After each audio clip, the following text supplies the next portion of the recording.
and you answer that question. Oh, say, can you see by the dawn's early light what so proudly we hailed at the twilight's last gleaming?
When our cause it is just, and this be our motto, in God we trust.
Good afternoon, everyone. Welcome to the 2021 Pennsylvania Leadership Conference.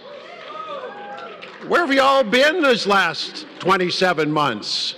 Hard to believe, isn't it? It's been 27 months since we've had a Pennsylvania Leadership Conference live and in person. And isn't it a joyous day that we gather here today with Pennsylvania once again being a state of independence? And we have an awesome lineup of speakers that are going to be highlighted with Jesse Waters, who is here and is going to be our speaker this evening for dinner. We have Jason Chaffetz, who's going to be our luncheon speaker tomorrow. And of course, our good friend John Gizzi will be our breakfast speaker tomorrow. And in between, a lot of really great speakers. And before we get to Gary Sutton, who is going to be our Master of Ceremonies for today, I would like to introduce State Representative Stephanie Borowitz, who will lead us in an invocation. Representative?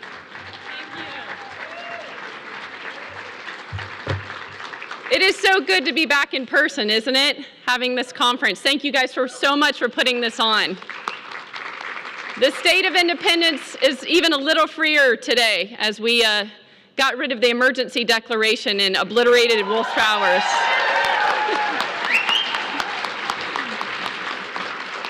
So let's pray and thank Almighty, our Savior, where freedom and liberty comes from. I believe it was Ronald Reagan that said that evil is powerless when the good are unafraid. And the righteous, the Bible tells us, are as bold as a lion. And I know everybody in here is bold as a lion as we move forward and defend the righteous cause of our country. We will not abandon the righteous cause of our country. That's what Sam Adams said. So if we hold fast to his words, his truths, this is the anchor of our liberties. And if we hold fast to his words and his truth, we will always be free people. So let's pray. Jesus, I thank you today for this opportunity. I thank you. We're humbled, Father, in your presence, King of kings and Lord of lords, that we look to you, Jesus, as our founding fathers did, and who said, no king but King Jesus. So we look to you as our authority, our guide, our lawgiver, our king, and our judge. And we thank you, Jesus, that you, Lord Jesus, are guiding and directing our steps. I pray that you help us to be bold as a lion. Fill us with your spirit to accomplish and do the things that you did, Jesus, and to defend liberty at all cost and proclaim liberty throughout all the land. Give us the strength to do it, Father. Help us, Jesus, to be wise, Jesus, and you give us wisdom, knowledge, and understanding. We thank you. We pray you be in this conference, Lord. Nothing else matters except you, Jesus, and honoring you. So we honor you in this conference, Lord, and we pray that you be with each speaker as they speak, God, and just give us a blessed weekend in Jesus' name. Amen. Amen.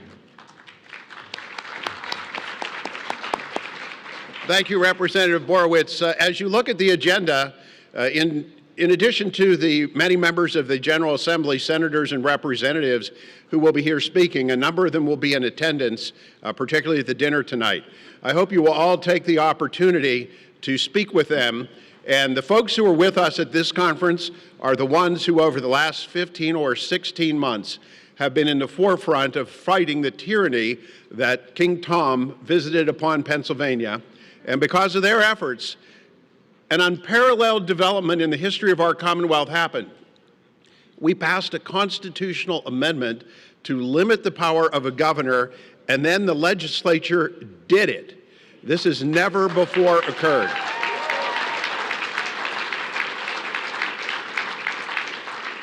So the lawmakers who are here with us tonight are the ones that made them happen. They've been beat up brutally by the left in the process, but they stood tall, and your support for them tonight will mean a lot. And now to get our program started, I would like to introduce our master ceremonies for today's program. From WSBA Radio in York, Gary Sutton. Gary. Welcome.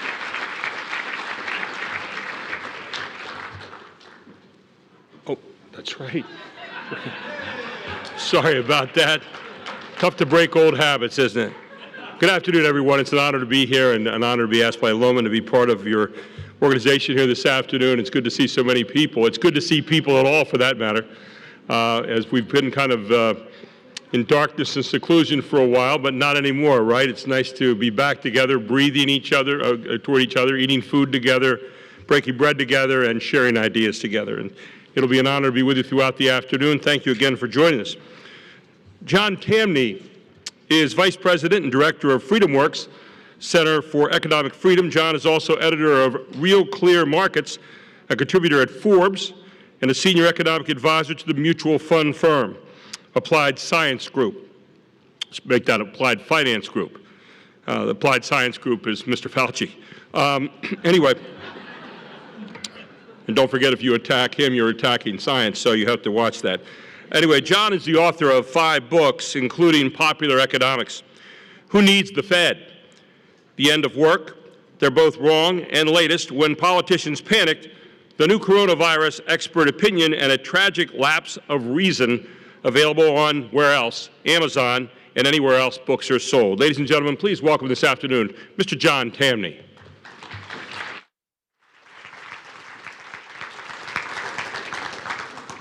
Thank you very much, Gary, for this warm introduction, and thank you so much for all of you being here around other people. How did they ever fall for the absurd notion that the very people who've driven all progress throughout time had become a lethal menace to one another? So thank goodness we're all here. And remember, and I'll begin my talk with some optimism. Let's never forget that a bad day in the United States is an amazing day anywhere else. We are the envy of the world. Let's never forget that what happened in the past 15 months, awful as it was, and it was certainly awful in Pennsylvania. My goodness, your governor must hate you and must hate people in general after what he did.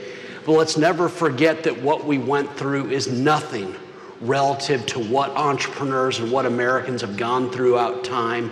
When you think of Nike founder Phil Knight, when you think for the first 18 years of running his business, every night he thought it was going to die the next day. He kept telling his wife, Nike will survive, not believing what he told her.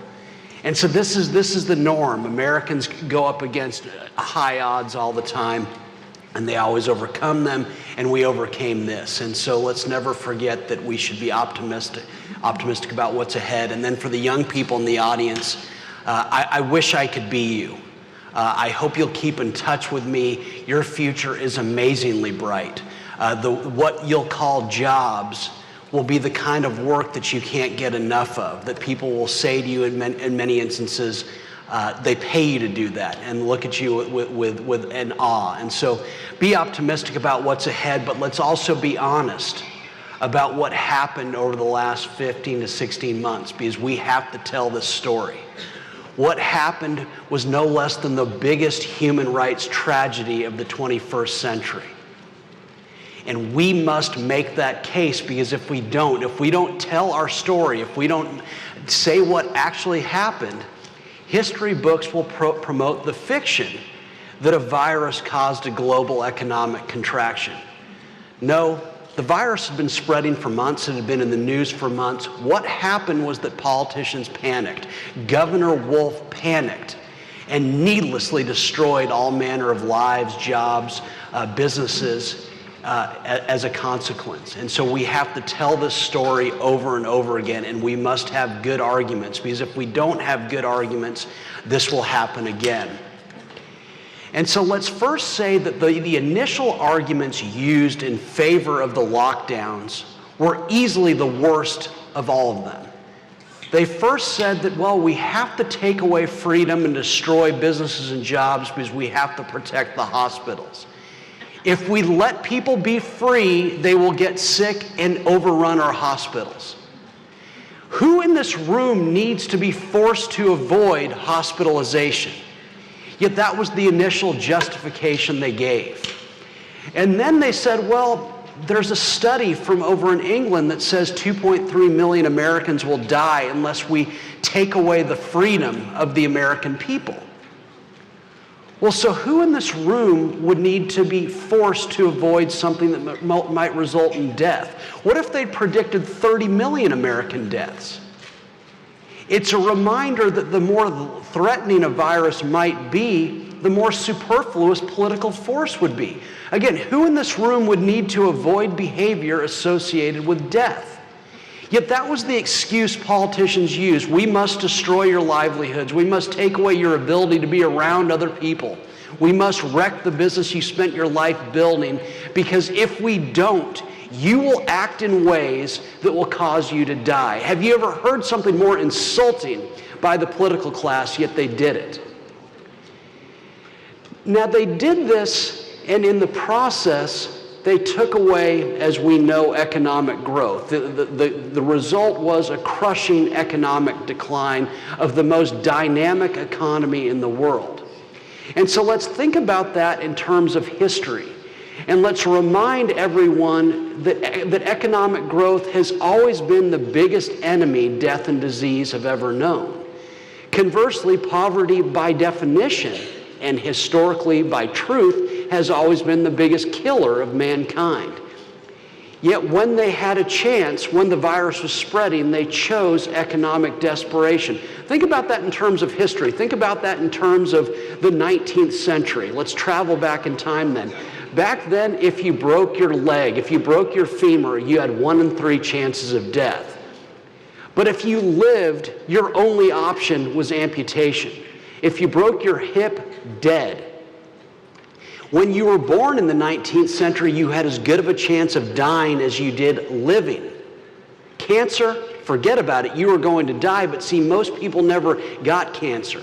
And they didn't because pneumonia and tuberculosis killed all too many first.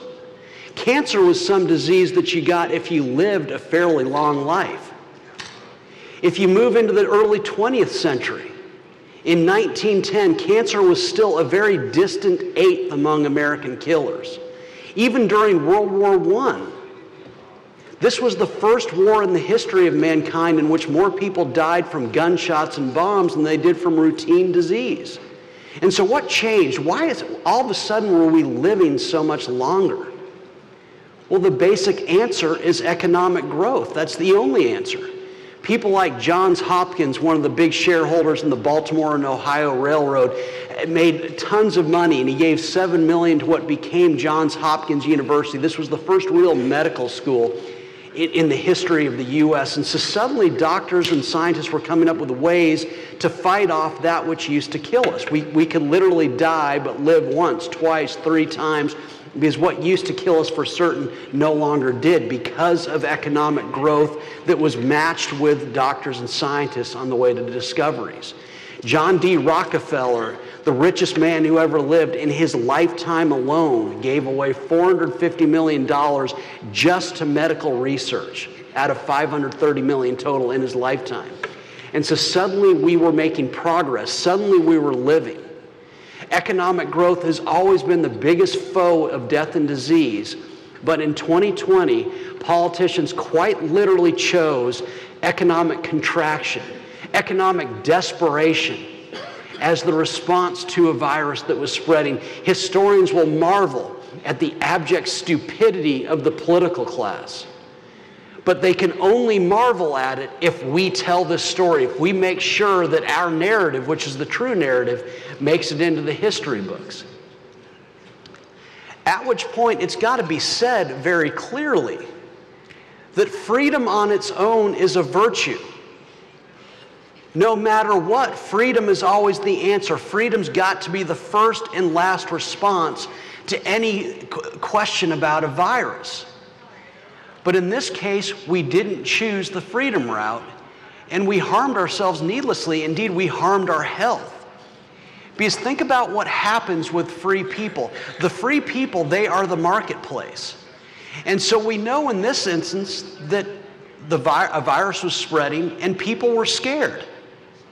And the point of that is that Americans had already started to adjust to the virus without any political force. As I point out in my book, When Politicians Panicked, in the states that locked down last, the people within those states were starting to make adjustments first.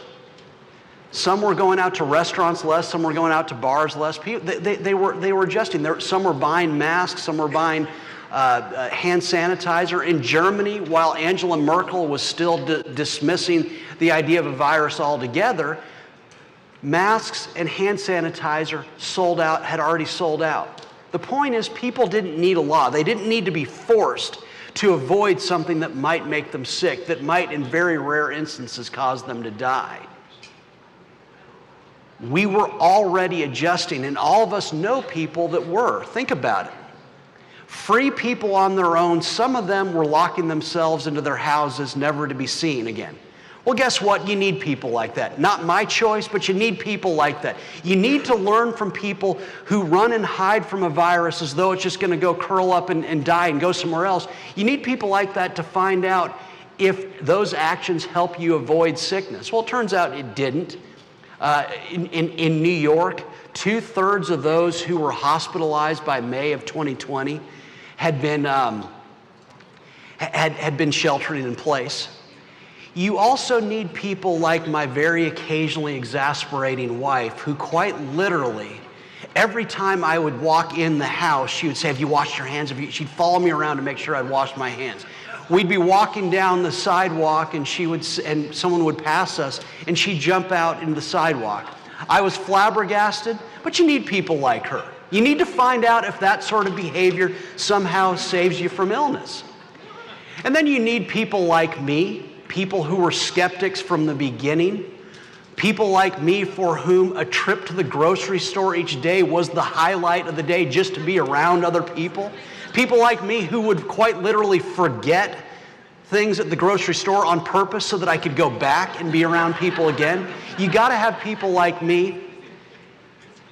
You need people like my science-denying parents out in Southern California, 80 and 77, who refuse to stop living their lives despite their doctors saying, oh my God, never go into a grocery store, don't do anything. You need people like that to find out if you're healthy, if somehow a spreading virus is going to cause you to die or get very sick.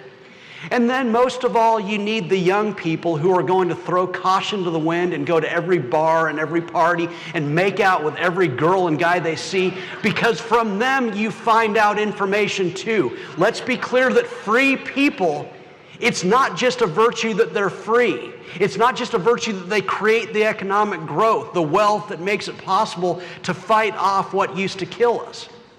Free people, most of all, produce information. By their varying actions, by 330 million Americans doing different things because that's their right, we find out the actions that are most associated with getting the virus, with becoming sick, with dying, when we needed information most. Politicians in their infinite wisdom blinded us. They took away our freedom and we knew less. Businesses are no different. Think about what they did to the life's work of so many people. They said, you're no longer essential. What you do is no longer matters. You will just stay home and people can't patronize your business. How interesting there. They said that crowds were the big danger. So their response was to let us go into much fewer businesses and be around more people rather than let businesses choose how to meet our needs. The very governments that gave us the DMV and the post office and the passport office quite literally told businesses how to run themselves. And you think about that in a bigger picture, what that meant. We needed businesses trying different things. Small businesses logically did not have the means to shut down. And then bigger businesses, and there's nothing wrong with them, like Disney, obviously had the access to capital markets to stay open, to shut down for a time. They didn't want to risk their brand. You needed a mix of businesses trying different things. And most of all, you needed the small businesses that politicians needlessly wrecked to teach big businesses how to reopen. What are the ways? What do customers want? Do they want surge pricing? Do they want higher prices at 8 o'clock at restaurants, lower prices at 4 o'clock and 10 o'clock? We weren't able to figure out how to reopen because politicians once again blinded the businesses necessary to make it possible for us to reopen. Everything about this made absolutely no sense. And let's never forget that it never made any sense. When you take away freedom, you take away the answers that make it possible for you to put up a good fight against a virus or anything else. And you think about it in a bigger picture sense. Let's never forget that we live in the greatest country on earth. We live in the country that the world's poorest have been risking their lives for centuries to get to. Not for security. Never for security. Never for security from other threats. They did it because they wanted the chance to taste freedom. They wanted the chance to have economic freedom. Yet the very country that has been a magnet for the world's strivers for all this time literally took away the right of people to go to work, the right of people to operate their businesses. And I think a little bit inside of the world died when they saw that the American people were so willing in some instances to give up their freedom that the rest of the world would give anything to have. And they took it away from us. And they said, okay, your work isn't essential, but we'll give you a check for $1,200 for your troubles. Have you ever heard of something more sick, something more arrogant? The business you spent your life building, that you spent your life building by making people happier, making them better off, suddenly you can't operate it. We'll give you a check for a fraction of the earnings you'll miss out on. You can't operate anymore, but here's some money for your trouble. Most people would never start a business just for the money. There's so much more that goes into it. But a political class that thinks that it is so important, that thinks that its very existence is what keeps us alive, basically said, here's a little money for you. Let's never forget what they did. Let's never forget what they did to the kids. Literally, kids were told you can't be at school. There's so many anecdotes about this.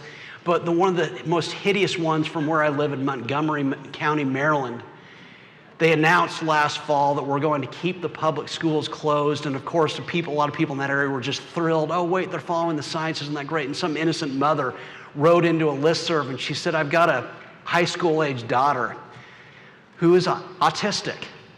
Never really fit in. She'd finally gotten into the high school band and had fallen in love with school, and they took it away from her.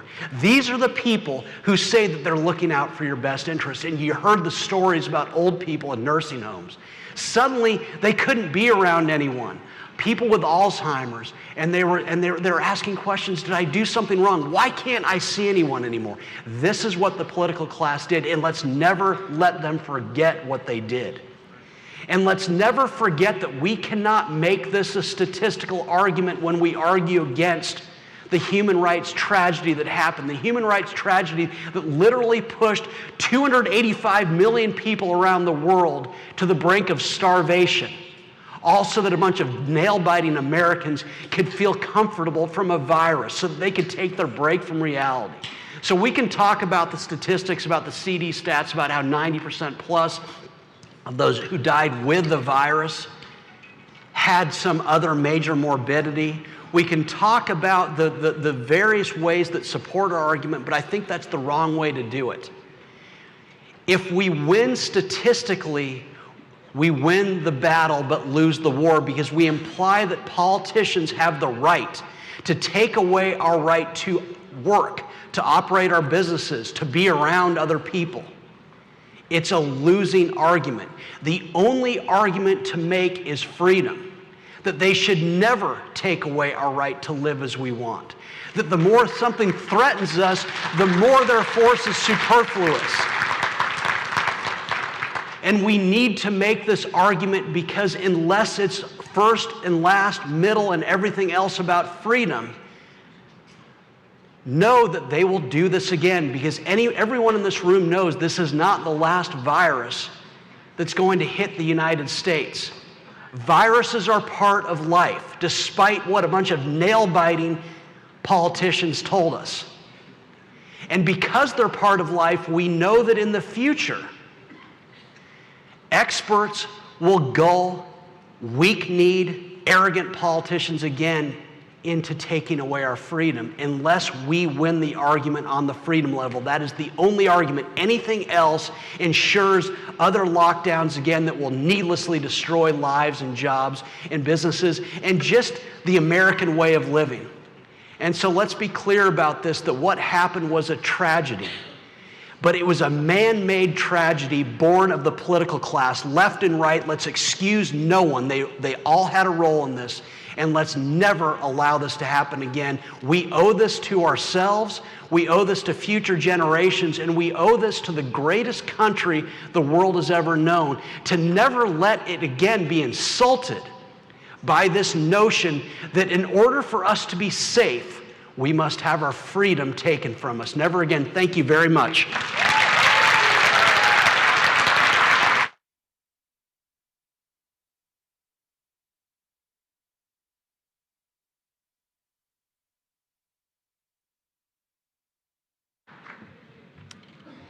If you open your programs to page 21,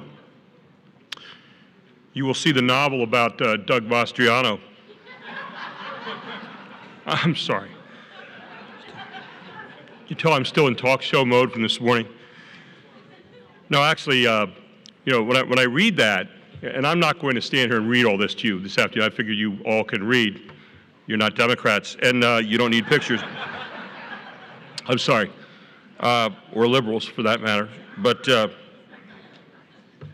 anyway, when I read this about Senator Mastriano, it's kind of interesting, because what I walk away with is the guy can't keep a job. I mean, you look at this and you see he's worked as a janitor, a security guard, short order cook, pizza delivery man, and dishwasher. That was just during COVID. So. He was commissioned in the United States Army at one point in time. He later on became a Navy man, so I don't know who he roots for in the big game each year. After 9/11, he was the lead planner for the operation to invade Iraq and Turkey. We thank him for his service there, do we not? All of us. Yep. Then he was director of NATO's Joint Intelligence Center in Afghanistan. He is a doctor of history, a PhD, has 4 master's degrees. My God, I have 1. This guy would need time to sleep. Strategic intelligence, military operations, and air power. He earned a BA from Eastern University in St. David's, Pennsylvania, and was the alumnus of the year in 2009, of course, right? Most importantly, he's a senator right now, in all seriousness, who stands up for liberty, who stands up for democracy, and who stands up for people having the right to live with liberty and freedom. Ladies and gentlemen, it's an honor to welcome State Senator Doug Mastriano, please.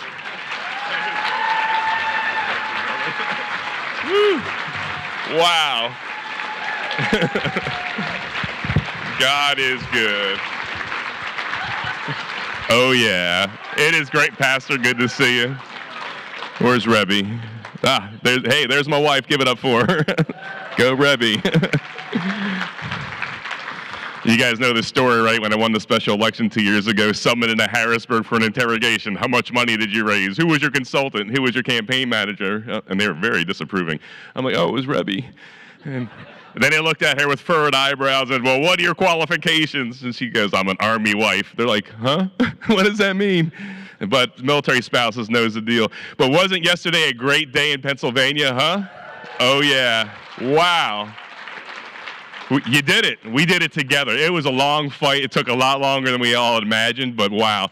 And I'm looking through Facebook memories, and I was like, whoa, hey, on 10th June 2019, I was sworn in. Yeah, I have a fan. Rachel, what's up? And Bonnie, too. Teresa. Oh, man. Lebanon County's here. Those people are street fighters. Don't mess with Lebanon. And then 10 June 2020, we passed 836 to reopen the state. It was that was a fantastic thing. And I love 836. It's about freedom. And John 8:36 says, right, if Jesus set you free, you're free indeed.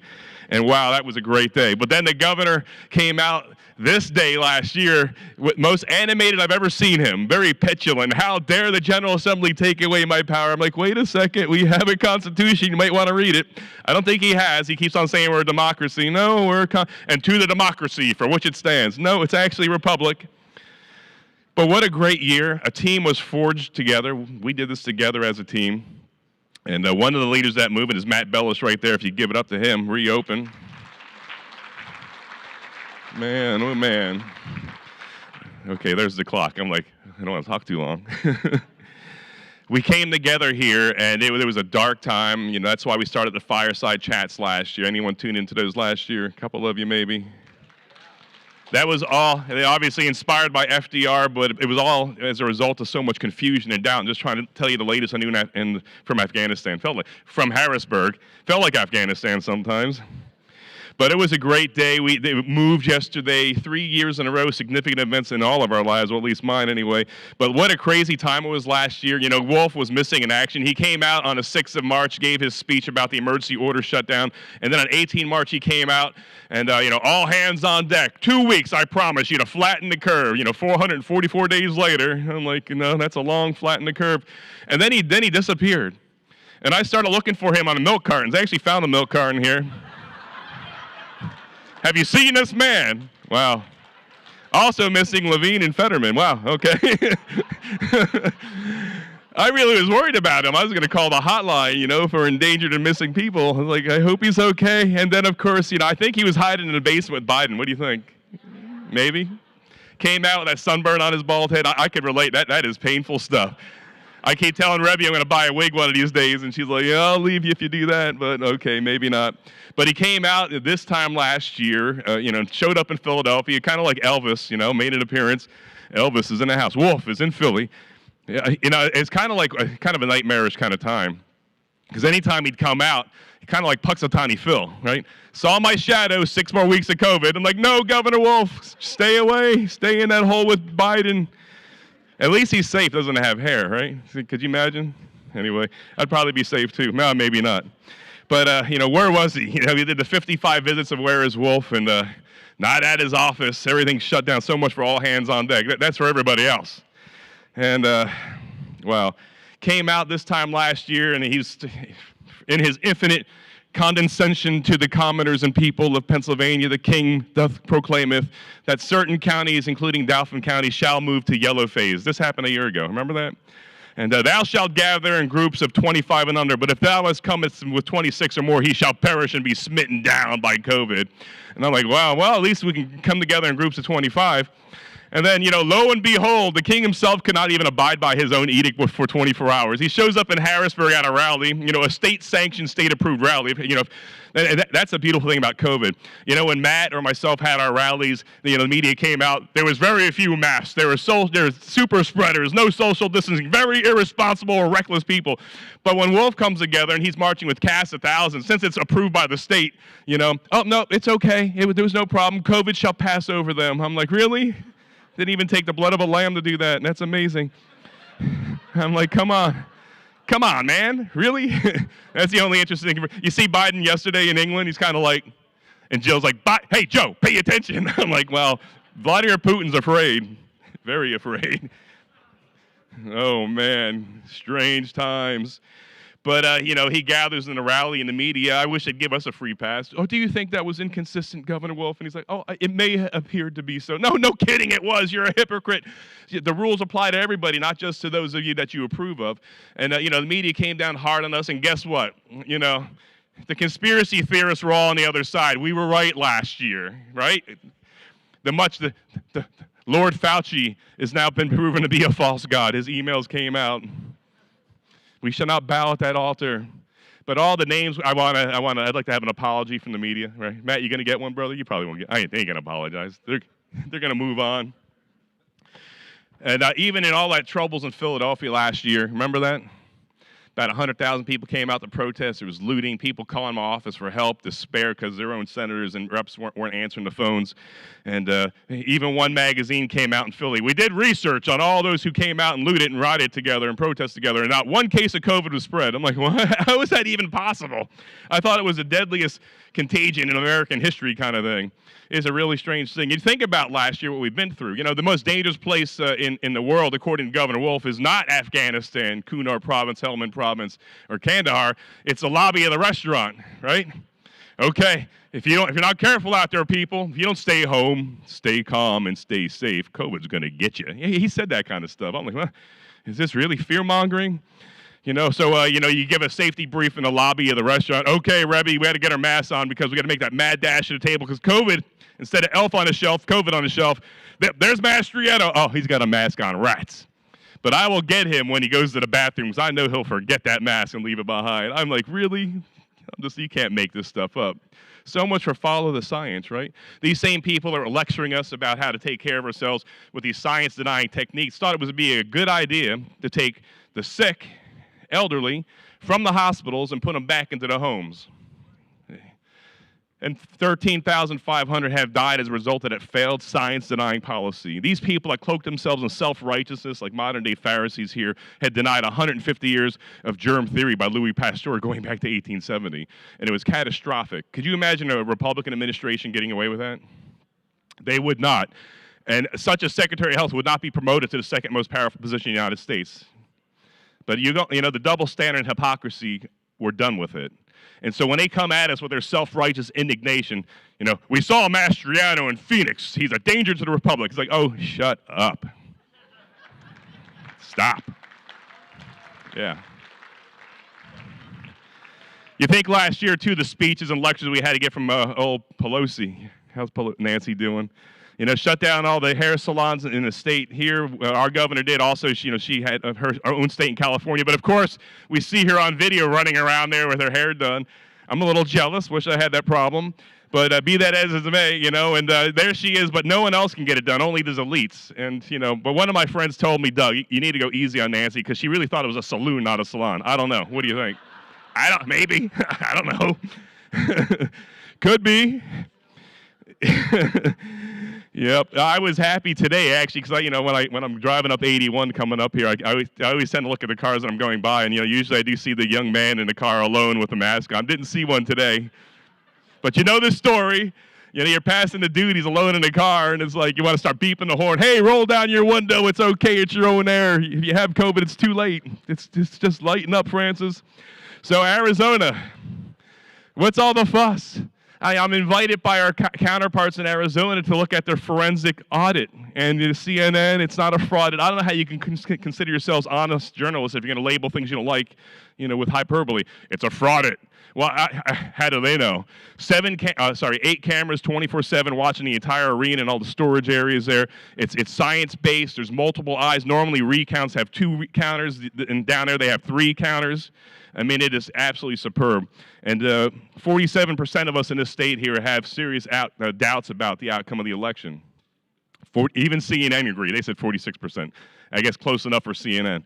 But with that many people having concern about an outcome, we have no choice in Pennsylvania but to do a forensic audit. A forensic audit. We do.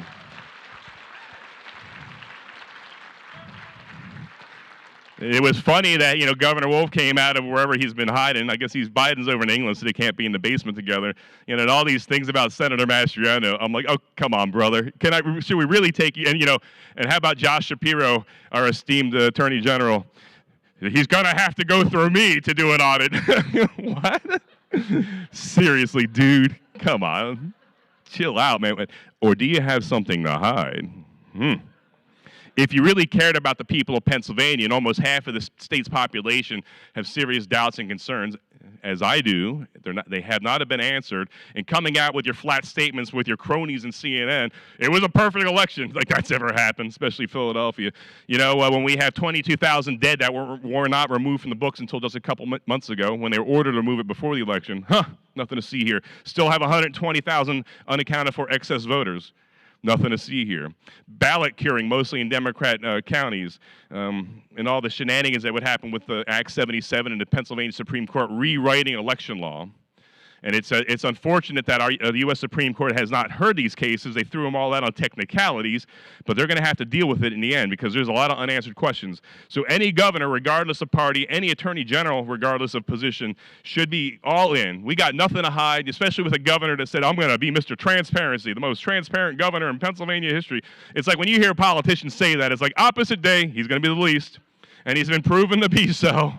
So here we go. It needs to happen. It can't be a recount because, garbage in, garbage out. It has to be a scientific audit forensically where we look at the circles as they're doing in Arizona magnetically with magnifying glasses. You can see if it's copied or hand filled in. Obviously, the copied will be set aside as questionable ballots because they weren't filled in by a human.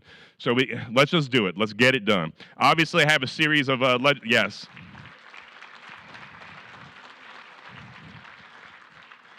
Time flies when you're having fun. Maybe not. Some of you look like you're sleeping. Oh, man. Okay, I better wrap it up here. We have legislation. I'm working together with several senators here. I'm going to lay out a few things here. Senator Judy Ward and Senator Pat Stefano and myself are working on lots of pieces of legislation. They've been introduced. One, of course, is to repeal Act 77. That's simply because it was compromised by our Secretary of State and as well as the Pennsylvania Supreme Court. Also, we're looking at voter ID, and we want to do both legislation and referendum. Yes. So, so the governor's going to veto that. But a lesson from last year was we'll then do a ballot question. And I think any issue of how our election is conducted in Pennsylvania should be your decision in the end. So we have referendums laid out there for voter ID, repeal of 77, and many other issues here to tighten up our elections. Obviously, we need those moved out of committee. The last thought here, there's too much to talk about here, but we got through this endeavor last year because we stuck together. We had Common Cause with Matt leading the Reopen movement, then we followed with the Freedom movement here. That first day, we all stood in the steps together, a small group of us calling for Levine's resignation. Myself and a couple hundred of you came out. I see a few of you that joined me. That's where we first met. We had Common Cause. But right now, we're fracturing. We're in campaign season here. People want your vote, so they're lying about my record and other people's records. And anytime a Republican, when their stitch is going after other Republicans here, I'd say turn your back on them. They are toxic and dangerous to our country. The Democrats, I do admire them because they stick together. Meanwhile, we're out here, and notice how quiet they are. But we have knives sticking in each other's backs. That's got to stop. We're not going to save our state and country unless we just put the knives away. You might not like every vote. You might not like every decision. You might not like the color of my hair or lack thereof. But I think we can put aside our differences. As Benjamin Franklin said in 1776 down in Philadelphia, either we'll hang together or we'll hang separately. We got to hang together, brothers and sisters. We got to do it. We got enough here in common. The job's not done. We had a great victory yesterday thanks to so much perseverance and prayer and hard work. The job's not done yet. Now, here we are going into campaign season. Rebby and I are still praying about that big decision. But here's the deal. Last year, politically, it was a lonely fight. We weren't alone because we had many of you with us, but it was a lonely fight. And you don't know how insulting it is to us who've been in this fight from the beginning for how these politicians crawl out of their foxholes after the fighting's over, and I will fight for you, and listening to these mind-numbing speeches coming out of their mouths when they didn't lift a finger to help us last year. So I would say choose wisely. When you're listening to these politicians with their slick words and their fancy ads, just ask the question, where were they last year when you needed them? Where were they when you needed them to reopen the state? Where were they when you needed them to push out Levine? Where were they when our elderly were dying? Where were they? Did they even come to Gettysburg to the hearing, or they snubbed that and suddenly they're interested because they want your vote?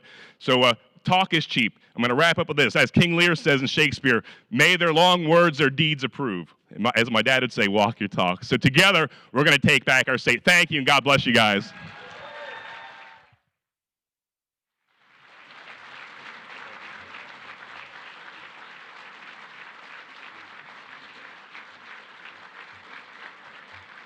You know, I think if he gets a little enthusiasm, he's going to be okay, don't you? My goodness.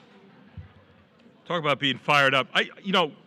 The next thing up is going to be talking about reopening Pennsylvania, the first panel. And I saw something the other week that was kind of interesting. My wife and I were watching a baseball game on TV. I used to watch Major League Baseball, now I watch the Orioles. And so it was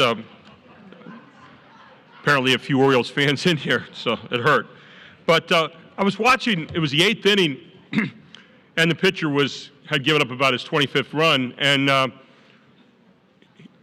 so here comes the manager to put in a relief pitcher, which in Baltimore means the next guy to give up 8 runs. And so they gather around the mound, as they always do. You know how that goes, that big confab, the United Nations kind of thing, where all the infielders come in and gather around.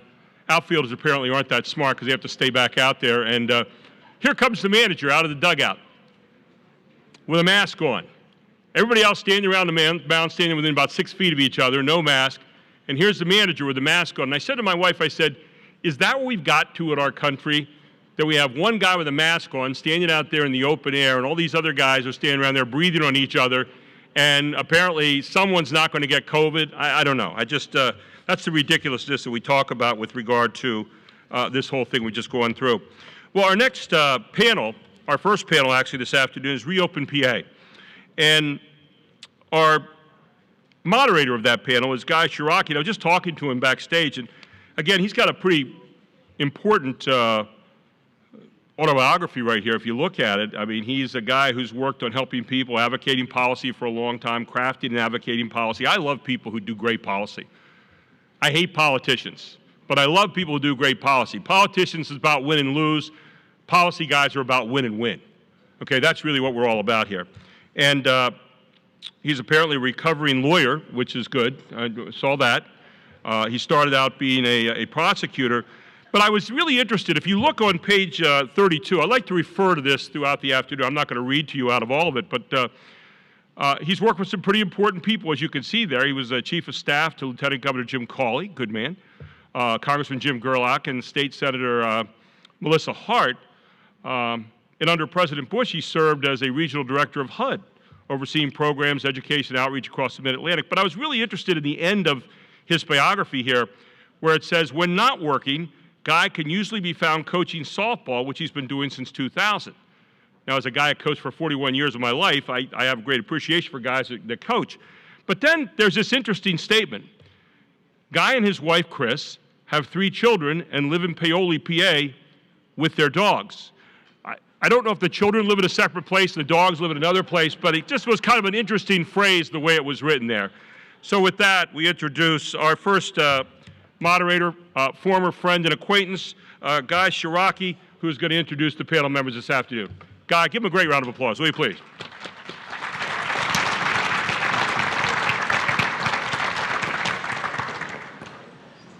I don't know where to go after that. Anyway, I would acknowledge that Senator Hart is here in the audience. Not only my boss, but Congressman English's boss at one point. So, hello, Senator. How are you? Good afternoon. You're allowed to applaud.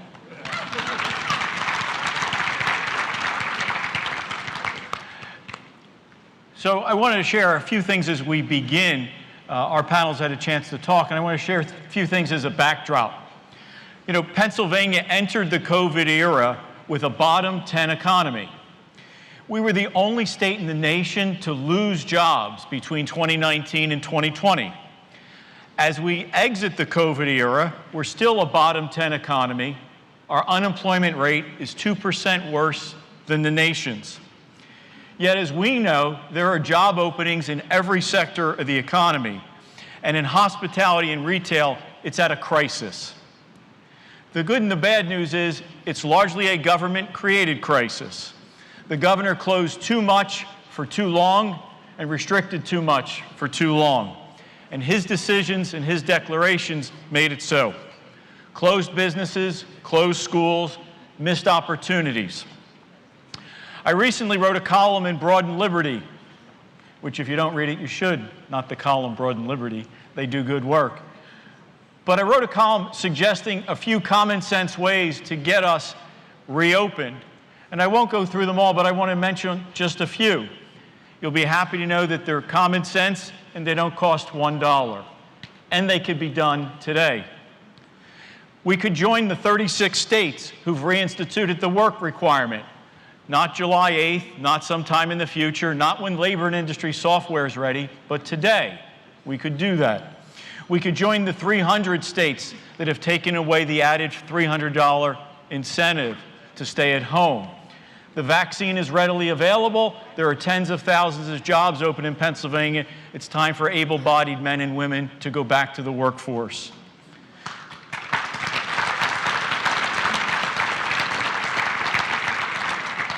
One other thing that doesn't cost a dime.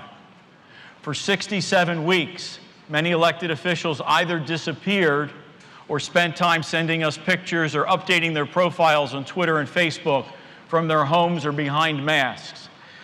Their leadership was to tell us to stay home, to stay away, sometimes to stay away from our families.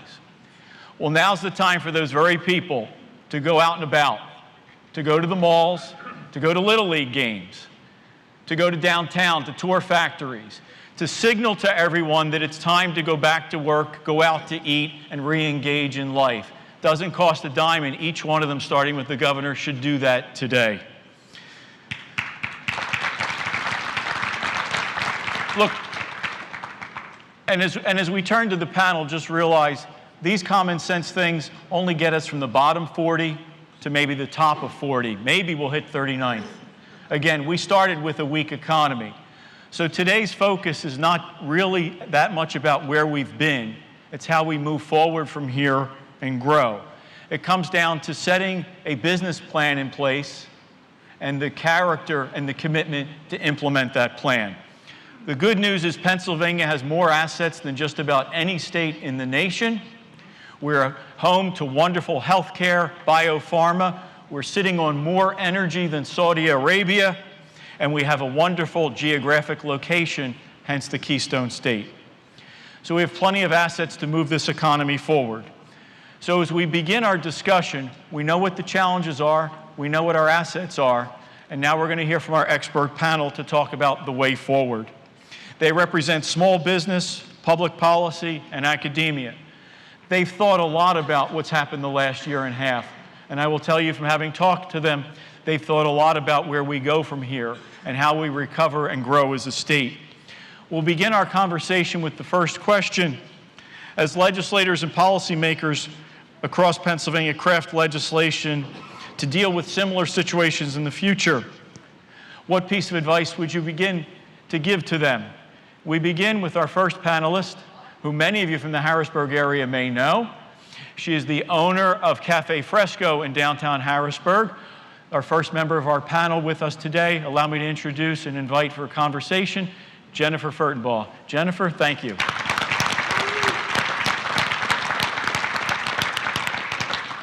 Thank you, Guy, and thank you so much for having me today. Can't hear you.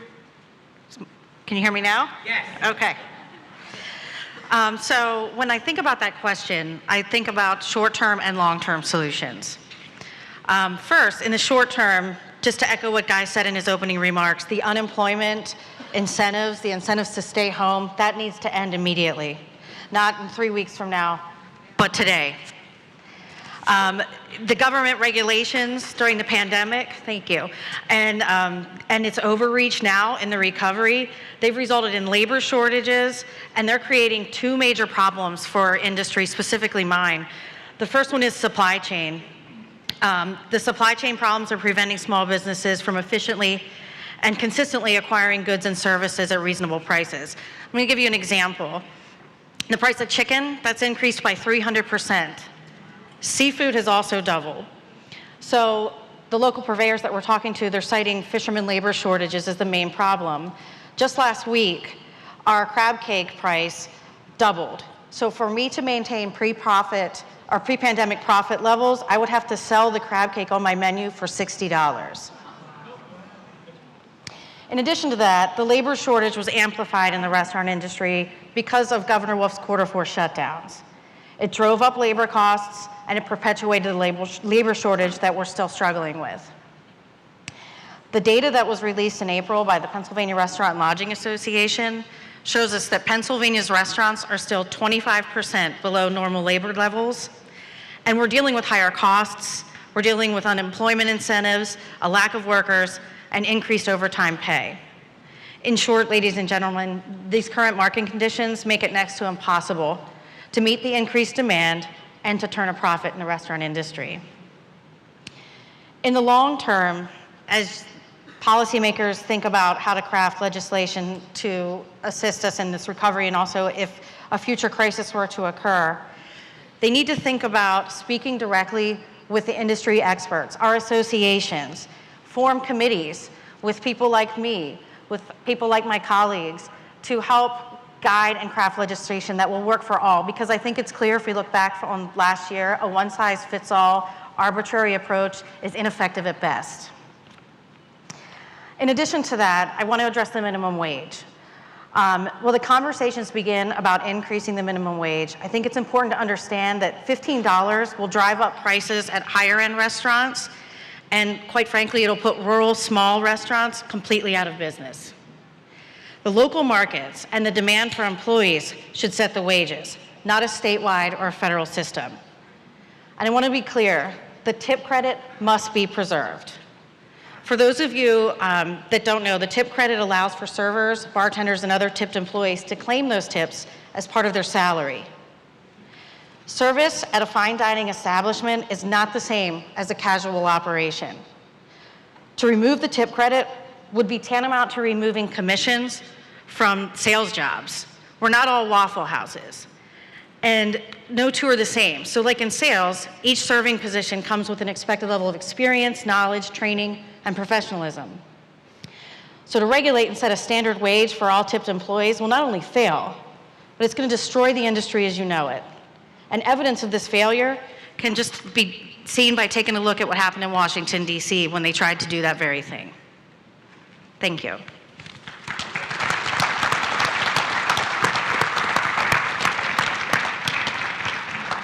We turn now to our next panelist.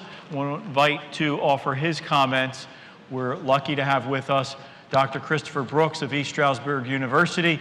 You may be familiar with his work at the university, and from time to time see his writings and publications far and wide, including the Allentown Morning Call. With that, Dr. Brooks, your comments? So, can you hear me? We good? Yes. Awesome. So, good afternoon, everyone. Thanks for coming. The first thing, as we are in the process of reopening, if I were to have a conversation with the governor or legislators, first thing is, if to plan for another pandemic, and to today think about what is an essential business. So many businesses had no clue why they were excluded. And we could relitigate that all day long. We could have made a panel on just examples of that situation. With this lack of clarity, we only exacerbated the problem. So that's the first thing. The second thing, with respect to school closures, which indirectly impacts business when we think about childcare and trying to organize kids, and I don't know, actually, I'll take a raise of hands. How many of you had kids learning at home? Or grandkids learning from home? There we go. Sorry for being exclusive. Sorry about that. Sorry. No offense. I just turned 50. I will be getting my AARP card very soon, and I'm proud of it. Looking forward to those discounts. I'm not joking. But in all seriousness, folks, HVAC. It barely made it into the conversation.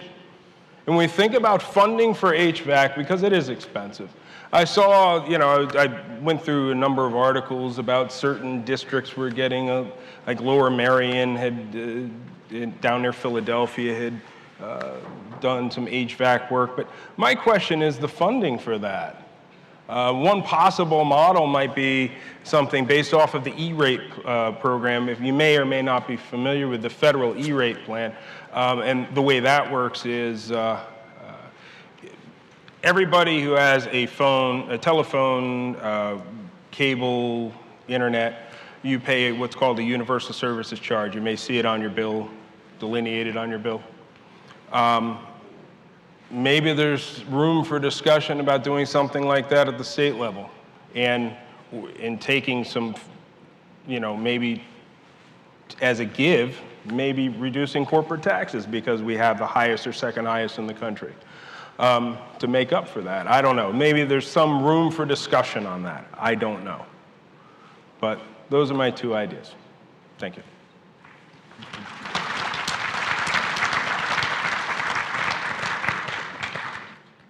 And as we go to our next panelist, I would urge the audience, if you have questions, please get them ready. This is a smart group. They can handle it. Our next panelist is someone who's no stranger to those of you who've been at PLC conferences in the past or events like these across the state. We are fortunate today to have someone who, as Gary earlier discussed, is not a former politician. He's a thought leader. He's a policymaker, and he's a man still contributing by offering thought on public policy.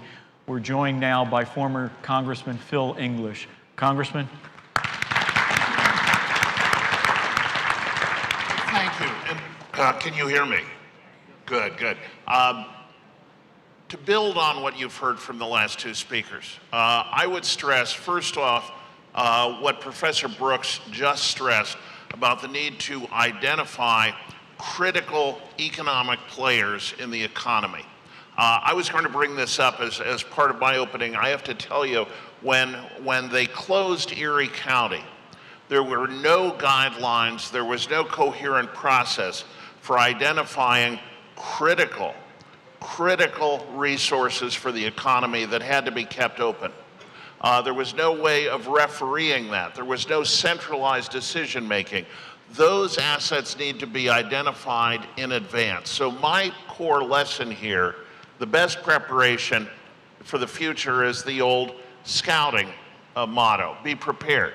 And it means not only knowing what the critical resources are in the community that if you have an emergency need to be addressed and kept open and made a priority of, but you also need to be able to identify emergency supplies. Right now, I, with my firm, are completing a nationwide survey of the healthcare supply chain for the group purchasing organization sector. And what we've determined is there are a number of things that have to be done to have a sustainable healthcare supply chain. That sounds like a fine bunch of words, but what it means is we need to make sure that we are importing not only our PPE and our medical equipment from friendly and reliable sources, but also even the building blocks of pharmaceuticals. This means over time reorienting our supply chains globally so that we're able to do more of it onshore and more of it in the neighborhood. What I'm saying, if I must be blunt, is we need to import less of this stuff from China. So There needs to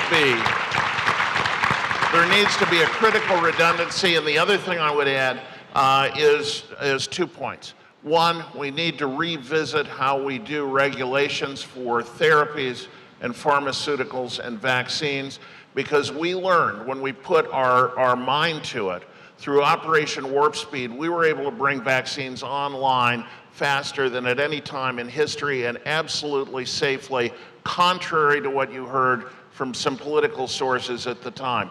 I realize it was Donald Trump and his administration that did it, but this is the single biggest contribution coming out of the entire COVID experience. We can move therapies, we can move vaccines safely to market by building public-private partnerships and by cutting through not the safety portions of the regulations, but the bureaucratic elements. And finally, we need to maintain stockpiles. I know that's a redundancy, I know it's a cost. You heard that the Trump administration failed to maintain stockpiles. Here's the reality. The stockpiles were depleted by the prior administration during the prior pandemic. And there's plenty of blame to go around, including at the state level, but we need to have stockpiles that are absolutely predictable. Thanks, Guy. Thank you.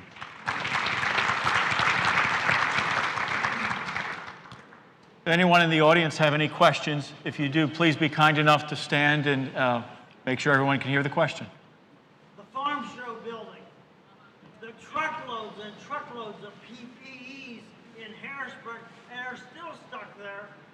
Anybody have an explanation of what the heck happened there? Sure, they needed the supply and they couldn't come up with an accurate estimate. It could have been done with greater precision, but I have to tell you, there were players like the group purchasing organizations that stepped into the breach. They are some of the unacknowledged heroes of the entire experience. There were a lot of healthcare organizations that stepped up to the plate to help identify what was needed. But in the end, we had to collect all of those materials from a gray market, from providers that had never been out there before, and that had to be vetted in China in some cases. And so a lot of people came together across, frankly, the political spectrum and the healthcare system.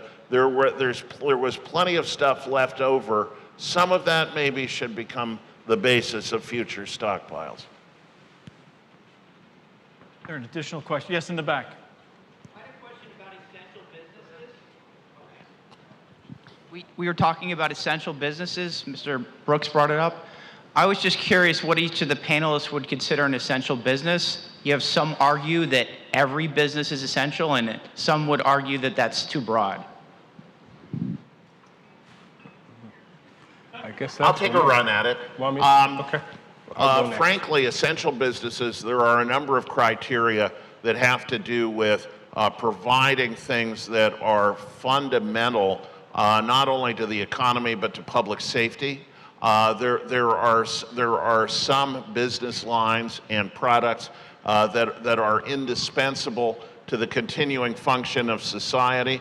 There are others that are probably of a secondary importance. This is not about simply providing a paycheck, but providing something that puts people in that are needed to avoid putting people and communities at risk. I'll tell you this, the people that I saw in my part of the world trying to make these calls had no idea what they were doing, had no effective guidelines, and it was a train wreck. They didn't even know the economic geography of their communities, because that changes over time. That's something every local government and the state government should be on top of in the future. Dr. Brooks? Yeah, I guess sort of piggyback off of that, or more directly answer the question. One of my gravest concerns was this massive disparity in treatment of small business owners versus large. And when we look at the numbers, 99.6%, I believe it was last year, or at the end of 19, the last numbers I looked at, 99.6% of businesses in Pennsylvania are considered SMEs, small and mid-sized enterprises. 47% of employees here in the Commonwealth are employed by such companies. So about half. It just boggles my mind that the small businesses were treated the way they were. It's disgusting. Is there an additional question? We have time for one more. Yes. Yeah, my question was also regarding this. I am brought up by Dr. Brooks. My thought process would be that the term essential worker, I don't think we could get a panel of 10 to agree what that would be. And if you take a look at the train wreck we have in our entire supply chain, it's obvious that nobody ever took account how intricate the process is. If you think about economics and why our country has done so well economically and the communist countries have always struggled to keep up, is they didn't think that the economy could run unless the government tells everybody what to do, and we show we could be done another way. That's my comment.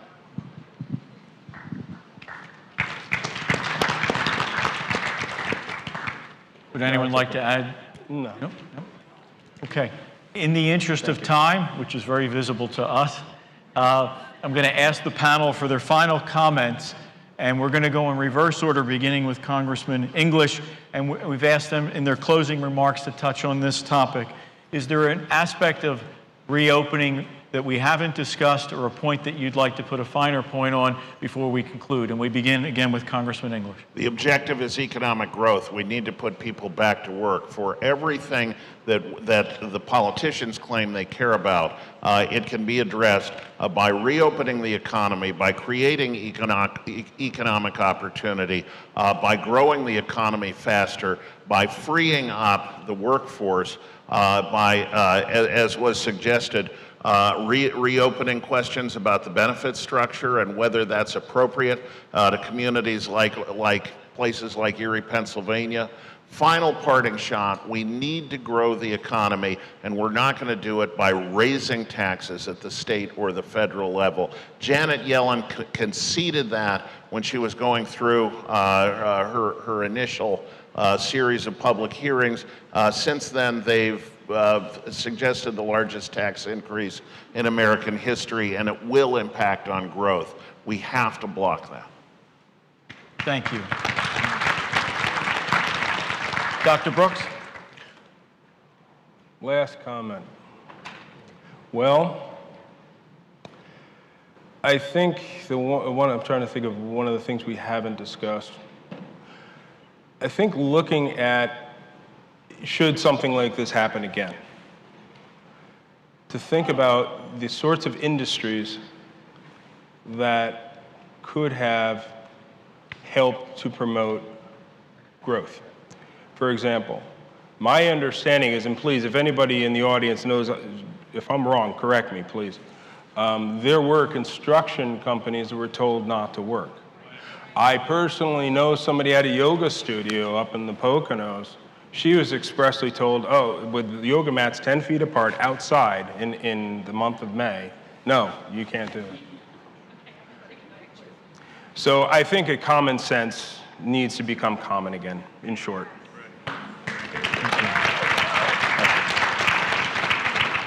And Jennifer, your final thoughts.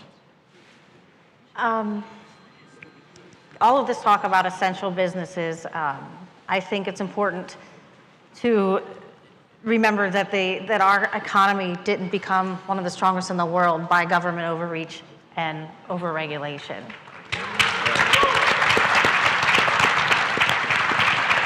And I think as a small business owner, especially one that's heavily regulated already by the Department of Agriculture, by the Pennsylvania Liquor Control Board, I would appreciate the opportunity to just do what we do every day, which is to keep our guests' health and safety at the center of our operations, and to have a voice and a freedom to operate safely while keeping the public safe as well.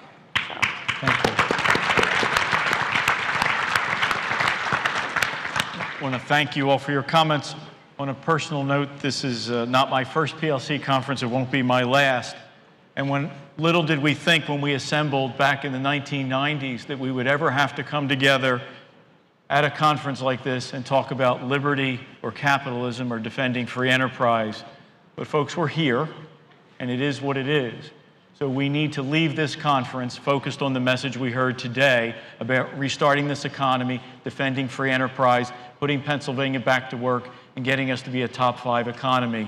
They've presented us with a roadmap. Now the job's up to us. Thank you all very much.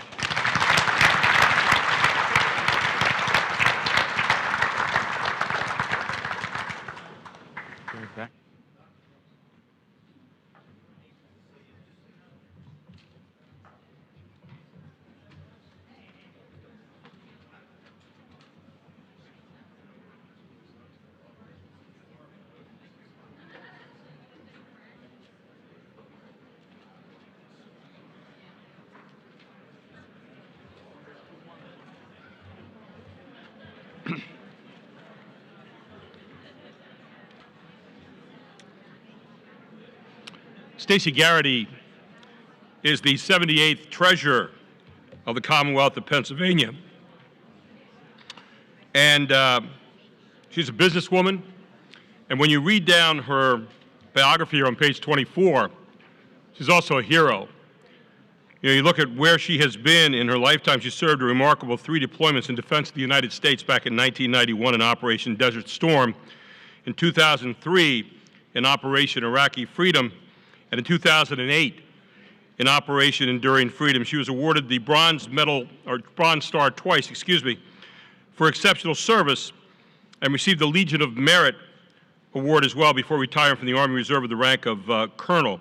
She also served in the Army Reserve, started work as a cost accountant at Global Tungsten and Powders Corporation, a global supplier of refractory powders, and worked her way up to become the first of 2 female vice presidents at the company.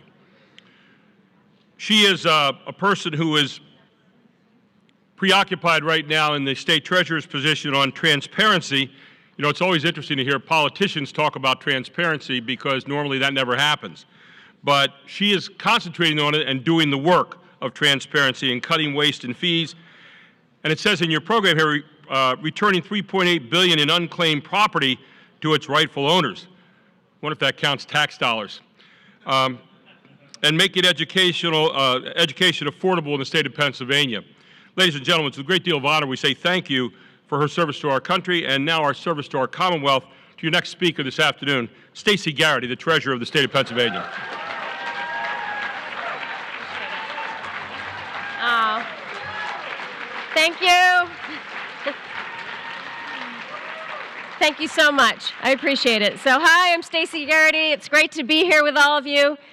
And I want to say a few words about the woke crowd that is so graciously taking the time to tell all of you how to live your lives and then trying to send our citizens a bill for their bad advice. So they've become the new face of the political left. In fact, they've become both sides, both faces of a two-faced system. They want an end to fossil fuels, but they drive their gas-driven cars to rallies lit by fossil fuel-powered plants. They want us to mask up and fight COVID, but they want to shut down the very industry that makes the plastic for the appliances that help heal the sick. Environmentalists accuse gas and oil companies of getting subsidies because they aren't taxed extra, but they advocate for subsidies for the same green energy companies they often fund these groups. They've become a campaign to force banks to stop lending to energy companies, at least to the energy companies they don't like. When I warned banks not to do this, the left went into an uproar. They want the state of Pennsylvania to boycott one of its most productive industries. That's the kind of logic you get from people who don't understand the industries they attack, nor the consequences of doing so. Well, let me make myself clear. If you want to do business with Pennsylvania, you better do business in Pennsylvania.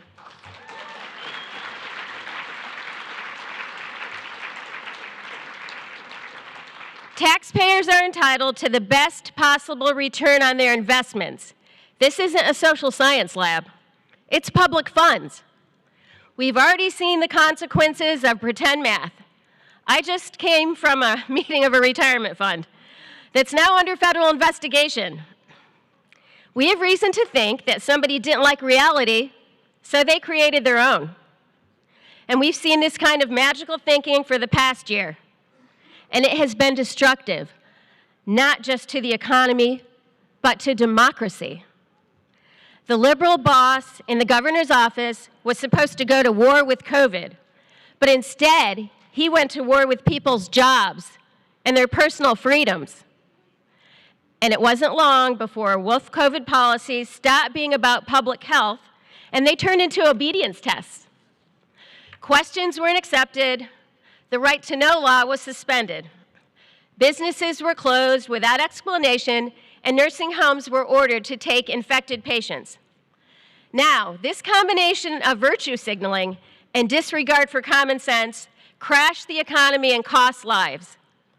When citizens finally had enough of this, they voted on 2 constitutional amendments to prevent this abuse from ever happening again.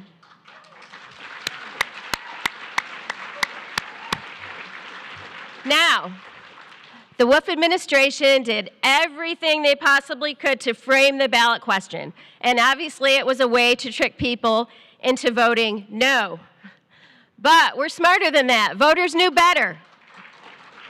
They saw the empty storefronts, vacant offices, missing paychecks.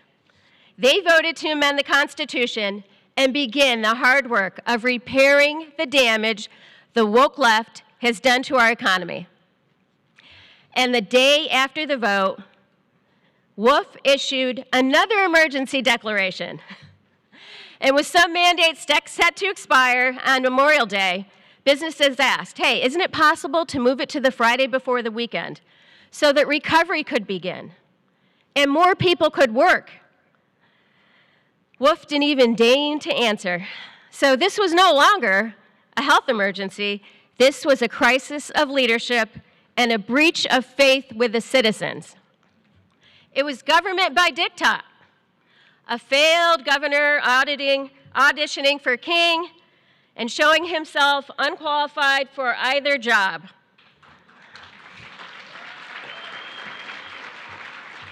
Now it's Exhibit A, right, in the new case for Republican leadership, and respect for the traditional separation of powers. It's why this year's election to statewide courts matters so deeply. And it's why next year's election will determine whether we have a pro-jobs, pro-working family administration, or a repeat of Andrew Cuomo's wannabes that we've endured for the last 8 years. Now, it isn't that our side has a monopoly on the truth. It's just that we have the compassion and the decency to open our eyes to it. Nobody in this room is an expert on plagues, but we knew in our guts that keeping big box stores open and then shutting down our mom and pops, it just was very unfair. It was dangerous to the economy and the rights of working people. And we knew that trying to suspend the right to know law wasn't justified by anything other than a desire to not have to answer inconvenient questions. So we knew the bizarre rules, such as, requiring customers at bars to order food, usually something deep fried, wasn't about protecting health. It was about commanding obedience. And we knew the difference between an active God and somebody trying to act like God.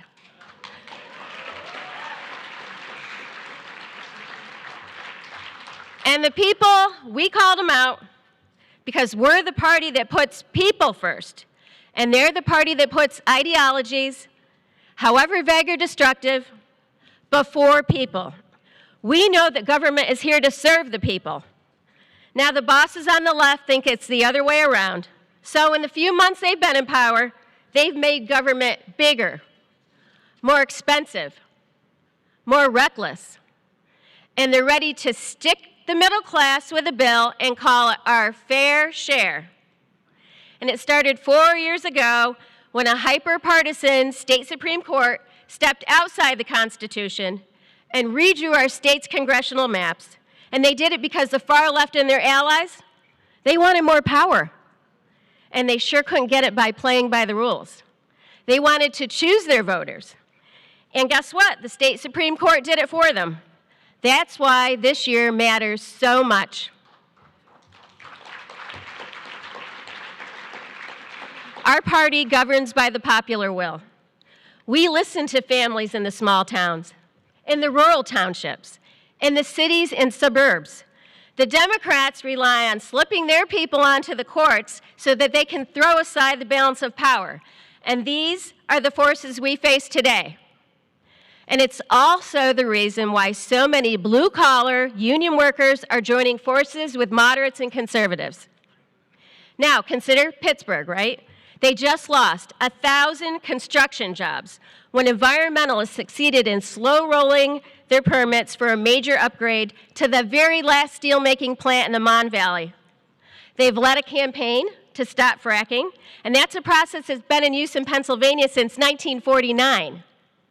And the only Democrat to speak out on behalf of the project was Lieutenant Governor John Fetterman, who lives across the street from the Mon Valley Works.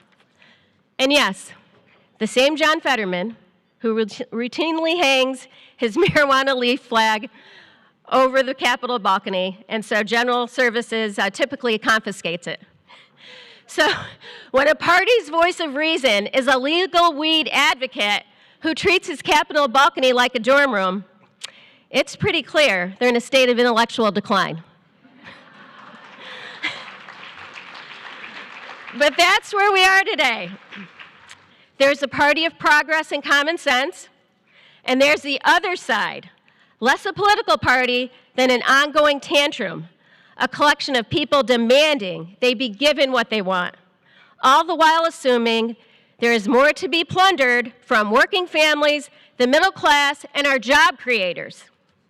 And that's why this year is so important. We need to restore the balance, and it starts with the courts.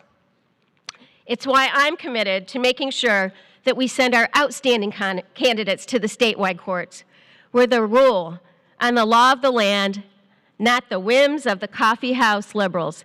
And I hope you'll join me in that fight.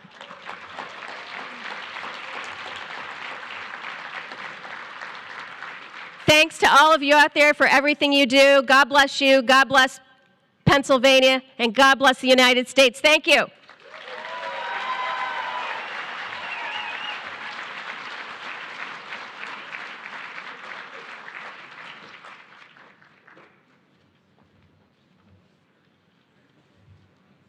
Thank you, Stacy. Keith Rothfuss is our next speaker, and he went to the evil empire in 2013 and served in the House of Representatives and came back with his principles intact. He served a large swath of Western Pennsylvania during that time, was on the House Financial Services and Judiciary Committees. He is also a guy who helped to pass legislation during that time that was signed into law to promote economic opportunity and address the opioid issue that has been so prevalent here, especially in Pennsylvania. He practiced law in Allegheny County before going into politics in Washington, D.C., and more important, policy, and he also worked for the Department of Homeland Security. We're very pleased to have with us this afternoon Keith Rothfuss. Please welcome him.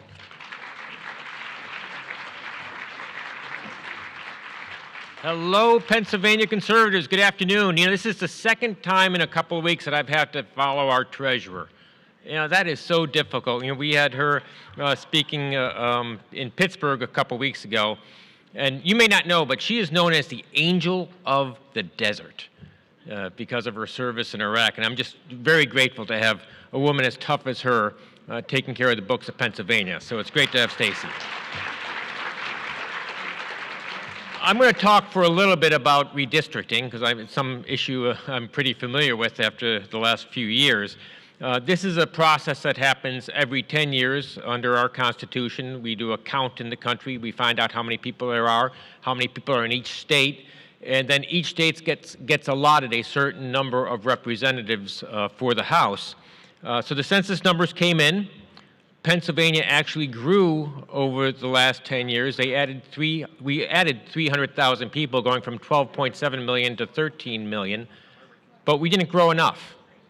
Other states were growing at a much healthier clip. The 10 fastest growing states were growing between 10 and 18%.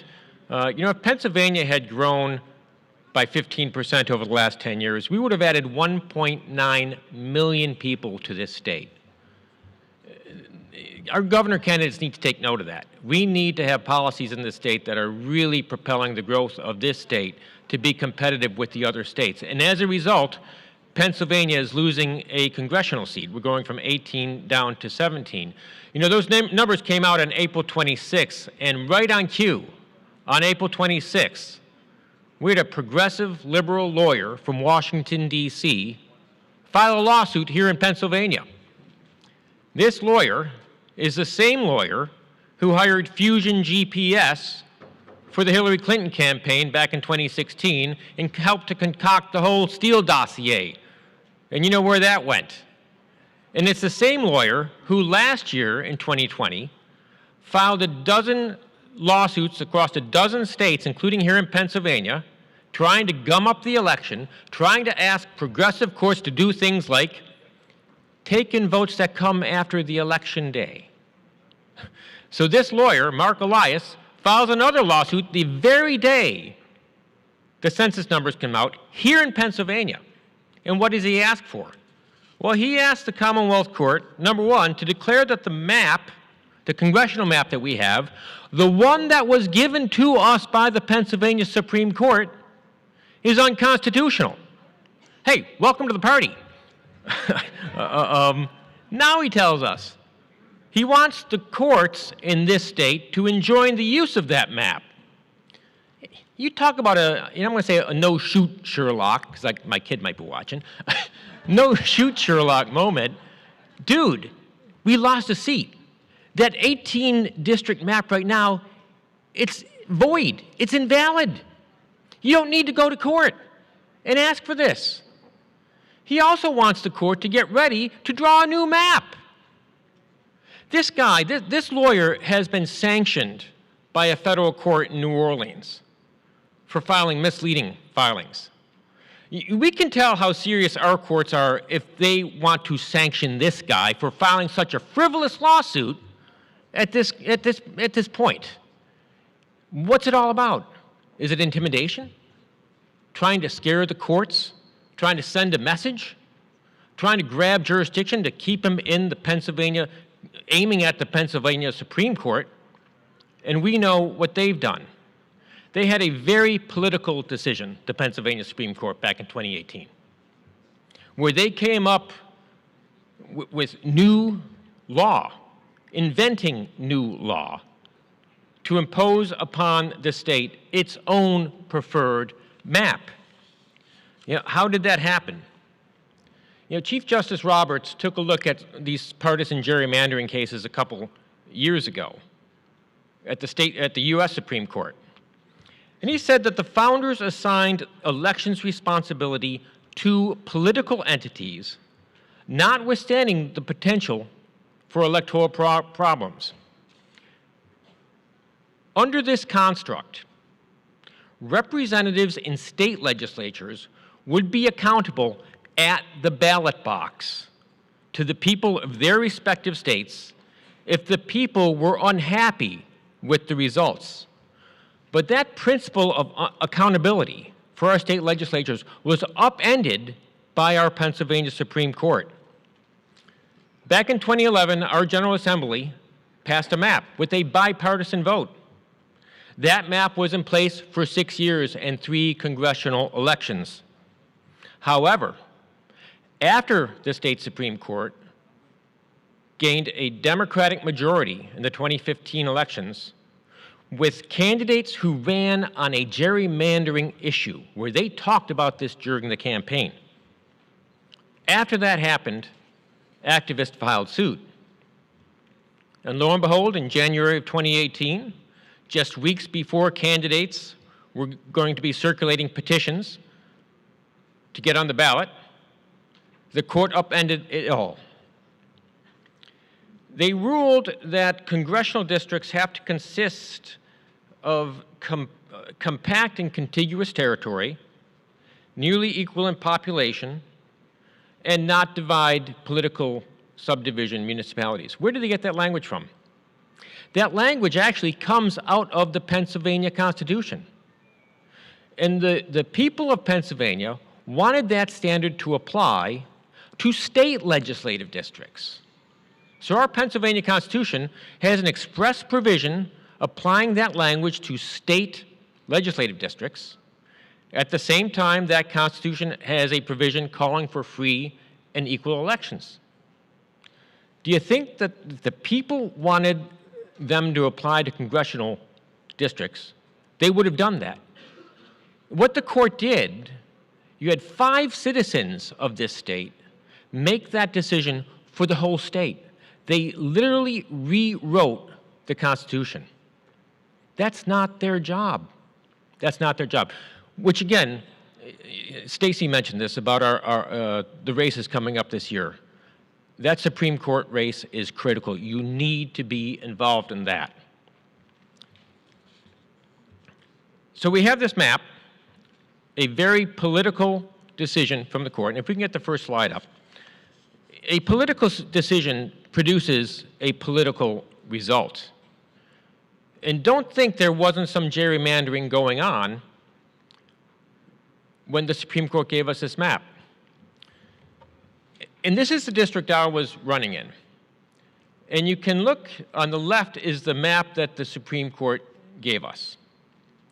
You see a couple protrusions, the blue ones on the lower end. We have PH, that's Penn Hills on the right. We have Mount Lebo on the left. These two protrusions into what is the district that Mike Doyle has out of the city of Pittsburgh. On the right, you see Plum Borough. That used to be in the same district as the blue stuff on the North Hills. Plum Borough, in 2016, voted for the Republican 60% to 40% by a margin of about 2,900 votes. On the other hand, Penn Hills voted for the Democrat 72% to 28% by a margin of about 8,900 votes. So here the court took a Republican-leaning Plum Borough and tucked it into the same district that's in the city of Pittsburgh, pretty much wiping out those votes. Those votes won't count anymore. But putting the heavily Democratic votes of Penn Hills into the North Hills district. They did the same thing on the southern part, where they took a heavily Democratic suburb like Mount Lebanon and put it into the district, leaving out the Republican-leaning Upper St. Clair. This was a pure political drive by the Pennsylvania Supreme Court, and the result was this became a Democrat-leaning district. The point is, politics are always involved, no matter who is drawing the map. The Supreme Court, in its decision, was talking about some of the voters who had filed this litigation. If we could have the next slide up. They talked about a voter in my old district. It's where the blue star is on both maps, the town that person is from. On the left is the old district map, on the right is the new. And they were very concerned about this plaintiff who lived where that blue star is, because that plaintiff said, I don't agree with my congressman, that would have been me, on anything. And I'll never have a chance of voting or having the Democrat running in this district win the election. And so what did the Supreme Court do? They put that person, after shedding some crocodile tears, into a district that is even more Republican than the one he had been in. And the fact of the matter is, he was living in a district that a Democrat could have won. That district that I represented had the same partisan breakdown as a district that existed north of Pittsburgh in the 2000s, a district that had been won both by a Republican candidate and a Democrat candidate. And if you remember back in the 2000s, we started the 2000s in 2002 with a state delegation of 12 Republicans and 7 Democrats. By 2008, it was 12 Democrats and 7 Republicans. So again, the Supreme Court in its 2018 decision had a goal, and that was to make sure that there were more Democratic members out of Pennsylvania. And at the same time, the court ignored some of its own language. Can I have the next slide? So this is what Allegheny County was broken down on the left prior to the Supreme Court's decision, where it had 3 members of Congress. On the new map, it only has 2 members of Congress. This is for the county that has 1.2 million people. Next slide. Butler County, just north of Pittsburgh, has about 184,000 people. Before the redistricting, it had 1 member of Congress. But after, it now has 3 members of Congress. So the county north of Allegheny County that has 1/6 the people has 50% more representatives in Congress. Again, it all depends on who's drawing the map. The process is going underway. We'll see what the state legislature, it's their job under our federal constitution to draw that map. They have to come up with something that the governor will sign. But off in the wings, we are looking at a potential for the Supreme Court to be doing more mischief. The key here is to stay engaged, to let your legislators know how you think this map should be drawn. Let's see what the governor does. Maybe they will negotiate something that will be fair for everybody. There's a real push across the country to have nonpartisan, so-called nonpartisan or independent commissions draw the map. What does that do to you? What does that do to the people? We hear about this H.R. 1 bill in Washington, D.C. There's a provision in there that would require every single state to have a commission draw the map. That violates the principle, the fundamental principle that the founders in Philadelphia understood, that sovereignty is in the people. This has to do with government of, by, and for the people. We don't need an independent commission drawing a map. We want the people's representative drawing the map, because then we can hold the people's representatives accountable.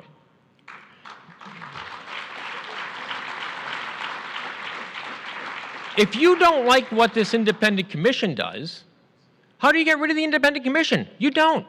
If you don't like what your state legislature does, guess what? You get to go to the ballot box. You get to vote against that state legislature. This has been going on for a very long time with this idea that we cannot let the people's representatives pass the laws. And a district map is a law. And under principles of self-rule, self-government, that law should come from the legislature, not some agency, not some bureaucracy, not from some commission. And we see it here in this small little redistricting context, but this happens across the federal government with all these agencies. It's time to put the people back in charge. The Democrats who have voted for this H.R. 1, which has so many issues wrong with it, they say it's for the people. But when you take the people acting through their duly elected representatives out of the equation, you're against the people. We, conservatives, however, are for the people. And we want to empower the people's representatives to do their job. So stay tuned. Let's keep fighting. God bless you. God bless Pennsylvania. Thank you.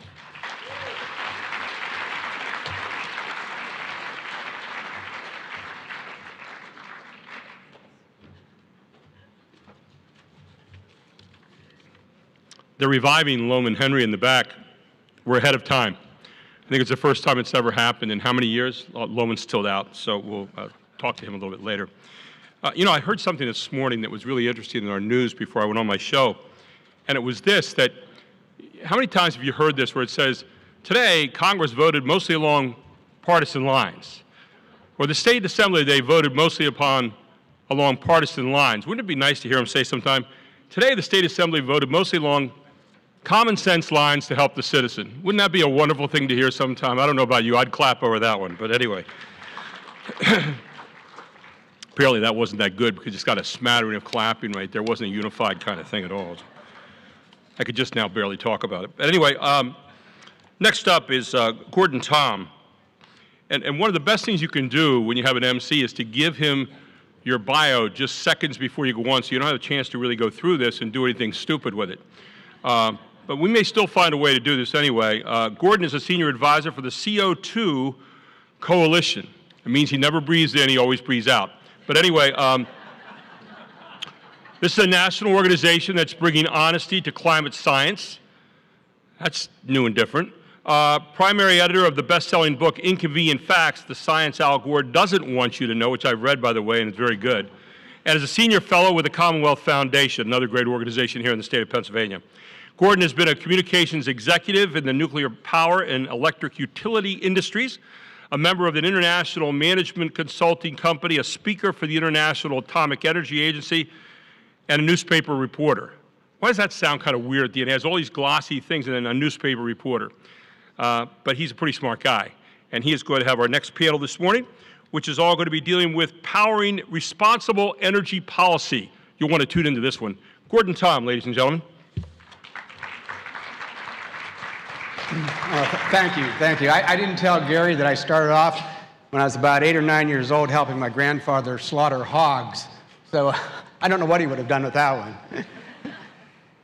Well, it's good to be here and good afternoon. I'm going to introduce our panelists here in a moment. Just wanted to make a few brief comments. And I'll start off by noting that yesterday, the Wall Street Journal wrote, "The U.S. is barreling toward one of the greatest self-inflicted wounds in its history." This came into sharper focus last week, the Journal continues, sharper focus last week when President Biden suspended oil leases in Alaska's Arctic National Wildlife Refuge, even as Russia and OPEC announced production increases. This suspension of oil leases is in addition to the cancellation of a major pipeline and promises of all kinds of other regulatory mischief. The very industries that fueled the Industrial Revolution and brought us the prosperity that we are enjoying today are under attack like never before. Our traditional energy suppliers are a target of environmental extremists and cynical opportunists who seek to exploit the so-called climate crisis for money and power. And Pennsylvania is at the very bullseye of that target. Pennsylvania is the nation's second largest producer of natural gas, making it one of the largest producers in the world. It is the third largest producer of coal in the country and the second largest coal exporter to foreign markets. The state ranks second in the nation after Illinois in the generation of electricity with nuclear power. And the state is the leading exporter of electricity to other states. This kind of productivity should be celebrated and nurtured. However, our governor, much like the Biden administration, seeks to undermine it at every turn. What our energy suppliers get from the Wolf administration is more regulation, permitting delays, and attempts to tax some segments of the industry out of existence. Before going to our panel, who I want to be the main speakers here today, I will say two things about the organization I'm with. That is the CO2 Coalition. Most of you probably never heard of it. But the two things I want to say is, one, I love CO2 and so should you.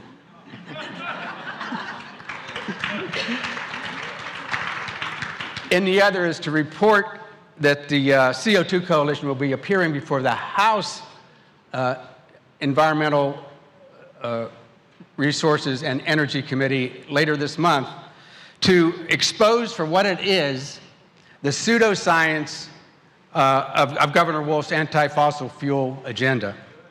The coalition has more than 70 world-class scientists who are equipped to do just that. So that should be fun. Now for our panel. The people on this panel and their colleagues and allies are working every day to keep Pennsylvania's governor from wounding, if not killing, our energy producers and impoverishing our energy consumers. That'd be you and I, you and me. Our panelists are State Senator Joe Pittman, who represents all of Armstrong and Indiana counties and parts of Butler and Westmoreland counties. Among quite a number of other things, he is Vice Chairman of the Senate Environmental Resources and Energy Committee and a leading opponent of Governor Wolf's proposal to enter into a multi-state regional greenhouse gas initiative. Short name is RGGI, RGGI, Regional Greenhouse Gas Initiative. It's also known as a carbon tax. So the other stuff's a euphemism. We also have Rachel Gleason, Executive Director of the Pennsylvania Coal Alliance, the legislative and regulatory advocacy arm of the third largest coal-producing state in the country, Pennsylvania. And Carl Moreira, Vice President of Government Affairs for the Pennsylvania Manufacturers Association. So I'm going to ask, to start us off, if Senator Pittman would start us off down the path of what you think about our energy situation. Thank you, Gordon, and good afternoon, everybody. First of all, it's very nice to share the stage with a fellow Indiana Countian. Gordon and I were talking. He's from southern Indiana County. I'm from northern Indiana County, and apparently we think well alike whenever we were from Indiana County. But I do appreciate the opportunity to be here and talk about a rather complicated subject that really, when you boil it down, is very simple. Gordon mentioned RGGI. What is RGGI? Well, RGGI is a multi-state consortium made up of northeastern states that have come together to establish a cap-and-trade program for the paying of emissions for carbon from power plants, carbon-emitting power plants. Our governor, through executive order, is attempting to unilaterally and, in my opinion, illegally enter us into the RGGI consortium. Now, the consequences of that are very profound. If the governor gets his way, every carbon-emitting power plant in this Commonwealth will have to pay for the privilege of emitting carbon to produce electricity. By the governor's own admission, this is a $550 million revenue generator. So what it is it's a $550 million tax on the use of electricity. And if you can think of a more regressive tax to impose on people than to tax their consumption of power, let me know. It is by far and away the most regressive effort to raise revenue off the backs of poor people, in my opinion. So that's what it does. What it doesn't do is it doesn't save the planet, all right? The concept is that by entering us into RGGI, it will cause us to reduce our carbon emissions. Now, if you follow the facts, and if you follow the science as DEP's own modeling, while they've tried to implement this regulation has shown, is that most of the carbon that we will no longer emit here in the Commonwealth will be generated in states to the west of us. We are part of a 13-state power grid known as the PJM. So the power we're using today doesn't necessarily come from Pennsylvania. It can come from anywhere in that state grid. And so if you have states like Ohio and West Virginia that are not in the RGGI scheme, their carbon-emitting power plants do not have to pay the price. So if you look right now in the state of Ohio, there is a natural gas plant being built right across our border. It's an 1,800 megawatt natural gas plant, and it will not be subjected to this tax. But every natural gas plant in this Commonwealth and the 3 coal-fired power plants that I represent will be subjected. So what are we doing? We are pushing the resource that we have here. We export electricity, not just across the PJM grid, but really across the nation. We export electricity. We're essentially ceding that to the states to the west of us. And we're doing it for no benefit because, as I said, DEP's own modeling shows that 86% of the supposed reduction in carbon emissions will be made up in the states west of us. And the real irony of this, if you think about it, and here I am sitting with 3 massive coal-fired power plants that Gordon knows very well. He grew up in the backyard of them. They generate thousands of jobs, family-sustaining jobs. They produce power. They have modernized. They have built scrubbers. They have built emissions controls. They have done everything that they need to do to comply. And at this point, the governor is attempting to tax them out of existence. But he wants this $550 million, and he comes to me and he says, you know what, Senator, we'll fix your communities. We'll solve your problems because we're going to get all this money. But when you think about it, where's the money come from? The money comes from the continued emitting of carbon. If power plants don't emit carbon, they don't pay the tax. So what are we achieving? We're either achieving higher electric bills and still emitting carbon, or we're pushing our resources to other states for zero benefit. That's it in a nutshell. It's a unilateral effort. It's, again, an illegal effort from my point of view, but we have built, I heard a comment when we were being introduced about a common sense vote, not by a partisan vote, but a common sense vote. Well, we do have bipartisan support for an effort to pass legislation that simply says, Governor, if you want to impose a tax, which you legally can't impose, you need to have the General Assembly approve it. We passed that bill last session. We're going to pass that bill again this session, and I will tell you we have gained significant amount of support from both sides of the aisle. And we'll talk about this a little more, about the political dynamic and the policy dynamic and what I believe is a real shift in the entire paradigm of a new conservative governing coalition. Thank you.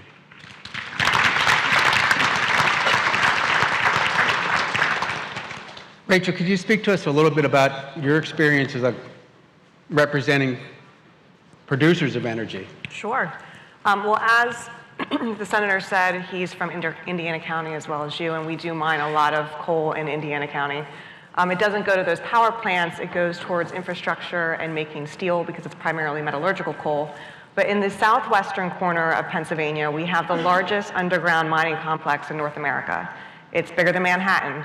And we send probably, depending on the year, 7-8 million tons of coal by rail to the power plants in Indiana and Armstrong County. So there's a direct correlation between the coal that's mined in Pennsylvania and those power plants in Pennsylvania. Now, coal is a global market. I mean, right now, China's fighting with Australia and they're mad at each other, which has increased our exports. So we do export a significant amount of coal overseas as well. But we do have these challenges like RGGI, where we won't have that market anymore and we will have to go somewhere else. Well, the challenges with that is coal has to be transported somehow. So it's either transported by rail or it's transported by barge. And to the west of us, as Senator Pittman said, in Ohio and West Virginia, there are a lot of conveniently located mines that are next to power plants that are river served. So getting our coal west will be a little bit more difficult competitively with those energy markets. Outside of that, nationally, not just in Pennsylvania, but nationally, we're facing significant headwinds in this idea that we just need to get rid of all fossil fuels, which is just infallible and not possible. Fossil fuels create everything. You can install as much solar or as much wind as you possibly want, but it does not matter how many megawatts or gigawatts it is if it cannot operate 24 hours a day. And it always needs to be backed up by something that's reliable and something that's resilient, and that's coal, natural gas, and nuclear. So we don't, natural gas prices significantly impact the coal markets. And we don't fault our fossil fuel cousin in those markets, or we want to just compete competitively in a market without having subsidies to renewables and taxes like what the RGGI tax would do to our coal-fired generation and some older natural gas-fired generation in Pennsylvania. Thank you. Thank you. And Carl, you represent users, big users of electricity. Tell us how things look from your perspective. I think it's very simply put in this way, that Governor Wolf and Governor Wolf's administration, their attitudes and their policies toward energy are the antithesis of economic competitiveness. And for manufacturers, you're exactly right. Anytime you make any kind of good, you're going to use energy and you're going to use a lot of it. We have some members that, and this is not an exaggeration, their energy bills are $1 million a month. And when you're talking about a policy like RGGI, there's been many different studies. We're not quite sure exactly where it's going to fall, but we think it's at least 9%. It could be 15% of an increase in cost for our end users. And that's why we in the manufacturing community are so passionate about energy advocacy, because it's often the #1 input in creating that finished good. But you mentioned natural gas, Rachel, and that's something we need to talk about too, and energy deployment through Pennsylvania. Gordon, you said in the introduction that Pennsylvania is the second largest producer of natural gas in the United States. But the most important point in that is that our increased production of natural gas has made the United States the #1 producer of natural gas in the world. And who did we beat out? Russia. So when it comes down to it, Pennsylvania's energy leadership is American energy leadership. And that protects us on the global stage. Geopolitically, that's our position worldwide. And Pennsylvania is an integral part of that. So that's why we're passionate about things like pipeline deployment. But we have to fight the Wolf administration and all the offices on that as well. Natural gas isn't just used for an energy source for manufacturers, but natural gas becomes liquids, and those liquids become feedstocks for all modern manufacturing. All the things that you're probably touching right now, the pen, the water bottle, even the synthetic fibers in the tablecloth that's at your table right now are all made typically from oil or natural gas derivatives. And those things should be made in Pennsylvania. Why? Because we have the supply. It's right here. It's in our Commonwealth. We can make the feedstocks that our modern manufacturers use to create those goods right here. And if we've learned anything over the last 18 months, it's that we cannot rely on adversarial foreign powers to supply the goods that we need. We should be making them here. So energy advocacy is very central to what we do. It's why we're so passionate about these things. Policies that the Wolf administration has on RGGI are of the utmost importance that we oppose, but at every turn, the Wolf administration is proposing another new additional tax on energy through a severance tax, even though we already have the impact fee or impact tax. Whether it's pipeline deployment, whether it's the regulatory agencies, we need an administrative office that works with Pennsylvania energy production in order for Pennsylvania to lead on the world stage. Thank you. Yeah. Yesterday, one of the things, when you're by yourself thinking about these things, sometimes you can get a little depressed. Yesterday, I had my first conversation with these three people, and just knowing that these three people are working together boosted my spirits. Honest to God, it did. Joe mentioned my roots in Indiana County. Well, my father worked for 42 years in a coal-fired power plant at Sword, Pennsylvania. I drove coal truck when I was in college. So coal and energy in general has put a lot of bread on my table, and so I get a little worked up about it. Joe, would you speak a little bit? You mentioned yesterday, and again you referenced it today, the kind of alliances developed to support our energy efforts in Pennsylvania. Well, much of what Carl said, I have found to be said by the private sector trade unions as well. There has been a paradigm shift, and truthfully, I think it began in 2016 with the election of President Trump. It began with a lot of the discussions of federal policy as it relates to trade, certainly some of the social issues, the Keystone Pipeline being one of the biggest. But what we have found is that the private sector trade unions very much want energy to be produced and produced responsibly. And they have been tremendous allies in this cause.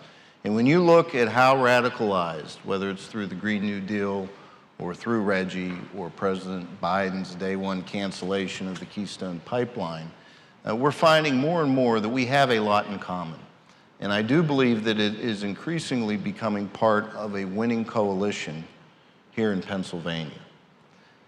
We have worked with Carl, we have worked with the private sector trade unions on these issues, and the commonalities are real.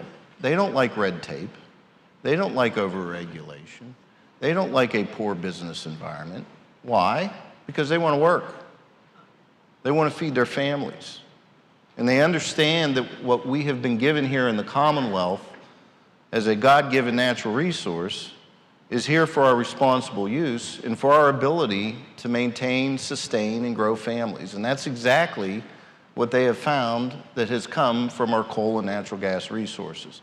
So I believe that it is a budding coalition that, candidly, we need to embrace because there's a lot more that unites us than divides us. And we have found that to be the case over the last 4 years. Perhaps Carl and Rachel have a point of view in that as well. Yeah, I can add to that.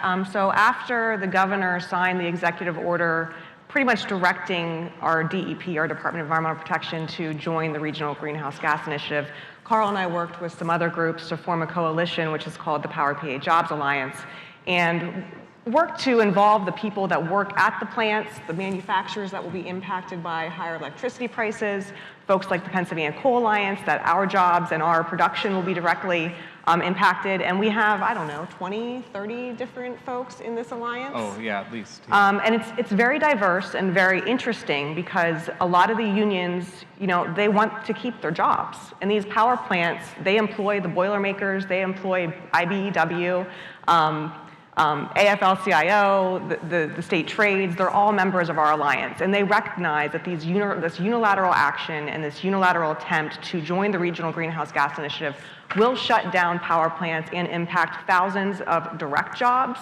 tens of thousands of indirect jobs. And these are jobs that are family-sustaining wages.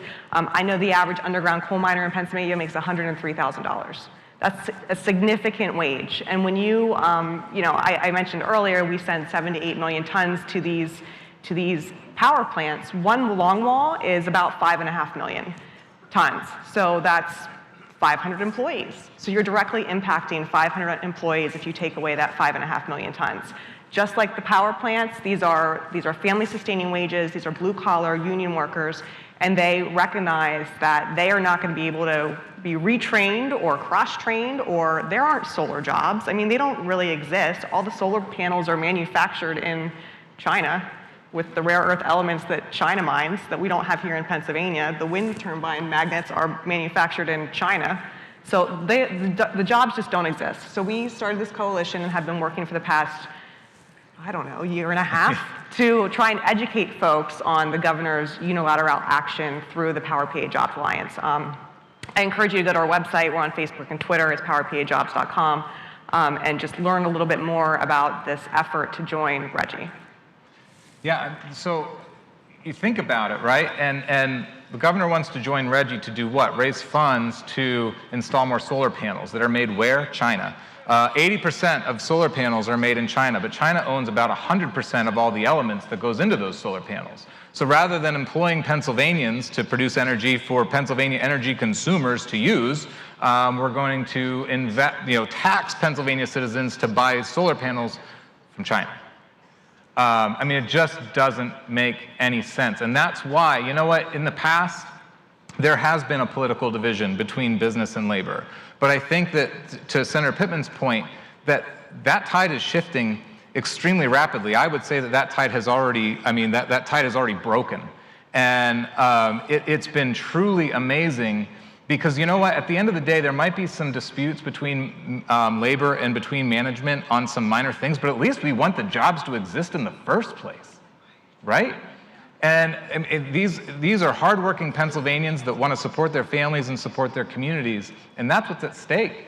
And it's truly been a team effort, but I do encourage, like Rachel said, everybody to go to www.powerpa.jobs powerpajobs.com. Learn about the issue. There's a take action button that will connect you to your lawmakers and advocate that Pennsylvania should not enter into RGGI, and at the very least, should at least have the General Assembly as a part of that process. That's great. That's great. Yeah, I really do encourage people to go to that website, powerpajobs.com. powerpajobs.com. I actually checked that website out a week or so ago, and I came up with these statistics that website published. This is a couple of polls that were done by the Lincoln Institute and Susquehanna Polling and Research. On the question of whether governors, on the question of the governors taking unilateral action on energy policies directly affecting electric rates, 73% of business owners oppose that, and 60% of likely voters oppose that. On the question of charging a fee for the on carbon dioxide emissions, so charging energy producers for their emissions of carbon dioxide. 67% of business owners oppose that. 57% of independent voters oppose that. So there is some common sense in the land, I think. I think we can take heart in that. And let me just turn back to the panel. Do you have any final remarks? One quick thing that, and I think that this is where voters, and especially when we see this political realignment, why we see this political realignment. Energy is just a business input. It's ultimately a part of business competitiveness, just like taxes are, just like the regulatory environment is. So ultimately, right now, in American society, really in global society, business capital is more liquid than it has ever been. And people are more able to work from wherever than they've ever been. So business capital is going to flow like water, right? It's going to flow to the path of least resistance. If we keep putting up barriers, if we keep creating new taxes, new fees, new regulatory structures, the business capital is going to flow to a path of least resistance, and that's not Pennsylvania. And that's what we need to change, and I thank Rachel and thank Senator Pittman for helping to work on that, because what we want is a strong, prosperous Pennsylvania, and one that is also very environmentally sound, right? Nobody here is saying that we want to exploit the environment. But if anything, if you think about it, it makes the most sense for this economic activity, this industrial activity, to occur here, because we don't violate human rights. We don't plunder the environment. We do it in a safe, responsible manner. The safest and most responsible manner, I would argue, probably in the entire world. So why wouldn't we want that to happen here? Would you rather it happen in the Congo or in China or Saudi Arabia? It should be happening here. And ultimately, that's what we're fighting for. If I could add to that. As the senator mentioned, we participate in a regional transmission organization called PJM, and this is why RGGI does not make sense for Pennsylvania. And to Carl's point, how we are going to be exporting jobs and exporting our economy to states like Ohio and West Virginia. West Virginia is 90% coal generation right now, and they export 50% of that to other states. Ohio is about 50-50 coal and gas, but with the 1,800 megawatt giant that's being built on the Pennsylvania-Ohio border, that's probably going to increase a bit. But those same states compete against us. So when we're taxed and they're not, that's where the jobs and that's where the power generation is going to go. So these New England states that are a compact of states in RGGI that say, oh, we cut our CO2, which is exactly what will happen in Pennsylvania when these power plants close. DEP's own modeling shows that there's a 0.89% reduction, less than 1%, 0.89% reduction in CO2 in the PJM RTO by 2030. That's it. That's all we're doing to export all of our jobs and all of our power generation to West Virginia and Ohio.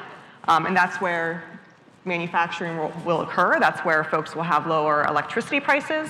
And that's why Pennsylvania's economy will ultimately be hurt by these unilateral efforts. Wow.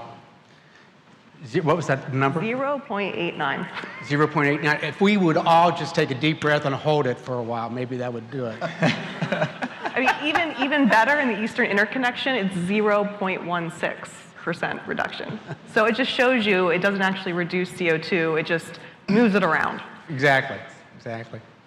Joe, anything else for us? Well, I would just emphasize the reason why the working families that I represent are so insulted by what President Biden and Governor Wolf have done to threaten their livelihoods is because if you look at the facts, they've been part of the solution.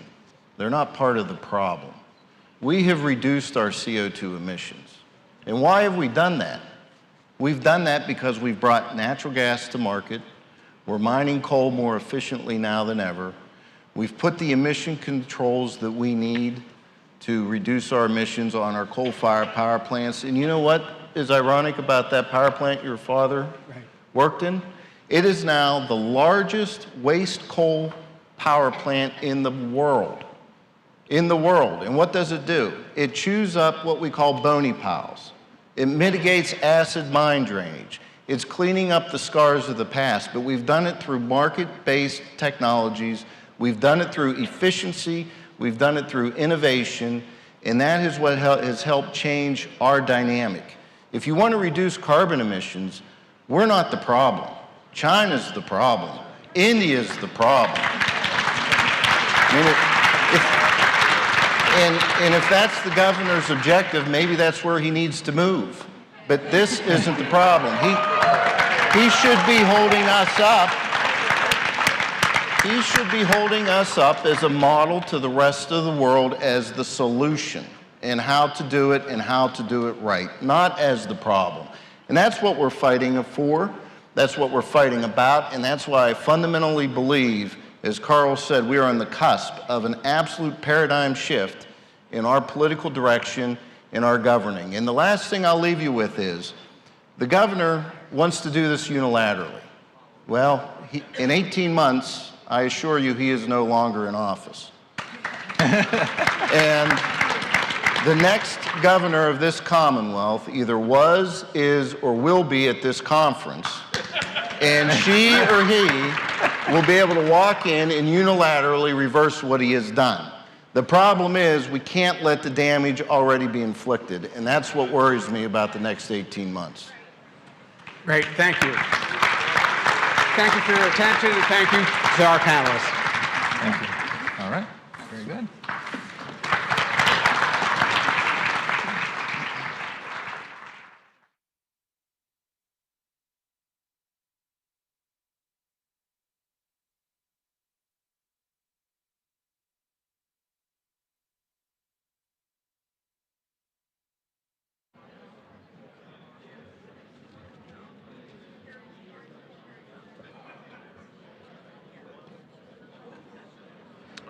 I was going to put this next segment out on my Facebook page, and then I realized I was kept off it. So, oh no, that's wrong. I'm sorry. I'm on the wrong one. No, welcome back. And our next guest, there's an old saying behind every successful man is a proud wife and a surprised mother-in-law. And I think behind every successful politician, there are people who do an awful lot of work.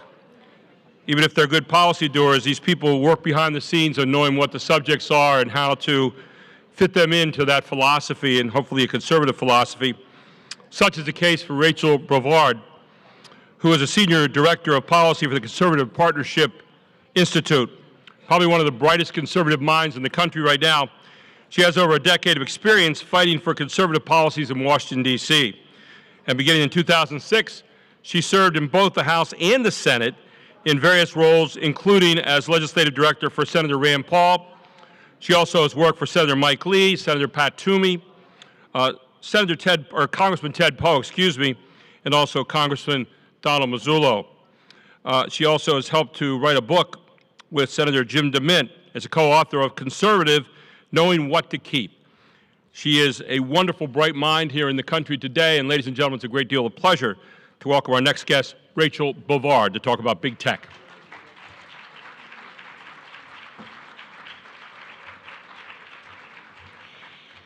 Well, good afternoon. Thank you for having me. My name is Rachel Bovard, and I've spent the last 15 years in Washington, D.C., working on a host of issues. But today, I want to talk to you about our big tech overlords. Who wants to talk about Google? Are there any big fans of Mark Zuckerberg in this room? Yeah, you might not like what I'm about to say if that's the case. But they asked me to talk today about the rise of big tech. And when I was thinking about this, I thought, well, big tech has already arisen. And we know this is the case now, especially in the last year. Just a few key things you may remember. The first, when the New York Post published an investigation into Hunter Biden based on emails from his laptop, that story was censored across Facebook, across Twitter, and across the corporate media. Why? Because it was critical of a Democrat politician, and that is not allowed in this country anymore. The second, you may remember, for years, conservatives like me on the right have been told, well, if you don't like your own platform, or if you don't like Facebook, if you don't like Twitter, then just build your own platform. Well, you may remember that John Matzey, the founder of Parler, did that. Do we have any Parler users in this room? Well, we all know what happened to Parler. When Parler got too popular, Amazon, Apple, and Google deplatformed it. They used their market power to shut off a small business in this country because conservatives were speaking too loudly.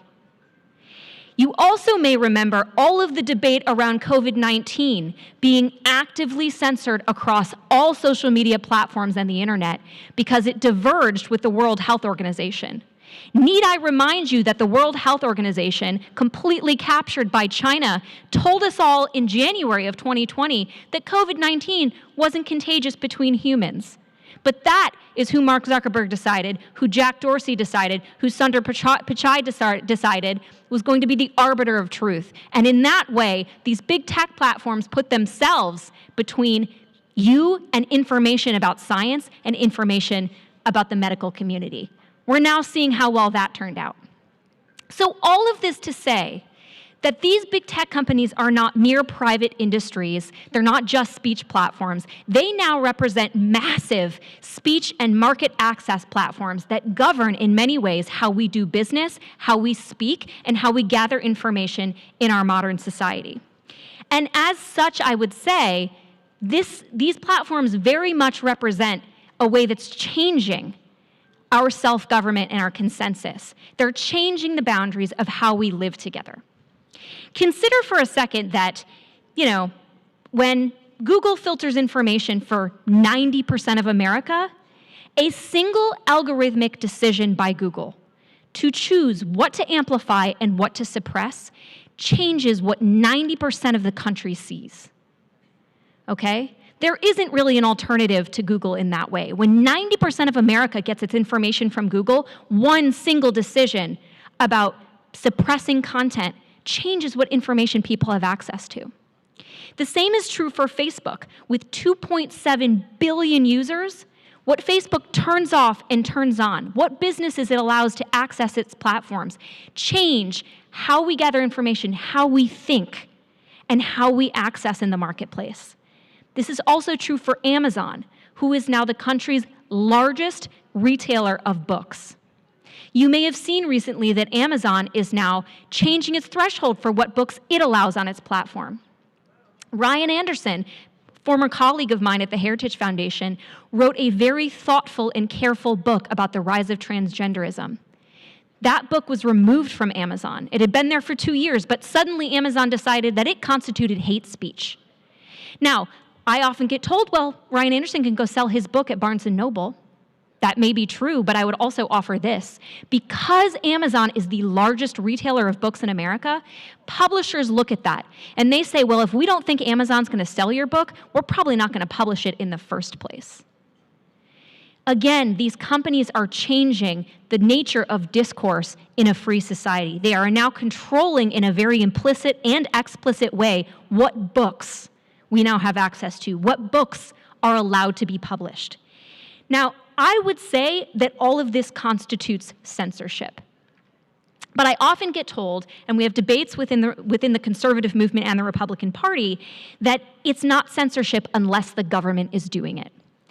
But I would say this, when major speech corporations are willing to turn off views they don't like, or when those platforms become so dominant that they can shut off individual businesses for ideological reasons, the argument that it's not censorship unless it's done by the government becomes completely semantic.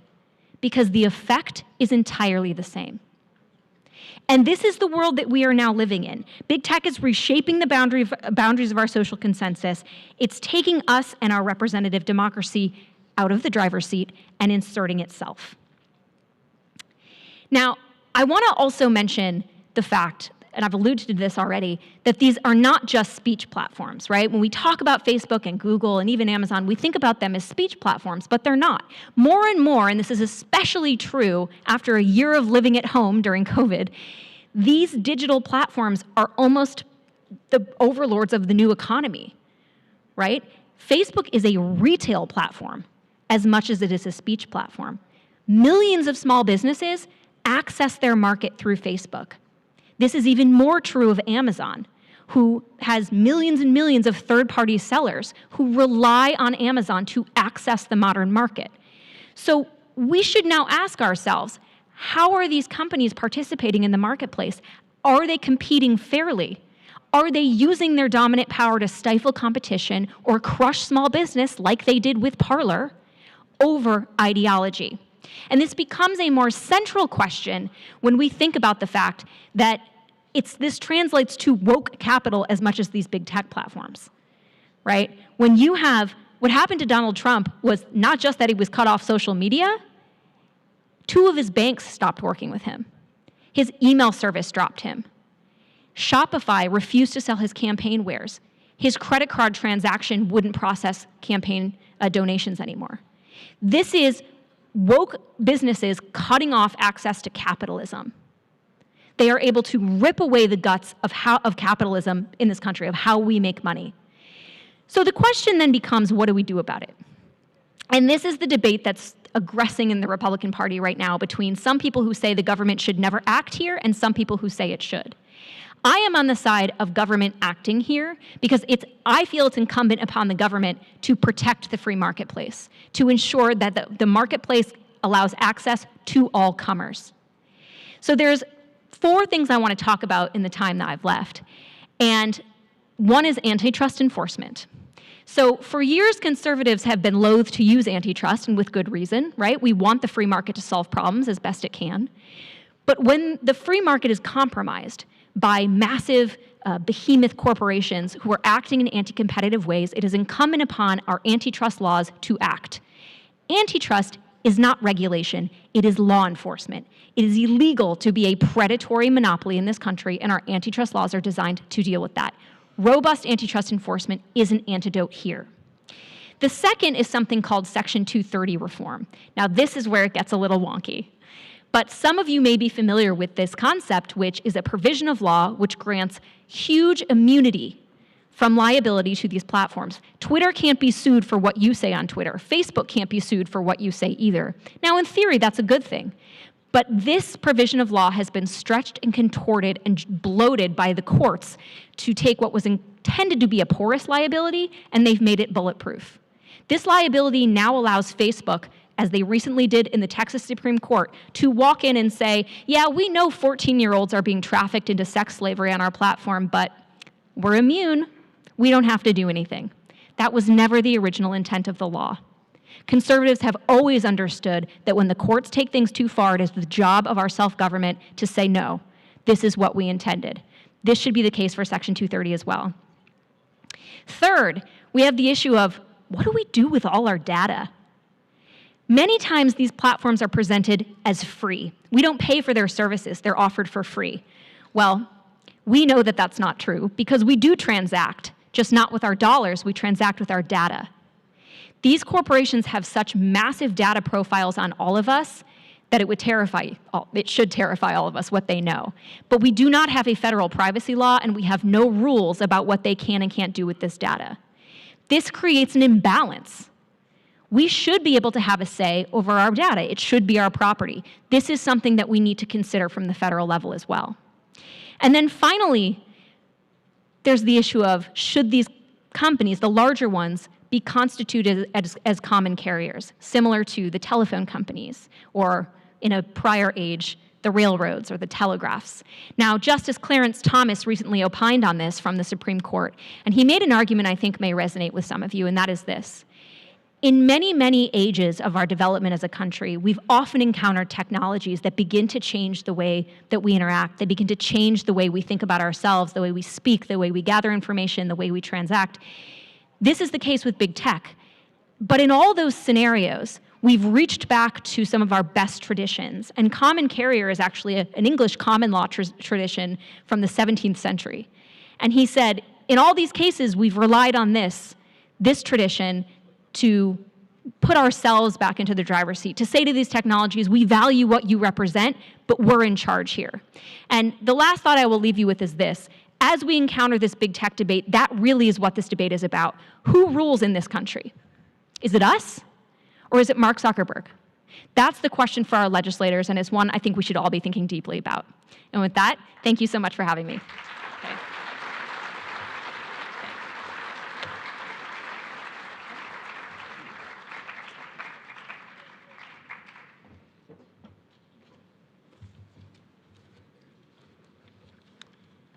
For 41 years of my life, I had a chance to be a coach in basketball and also 14 years a coach in golf. And I remember when I started teaching back in the early 1970s, we had something called Title IX that came along to protect women's sports and, in fact, to advance it. And for 20-some years of my life, I helped to coach girls basketball and saw a lot of young ladies go on to get Division I scholarships. Today, we have a question about fairness in sports. And there is a bill right now, which is out before the State House, House Bill 972, which talks about fairness in women's sports. In fact, it's called the Fairness in Women's Sports Act. Our next conversation that's going to be had today is going to be between Cheryl Lynn Allen, who is the first African-American woman to be elected to the Pennsylvania Superior Court in 2007, and she is a Pittsburgh native, a former Pittsburgh public school teacher, so she knows a little something about women and kids and teaching and educating. She's a graduate of Penn State University, University of Pittsburgh School of Law. She also spent 15 years practicing law before earning a merit selection appointment to the Allegheny County Court of Common Pleas in 1990. She is also associated with the Pennsylvania Family Institute and the Independence Law Center, and she serves on several different boards. With her today will be Barb Gleim, who is the 199th representative, Cumberland County, state representative, has served the 199th for a few years now. And I was reading down all the things they had here, and she said it was not her fault that all that was in the book here, that her staff sent that. She said, please don't read all of that. And she paid me $10, and I said I'd be glad not to. But no, in all seriousness, the one thing she did say, she said, just say that I'm a farmer. I'm a farmer. But I'm also going to embarrass her just a little bit, because in talking to her, she also said that she was an athlete. And she went to University of Maryland back in the day. And I'm not, I'm smart enough to know you don't say when, okay? It wasn't the 1900s, okay? But she went to, well, it's better than me. I was in the 1800s, so don't feel too bad. But Barb played soccer, and I looked at her and I said, you had to be like a center forward, because you look like a person to be scoring goals up front. She goes, actually, I was a wing. So she's a wing woman right now for the Fairness in Women's Sports Act, and we're going to invite Cheryl Lynn Allen and Barbara Gleim to come out right now on the stage. Please give them a great round of applause, will you please? They're going to be sitting over here with the conversation today. Thank you. That was funny.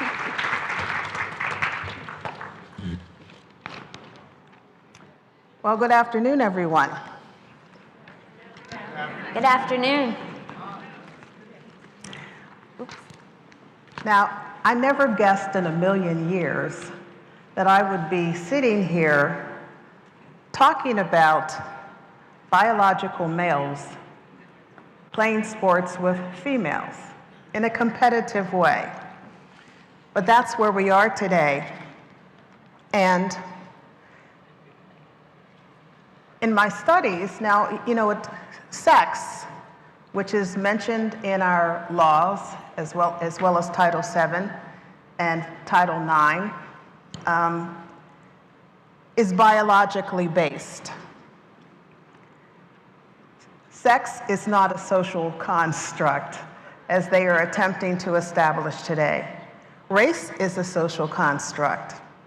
But today they are attempting to convince us all that sex and gender are two different things. I always thought they were one and the same, but who knew? They are attempting to convince us that sex and gender are two different things, and that gender is a social construct. It's based upon roles and behaviors and expressions, and it does not have its basis in biology. Gender, according to the left, is based upon feelings, whereas, and it's also considered or described as gender identity, which is based upon feelings rather than facts. Sex is biologically based, gender is based upon one's beliefs. And so that is going to form the basis of our discussion today as we talk about girls' sports and fairness. And before we do that, we do have a video to show you.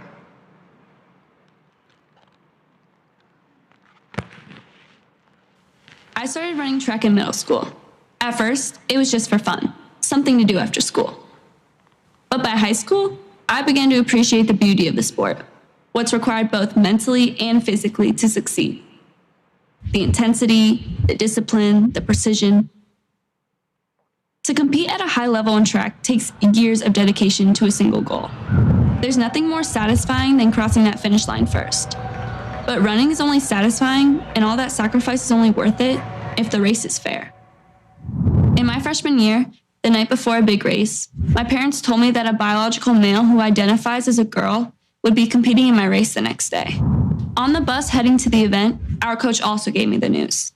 I didn't have much time before the race to process what this might mean, but I had plenty of time to process it afterward. And for the next few years of my high school career, as I watched again and again, first one, then two, biological males dominate girls' track events in our state. It started from what might have seemed like a fair idea. The Connecticut Athletic Association decided that males who believe they are girls can compete against girls. But beliefs don't change biology, and the result has been anything but fair. Since 2017, the two biological male runners who have competed in girls' high school track in Connecticut have won 15 women's track championship titles. Titles that were held by 9 different girls in 2016. 4 of those state championship titles should have been mine. They've also shattered girls' track records. Those two biological males now hold 17 all-time individual women's meet records in Connecticut. As a result, the rest of us have lost over 85 opportunities to qualify for higher levels of competition, losing scholarship opportunities, titles, and wider recognition. I remember the 55-meter indoor track competition in the 2019 state championship. I finished in 7.23 seconds. That was the top time among biological girls, but third overall. The male who finished second in the race clocked in at 7.01 seconds. The new women's state champion, also a male, broke the all-time record for the event, finishing in 6.95 seconds, a time that would have earned that same runner 140th place in the men's 55-meter dash that year. It's hard to explain the feeling that no matter how talented you are, no matter how hard you train, how much you practice, how much you want to win, you've already lost before the competition even begins. Losing builds character, but only if the competition is fair. I and 2 of my fellow female runners, Selena and Alana, sued the Connecticut Interscholastic Athletic Conference in federal court with the help of Alliance Defending Freedom. We challenged their policy because it unfairly discriminates against us girls. Studies have shown that male athletes consistently achieve results 10 to 20% higher than comparably fit and trained women across almost all athletic events. Even when males suppress testosterone, some of men's physical advantages never go away, like greater lung capacity, larger skeletal size, and greater bone density. In 1972, Congress passed Title IX, a civil rights law that was designed, in part, to stop discrimination against girls and women and to provide them with equal athletic opportunities. But now, in the name of progress, Connecticut and other states are undoing all of that. For the first time in nearly 50 years, they are tilting the playing field against women. That's not progress, and that's not fairness. It's discrimination.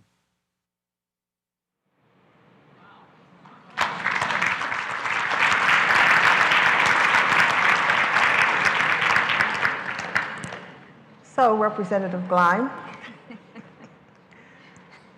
I mean, we have to consider the fact that no amount of feelings or no amount of beliefs can overcome the fact that every female woman is born with an X with XX chromosomes, and a male is XY. They have different levels of testosterone, different body structures, and that's the reason why we have Title IX. Now, when I was coming along, a long time ago, there were no women's sports. I went to high school, attended college prior to Title IX.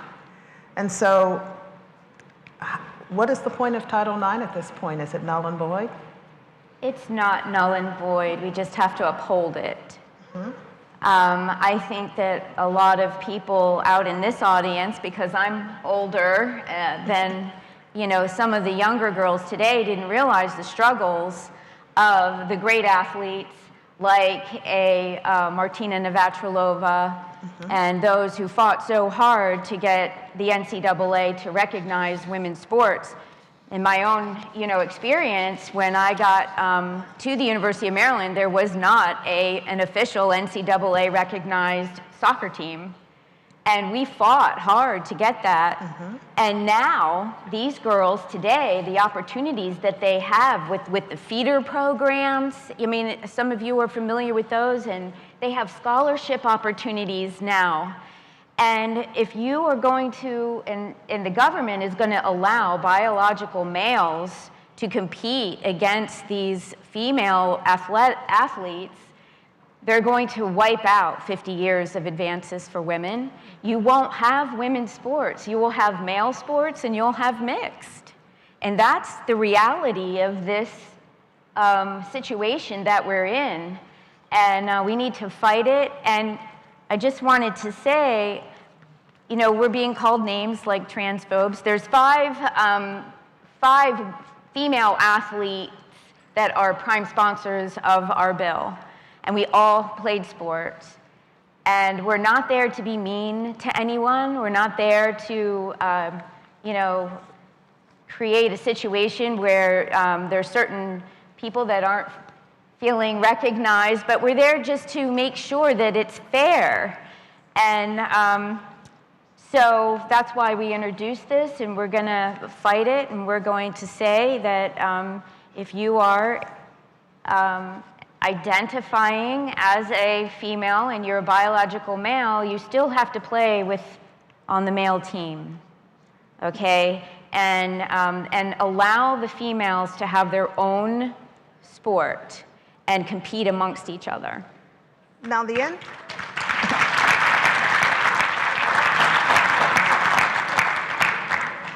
Now, the NCAA bylaws state that a transgender female, who is actually a biological male, must be fully transitioned and have been receiving hormone treatment for at least a year. They go on to state that testosterone levels must be 10 nanomoles or lower to compete. The average testosterone level for biological females is 1.6 nanomoles. The highest recorded testosterone level for a biological female is 4.8 nanomoles. And any female who records a testosterone level of 5 or above will be flagged for doping and cannot compete. So in other words, a transgender female who is actually a biological male can compete as long as his or her testosterone level is below 10, but a biological female cannot compete if her testosterone level is 5 or above, because she will have been considered to have taken some kind of drug. She will be considered as having been doped, and she will be eliminated from competition. Yes, that's true. And I know that there are some scientists and doctors who are fighting this at the Olympic level. They understand that even if you bring those nanomals down, if you're a biological male competing with the females, down to 10, you're still at an advantage. So when we're talking about fairness in women's sports, we're not just talking about the fairness for opportunities and being allowed to compete with other women. We're also talking about the fact that biologically it's not fair based off of the testosterone levels that they have in competition.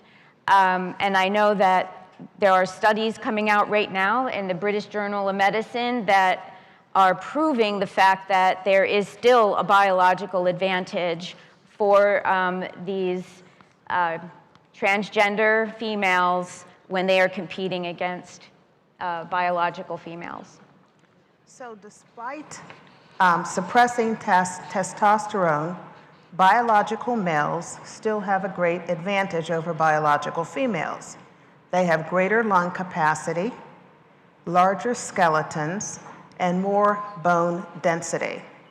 Also, because of their added testosterone level, it gives them a level of strength that is greater than any female.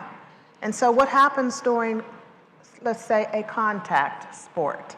I mean, track is not a contact sport, but wrestling or even basketball, what happens during a contact sport? Well, we talk about also how allowing transgender females to compete against females is harmful from an educational standpoint, but it's also from a physical standpoint, just like you say.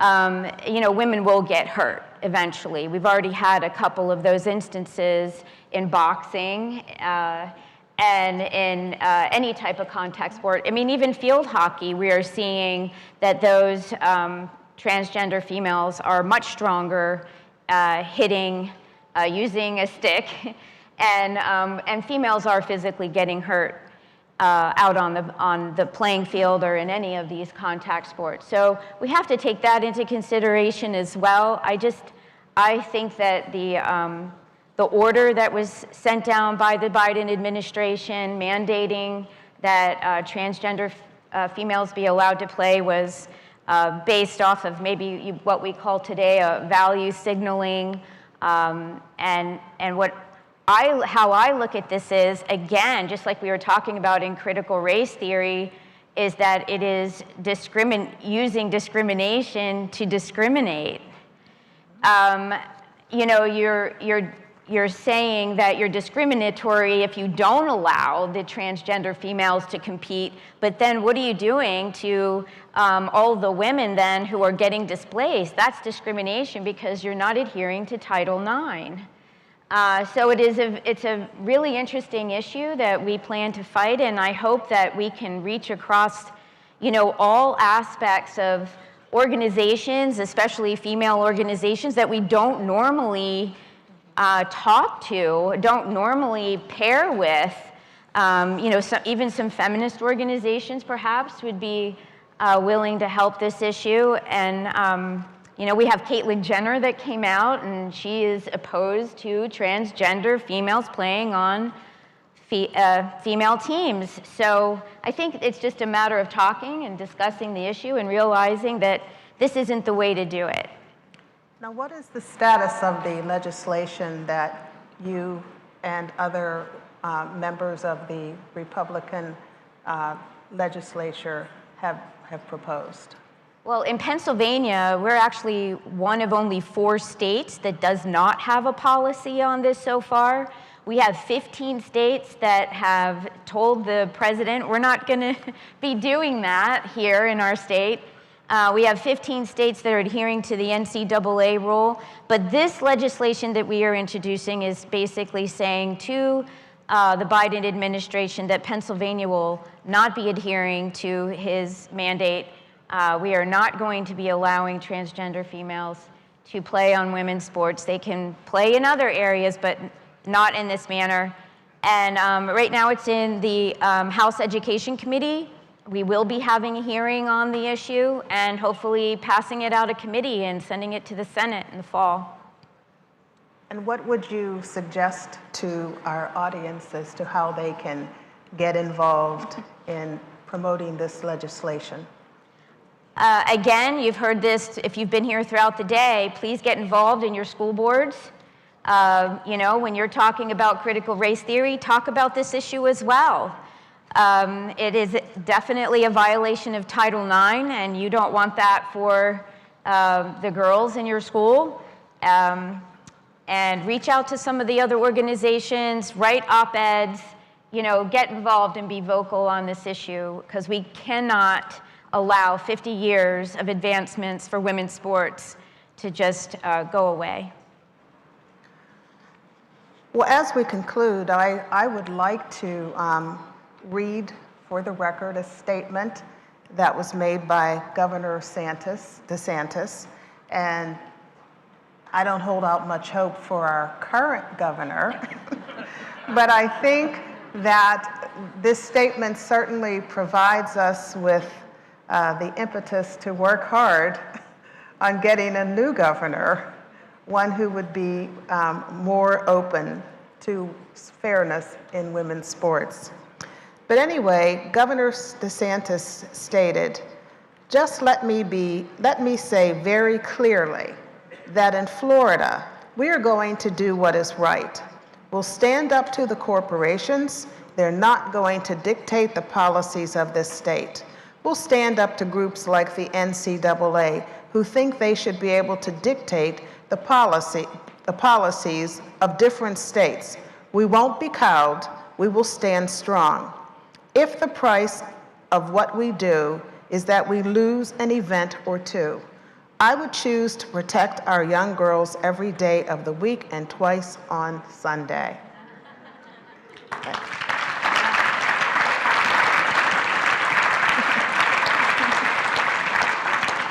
In other words, as the governor said, this issue, this philosophy is not based on biology. It's based on ideology. And the left is constantly telling us, at least with regard to COVID, trust the science. Well, they should trust the science here. Yeah, thank you. Thank you.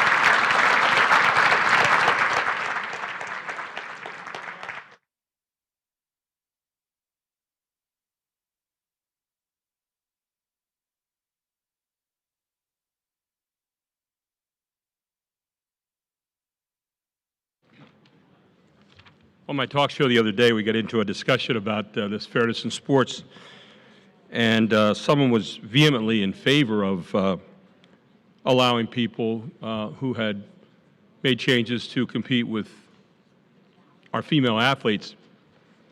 And I said, well, and normally what happens is you get into an argument with somebody about that, they haven't played sports. You know, one of the things when you've coached or you played in sports for a long time, it's where the concept of fairness is learned.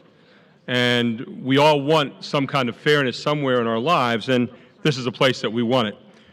But finally, at the end, I said, well, let me give you an example of maybe where there's a difference in sports. I said, suppose I said that Phil Mickelson, who just won the PGA tournament, decides to become Phyllis Mickelson and play on the LPGA Tour. Do you think we would notice any difference? Or Tiger Woods decided to become Tigress Woods at some point in time and play on the LPGA Tour. That was the end of that conversation. It ended very quickly. So every now and then we have to think about that in terms of some of the things that we see out there publicly all the time. And it's not, as they mentioned earlier, something where you want to be mean. It's just a matter of where you want to make some sense. Now, I look forward to this next panel because it's healthcare reimagined and what is more important right now in our society than healthcare, and really getting at, again, a way of doing this and being fair about it. And leading our panel discussion this afternoon is Ashley Siska Klingensmith. And I said to her, I said, do you want to be introduced any particular way? She said, I'm third in line to the throne of, no, it's a different thing. No, she actually was very humble. She said, any way you'd like. So she said, her name goes by Ash every now and then, but she's been on the staff with the Pennsylvania chapter of Americans for Prosperity since May of 2004. And she's also worked for Congressman Rothfuss, who was up here speaking earlier today. She resides in Pittsburgh with her husband, Robert, and German short-haired pointer, Burnley, which I think, again, is noteworthy. You know, that we have a lot of people who mention their pets a lot, I notice, when they get introduced. And I guess it's good because the pet came after the husband, so we know at least where the chain of command is there in terms of love. But with that, I'll turn it over to Ashley Siska Kliggensmith, Healthcare Reimagined. Ashley, take it away. Thank you. Give her a nice round of applause, will you please? Thank you so much. Thank you so much. It is such an honor to be back in person with a room full of happy warriors. This is so refreshing. Yes, AFP, we are the largest nonpartisan, nonprofit, grassroots organization in the Commonwealth with a full-time, year-round, permanent grassroots infrastructure. And so I always like to say, if you remember anything about us, think about the fact that we are the lobbyist for the most underrepresented and least organized special interest of them all, which is the hardworking taxpayer. So we're under the dome lobbying for you all, and it is such a privilege. But you know, while so much has changed, throughout the past year and during the pandemic, one thing has remained the same, and in some contexts, I think has really become more pronounced, which is the fact that there is a portion of this nation that believes in top-down command and control policies. And we have got to be an antidote to those. From legislators to the professional lobbying class, there are a lot of people fighting for more government intervention in our lives. And so ground zero, I think, for their advocacy, both in DC and frankly in the states, is a single-payer, public option, Medicare for all, prescription drug price control plan. And so there is this regular kind of chorus of Democratic, staffers and also members that are lobbying for these ideas, and it is up to all of us to really fight against them. Just recently, Colorado and Nevada both have passed single-payer public option legislation. I know the Colorado bill had that provision gutted. In Nevada, the threat of a signature from their governor is on the table. And so that threat is on the march. And so at AFP, we are really working to advance a different paradigm.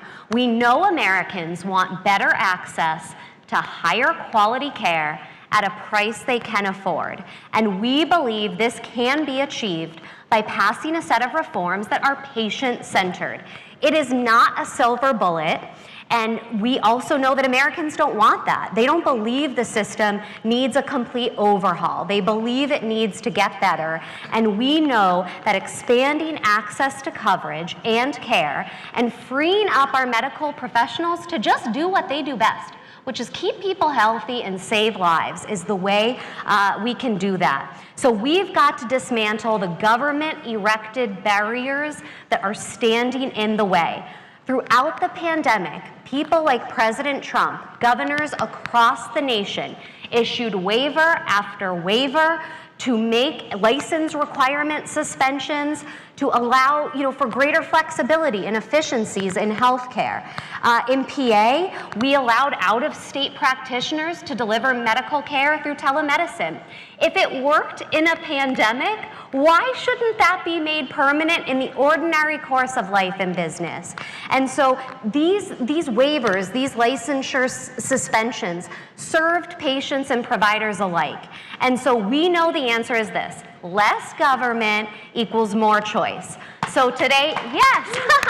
And so today, you are going to hear about ideas and opportunities that can happen in this 117th Congress, as well as this 2021-2022 legislative session over across the river under the dome. And so I am going to start with Dean Clancy. I also have my friends Matt McCoy, Representative Valerie Gatos, and I'll introduce them as we get to them. But we're going to kick it off with Dean Clancy. He is my colleague. He is a Senior Health Policy Fellow at Americans for Prosperity. He is nationally known to work on healthcare freedom, advocate, and domestic policy with more than 20 years high-level experience in Congress, in the White House, and the U.S. healthcare industry. From 2004 to 2006, he served as the top White House budget official on healthcare and entitlements, with a portfolio that encompassed half the federal budget in dollar terms. He helped shepherd the most historic Welfare Reform Act into law, authored the White House OMB Memorandum M0513 that has quietly saved taxpayers billions and secured entitlement of a bill that protected life-saving negative pressure wound therapy devices from a misguided Medicare regulation. He is a frequent guest on TV, radio news shows. He's been featured in many publications, including The Hill, U.S. News and World Report. I could go on, but Dean, you're fantastic. Welcome to Pennsylvania.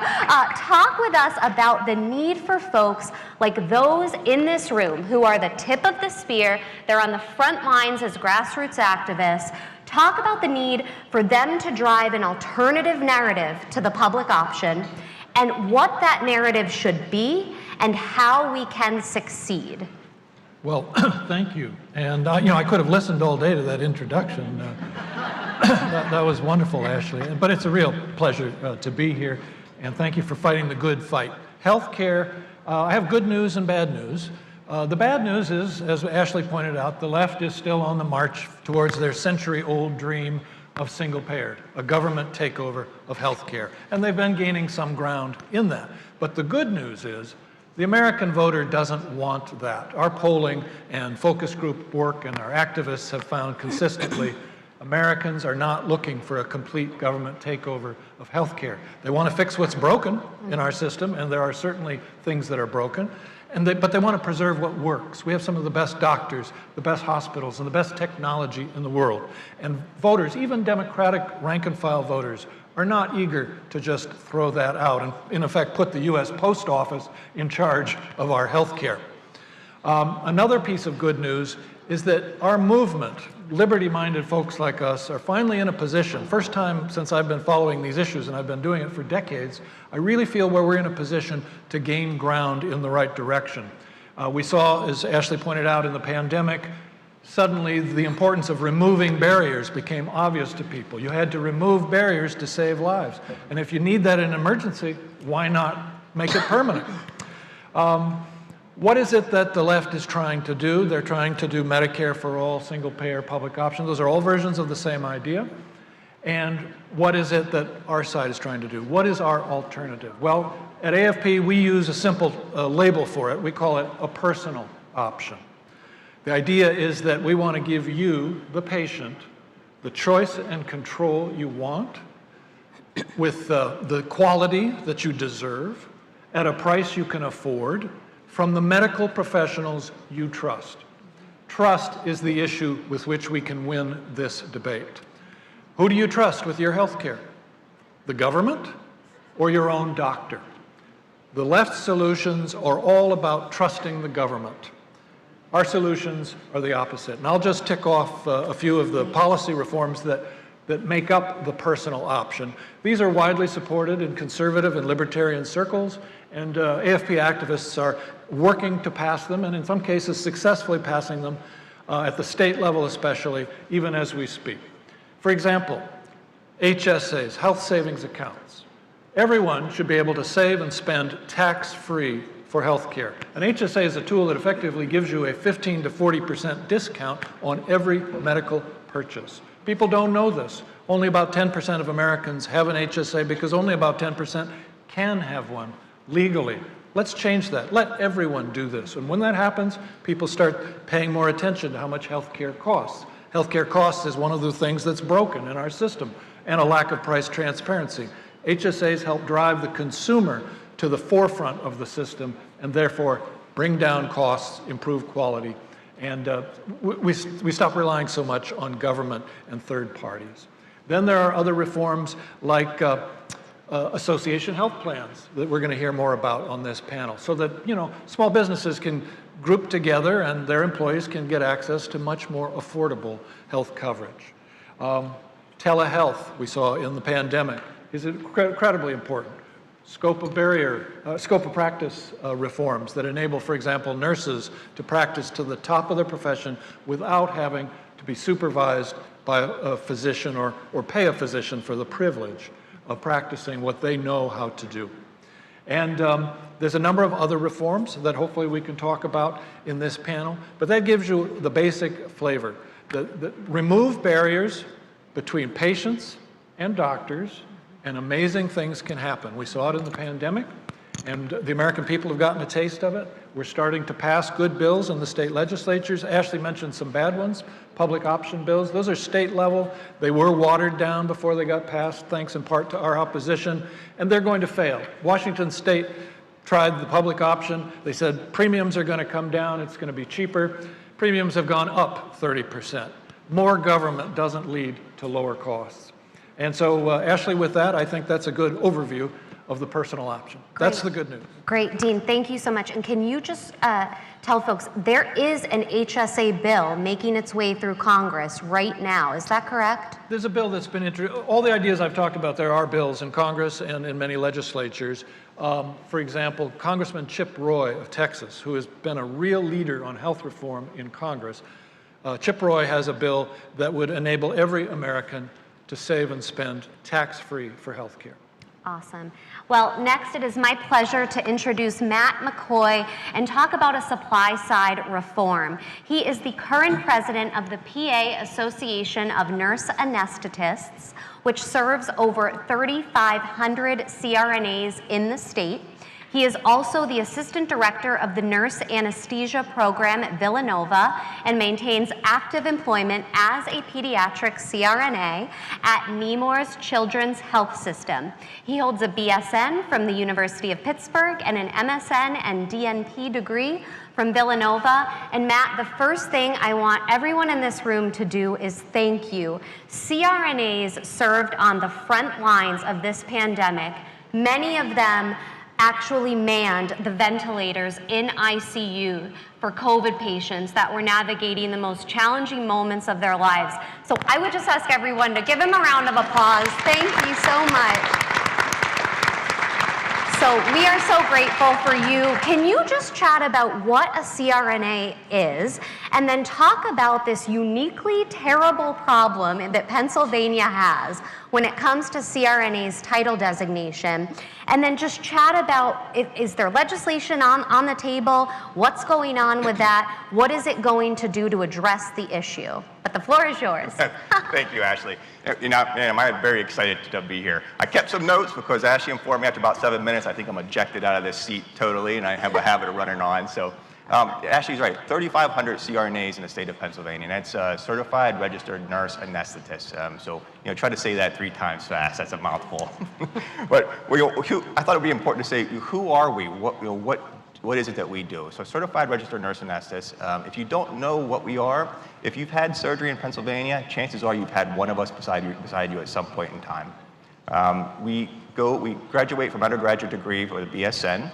Many of our CRNAs have to go to an ICU setting for 1 to 2 years, but we tend to see that the average ICU or critical care experience is about 5 years in Pennsylvania.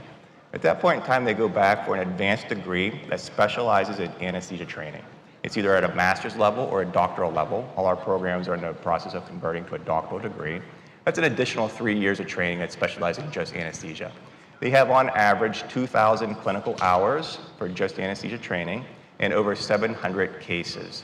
So I think the interesting point that I'd also like to make is that here in Pennsylvania, we have one of the largest training programs in any other state. We have currently 13 programs right here in Pennsylvania. We produce we're one of the top producing states for our CRNAs. We produce in excess of over 300 to 350 CRNA students every year.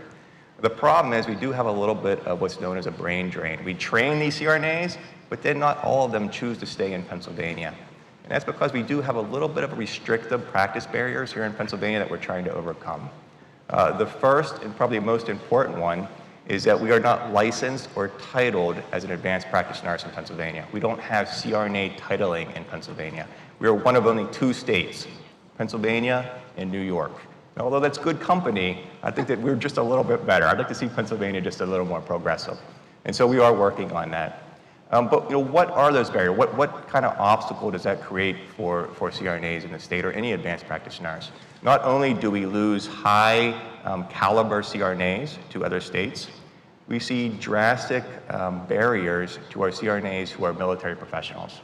Oftentimes they need to look outside of our state to competing states, Ohio, Virginia, Delaware, in order to obtain a CRNA license so they can actually practice as an anesthesia professional in the armed services. And so that has some significant logistical and financial barriers for the CRNA. The biggest and probably most important aspect that we've seen come up, burden that we have seen arrive though, is pandemic responses. So as CRNAs, we're oftentimes interoperative experts, but facilities don't quite know how to use us to our skill set in these pandemic environments because we practice on our basic intro-level nursing license here in Pennsylvania. So what we saw during the pandemic was a vast majority of CRNAs were actually furloughed or laid off during the pandemic because our OR volume had drastically decreased and hospitals couldn't use them anyplace else in the hospital setting. They could go back to work as a basic entry-level nurse in the ICU, but they couldn't be used for their advanced skill set. And so that was pretty detrimental to quite a lot of CRNAs, but also a decreased access to care for Pennsylvania constituents as well. On top of that, though, we are happy, as Ashley had said, we're happy to announce that we do have some legislative movement currently. We have two bills, both the Senate and House bill, that has just recently come out of committee. The first time we've seen this action in the last 10 years. And so we're hoping that eventually this will get to the governor's office and we'll have a sign off so where Pennsylvania CRNA will officially be titled and licensed in the state. And so that leaves New York as that outlier. Until then, though, we're not always happy with all the governor's waivers, but this one was particularly important, was the healthcare waivers for us. It allowed CRNAs to practice without that burdensome physician supervision, and it really allowed hospital facilities to determine the best use of the CRNA. We got many reports of CRNAs actually developing COVID response teams or leading COVID response teams in the healthcare setting. So as a patient entered the hospital that had COVID, an activation would be announced and a CRNA-led team would go down to secure the airway, do invasive lines and monitoring, and make sure that patient is comfortably transported to the ICU. It also allowed facilities to use CRNAs as what we like to say is physician extenders. And so if a physician is in the ICU is overburdened, a CRNA can go up there and help again with invasive management, line placement, monitoring, and it allows that physician to reach multiple patients that he or she may not be able to do without that CRNA presence. And so for that, we're really excited. Those waivers are elected to be suspended in September. We really feel that they really should be a permanent part of the healthcare landscape. We totally agree. We'll be working hard to make sure they are. Matt, thank you for all you do. We are just so grateful for the services you provided at the most kind of trying times. So thank you so much. Last but certainly not least, Representative Valerie Gatos is here. She serves the 44th Legislative District. She is serving her second term, so that's out in Pittsburgh. She came to the legislature from working in the private sector for years, being a business owner herself. She is a champion for startup and small businesses who is committed to addressing the tax and regulatory barriers that are holding these constituencies back. She has introduced legislation that would provide a mechanism for employers to join together to negotiate for discounted health insurance coverage in the same way that large businesses purchase group benefits. So as we consider kind of the cries from the left for a public option or Medicare for all, we all should be elevating market-driven coverage side opportunities and alternatives to insurance. So Representative, would you chat a little bit about your legislation, what inspired you to introduce it and champion it, where it is in the legislative process, and then I want you to end with why you think everyone in this room should feel a sense of hope about what is happening under the dome. Thank you, Ashley. And I'll tell you, it's really wonderful to see everybody here. And after the whole year of a lot of absences, but we have been working hard. And so my background with the Association Health Plan Bill, one of the reasons why I introduced it is having run my own business, having worked with a lot of startup companies. The top two expenses that small business face is energy and healthcare. And really, It's something that is so important. And so myself, when I had my company in 2008, after the Affordable Care Act was introduced, of course, we were all told that, this was going to give new opportunities and expand coverage. Well, the following year, my healthcare coverage went up almost 18%. The following year, it went up, I think, 12%, and then it continued to do that. And I had staff people who were 10 years younger than I am, and it still went up. So this was a real source of frustration for me. And when I looked at that, I realized that the association health plans, which were once permitted prior to the Affordable Care Act, were suddenly now prohibited. Now, talk about having the ACA being discriminatory against small business, being punitive towards small business. That's really what it was. And here, the larger corporations were still able to pool and provide that as a benefit to their companies. So now, my background was that I invested in small startup companies. Now, here's a small startup company now having to pay even more money for healthcare. How do you build a company if now you've got the competition from the larger companies? So this goes back to what we were talking about, big tech. Well, big tech is now able to offer more benefits to these small companies. So I'd like to bring back the association health plans and enable companies that have at least, actually I should say that the pool of companies have 50 employees or more. So let's say if you're a life sciences company that has 2 employees, you can pool with companies of a like mind, and as long as you have 50 or more, you can then get that same group coverage. Same thing for the restaurant industry. You've got a restaurant industry that has a lot of employees statewide. This would be an opportunity for them to offer health care. And we have shown that offering association health plans will actually expand coverage to people who are not having coverage right now, people who cannot afford to pay into the Affordable Care Act. So this is sort of a no-brainer, and we have had a lot of discussions with our state insurance commissioner, who basically says, well, and I'm going to summarize really what the response is. Well, somebody's got to pay for the Affordable Care Act, and somebody's got to pay for the exchange.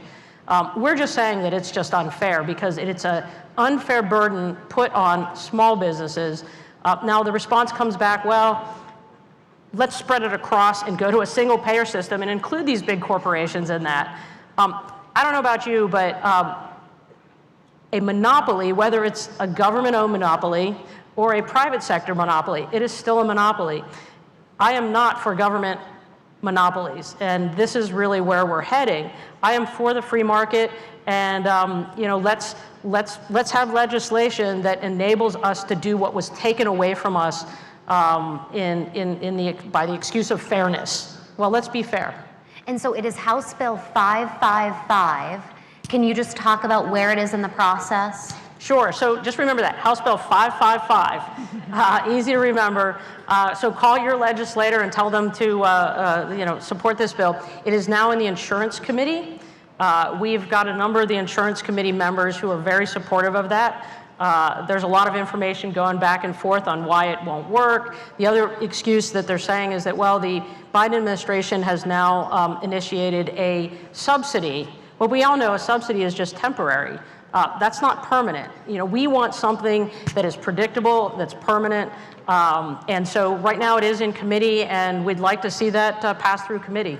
Absolutely. Thank y'all so much. And thank you. I know that everyone here is here because you believe this is a nation where anybody with nothing can become anything. And right now, there are some serious government-erected barriers that are standing in people's way. And every day at AFP, we get up trying to fight to make anyone's version of the American dream, the path to get there, less arduous. And so we invite you all right now. We are an organization about action. Pull out your phone. You can visit healthcarereimaginedpa.com. And right on that site, we have listed for you all of the committee chairs and minority chairs, their Twitter handles, their Facebook pages, so you can tweet at them, tag them in a Facebook post, ask them to pass some of this legislation. And right there on healthcareimaginedpa.com, there is a letter. It will take you under 30 seconds to sign it, and it is going to go directly to the inbox of your state representative and your state senator. It's going to talk about things like telemedicine, like scope of practice, like CRNA title designation, and like association health plans. All the bills are there. You don't have to do the work. We've done it for you. We just need you to be effective grassroots lobbyists. And so we are just so grateful for your time. Healthcareimaginedpa.com. Our booth is right out in the lobby, and so we hope you'll drop by and say hi. But thank you so much for your time, and enjoy the conference.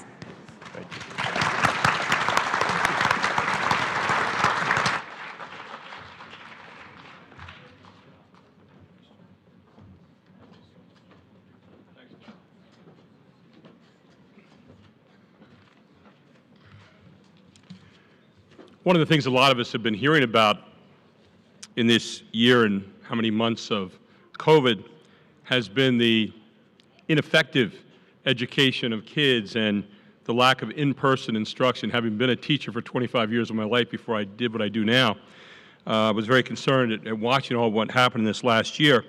I also saw a number the other day that more kids are signed up for summer school right now than have signed up. I think it was like a 32% increase over summer school a year and a half ago. And there are two reasons. Number one, they said it's trying to get back, parents want them to get back and socially start to acclimate again to what it's like to be back in school. And the second one was grades aren't very good. A lot of kids didn't get involved.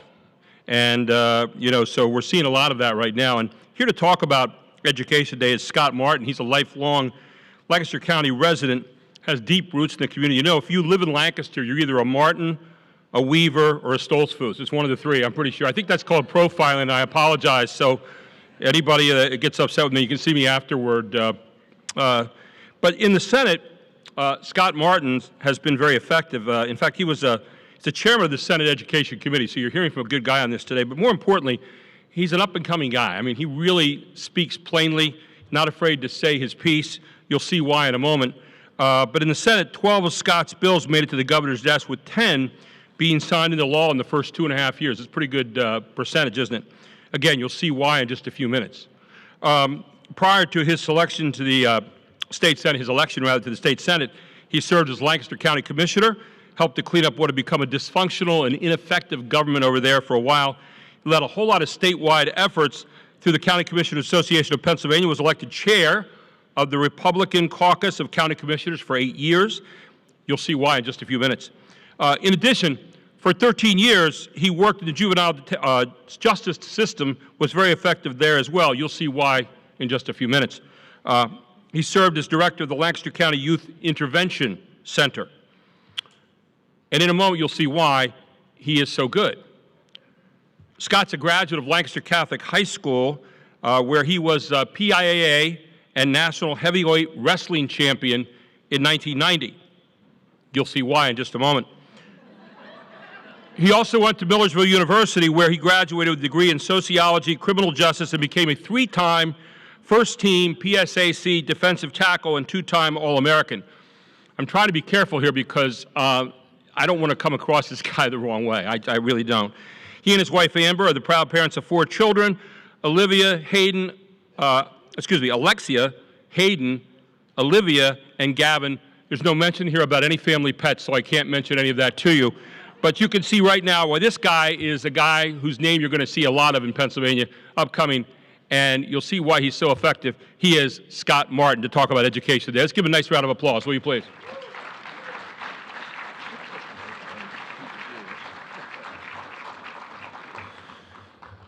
Good afternoon. How's everybody doing? Good, good. Well, for the record, I can tell you this. I probably can name 7 different Scott Martins that I know personally just in Lancaster County. So if that emphasizes his point. No, but it's truly an honor to be here, see so many familiar faces here, and hearing the wonderful and really the topics of our day being discussed.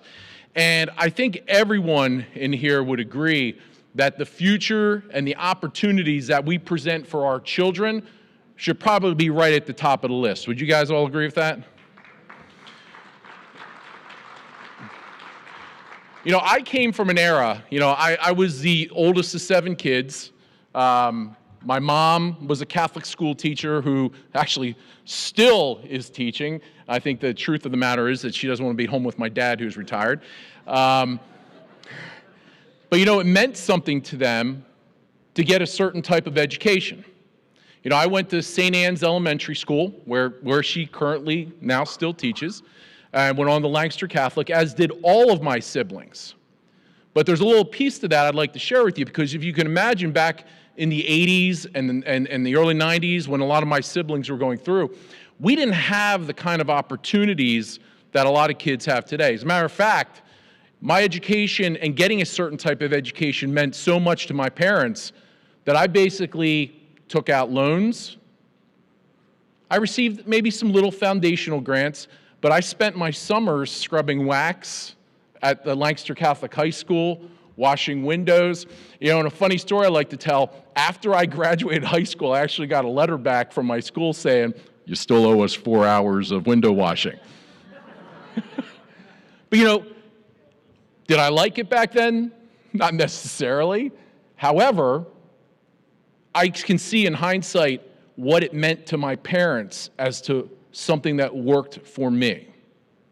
Fortunately, with the work of so many folks, probably some in this room throughout the course of the last couple of decades, some that you're going to meet in a little bit, that we started providing educational opportunities through things like the Educational Improvement Tax Credit, to open up more abilities, and not even using tax dollars, by allowing private entities to make a contribution in order to do that. Now, over the period of the last couple decades, it's been a real battle to grow the program.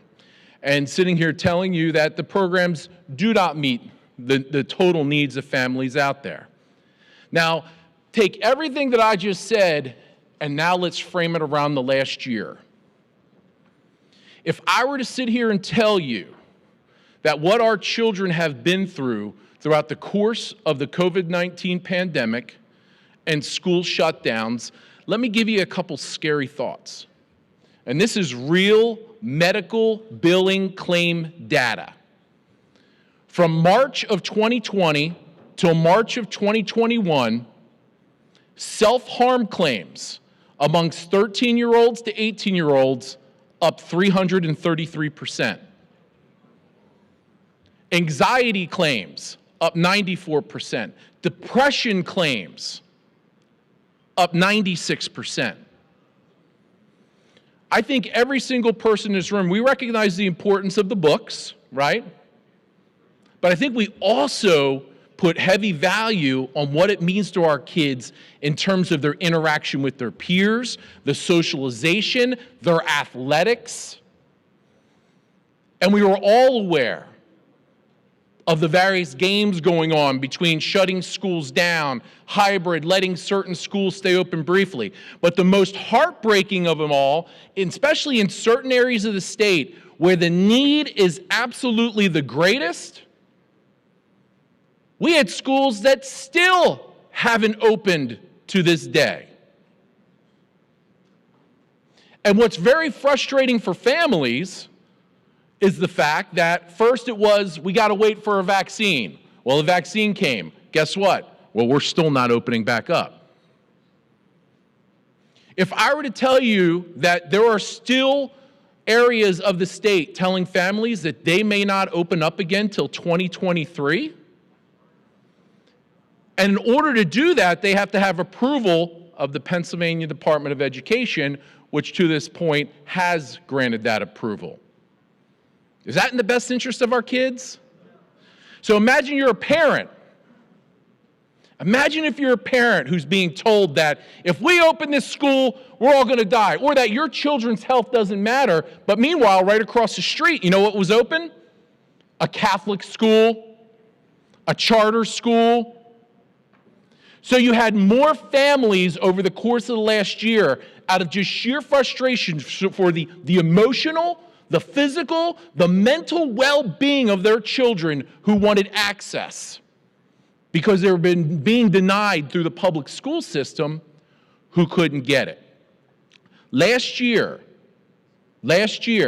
67,000 families of a student who felt it was in their best interest to find a different educational path for their child, one that works for them and their families. 1/3 of them, 22,000, denied because of the participation caps that are in place right now.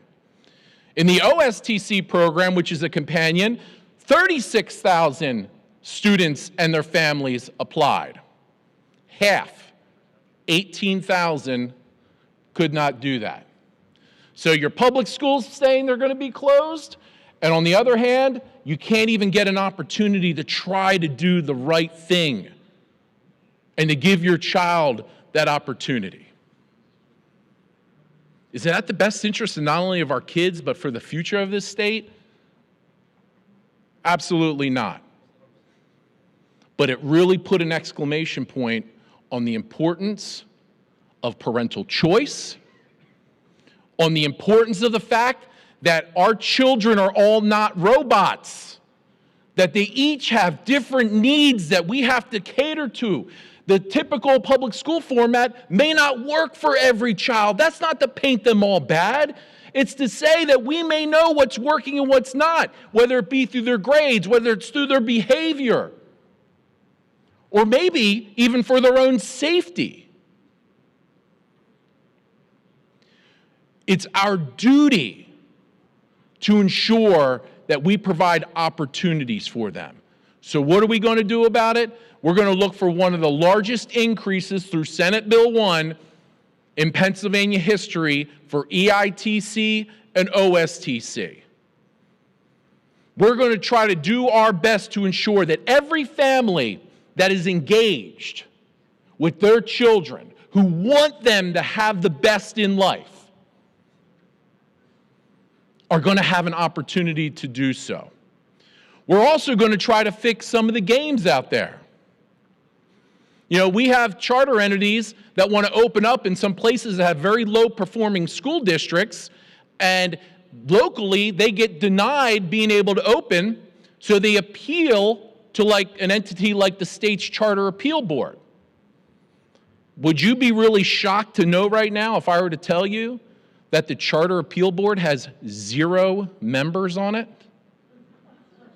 It's hard to take action on hearing an appeal if there's not a board to do that. We have entities that are telling charters, some very good charters who are serving some of our most neediest children across this Commonwealth, that if you do X, Y, Z and you surrender your right to appeal, then maybe you can do business here in this school district.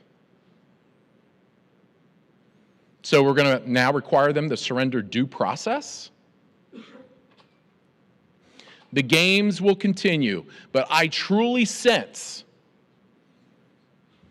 that what we've been through this pandemic, there's a lot of folks who believed that choice wasn't critical and very important, but the pandemic, if there is a silver lining, is talking about the importance of these efforts, the importance of these opportunities.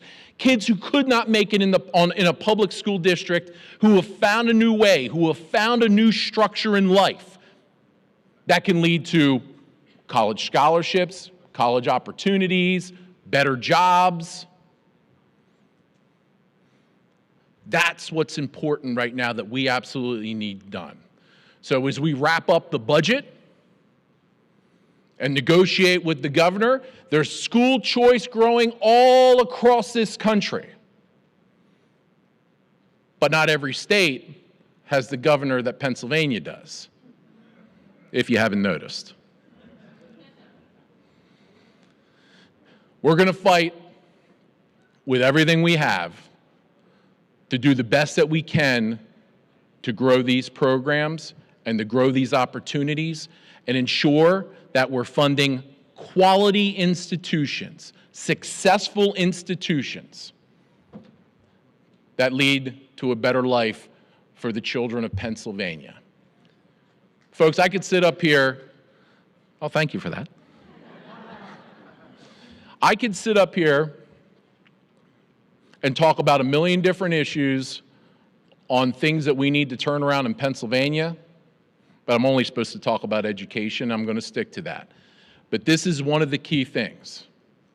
When you look to grow a state, to attract investment and new employers and new families that you hope to have move here, having a world-class education system all is so critically important to do that, because there's families that care about who's teaching their kids, what is being taught to our kids, what is being taught to our kids, and is it going to provide them an opportunity to be successful in life.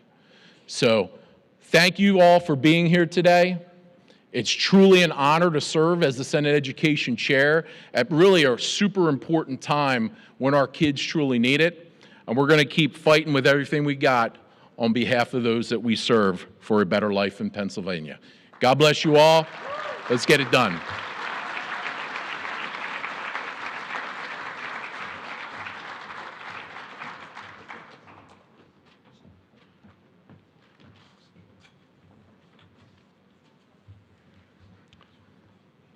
You know, it's interesting. I came from a family of educators. My dad was a principal for 30 years. My mother was a teacher for 30 years. And so I'm fascinated by hearing about education and how the face of public education has changed so much here in the last number of years, even since I stopped teaching back in 1997.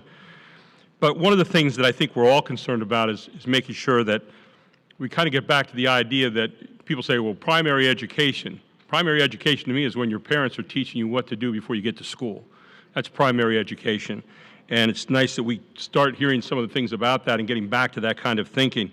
I think we also are interested in what the equity is in education as far as the opportunities, and that's what this next conversation is going to be about.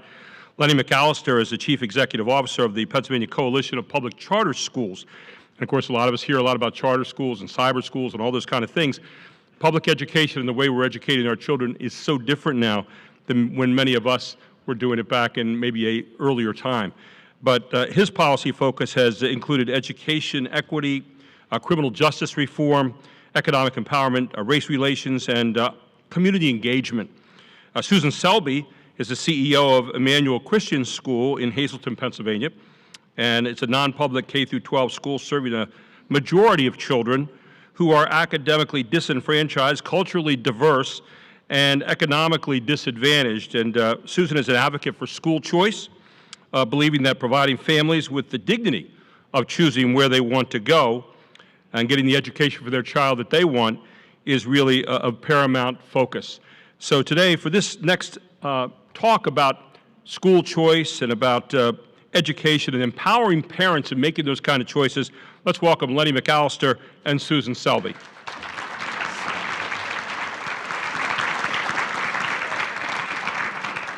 Good afternoon, everybody. How's everybody doing today? It's wonderful to see you all at PLC once again. I get a chance to come here every year. Give yourselves a round of applause because we've done it. We've gotten past this. It's good to see all your smiling faces. And I want to dive into this conversation with you, Susan, because, you know, we hear this flowery bio of all the wonderful things that you're doing as the CEO over at Emmanuel, but the truth of the matter is, you, like so many other school choice advocates, got involved because you weren't a parent. You lived in a place where you saw more choices than you did in Pennsylvania, and you did a very simple thing, and you said, this doesn't seem right, and you did something about it. Talk a little bit about that evolution, particularly coming from Washington, which is a very liberal state, a whole lot of teachers' unions, but more school choice than Pennsylvania? Yeah, I got involved in school choice really in the beginning because it was a personal thing for me about my own children. When I lived out in Seattle, we had the choice to not only choose different elementary schools within the public school system through a lottery mechanism, but we actually had the choice to also switch public school districts. Because my kindergarten student, who just graduated last night from 12th grade, by the way, but my kindergarten student had some needs that I really wanted him in half-day kindergarten instead of full-day kindergarten. We left the Seattle Public Schools, which was our home district, and we were able to put him in the Mercer Island Public School District, which is the best school district in the entire state of Washington. It took about 5 minutes. I filled out one piece of paper, and it was done. You know, and so one of the things that strikes me is you got involved, and not everybody has to get involved and know the policies and this, that, and the other, but one thing that you knew intuitively, that every parent that wants school choice for their kids is you wanted to have the power to determine what your son was going to get moving forward throughout that scholastic career. Talk a little bit about your journey, and then now that you're providing it for other people, how you see those parents, their eyes light up and their kids' eyes light up. Yeah, so my journey, after we came back to Pennsylvania, where I'm from, we did enroll our children in our local public school, and that experience was overall positive, except that we felt that they weren't being challenged enough. It just wasn't at the same academic level as we had out in Washington. And so my eyes were kind of opened up to consider private school. And we ended up enrolling our children in Emmanuel Christian School, and I was a parent volunteer for a year. And I eventually joined the school as their business administrator, and now I'm their CEO. And through my children's experience at Emmanuel Christian School, their lives have been transformed. They have been able to reach their full potential. And because our school's mission is also serving under-resourced students, I am also seeing so many other families who have wanted a desperate change for their child being given an opportunity to have that through the education that we're providing at Emmanuel Christian School instead of falling through the cracks in the public system. Now this is a little bit for you all to pay attention to, so hear what I'm going after. So I guess that you went from being a parent volunteer to a CEO, which means that you must know everything there is to know about Pennsylvania education policies, soup to nuts, every single paragraph, right? No. Yeah, I don't know everything, but I've learned a lot in the last 6 years, and I really rely on people like Lenny and other people that I encounter, and they hold me up. So I'm asking that question to go towards this. Talk to us a little about what it was like to continuously learn and keep that fire, because the folks that we have out here, we don't need them to be experts, but we need you to be advocates. You don't have to know everything, but you knew enough to keep going. Talk a little bit about what that was like so that as you were gaining more information, your zeal for the kids was even growing as well. Yeah, I think, first you need to really think about the kids and take away the idea of this being a hypothetical thing. Well, a lot of times when you hear conversations like this, it's hypothetical. It's like that family or those children. And I think you really need to, everybody here knows a family with a specific child that you know is struggling. You know they are struggling.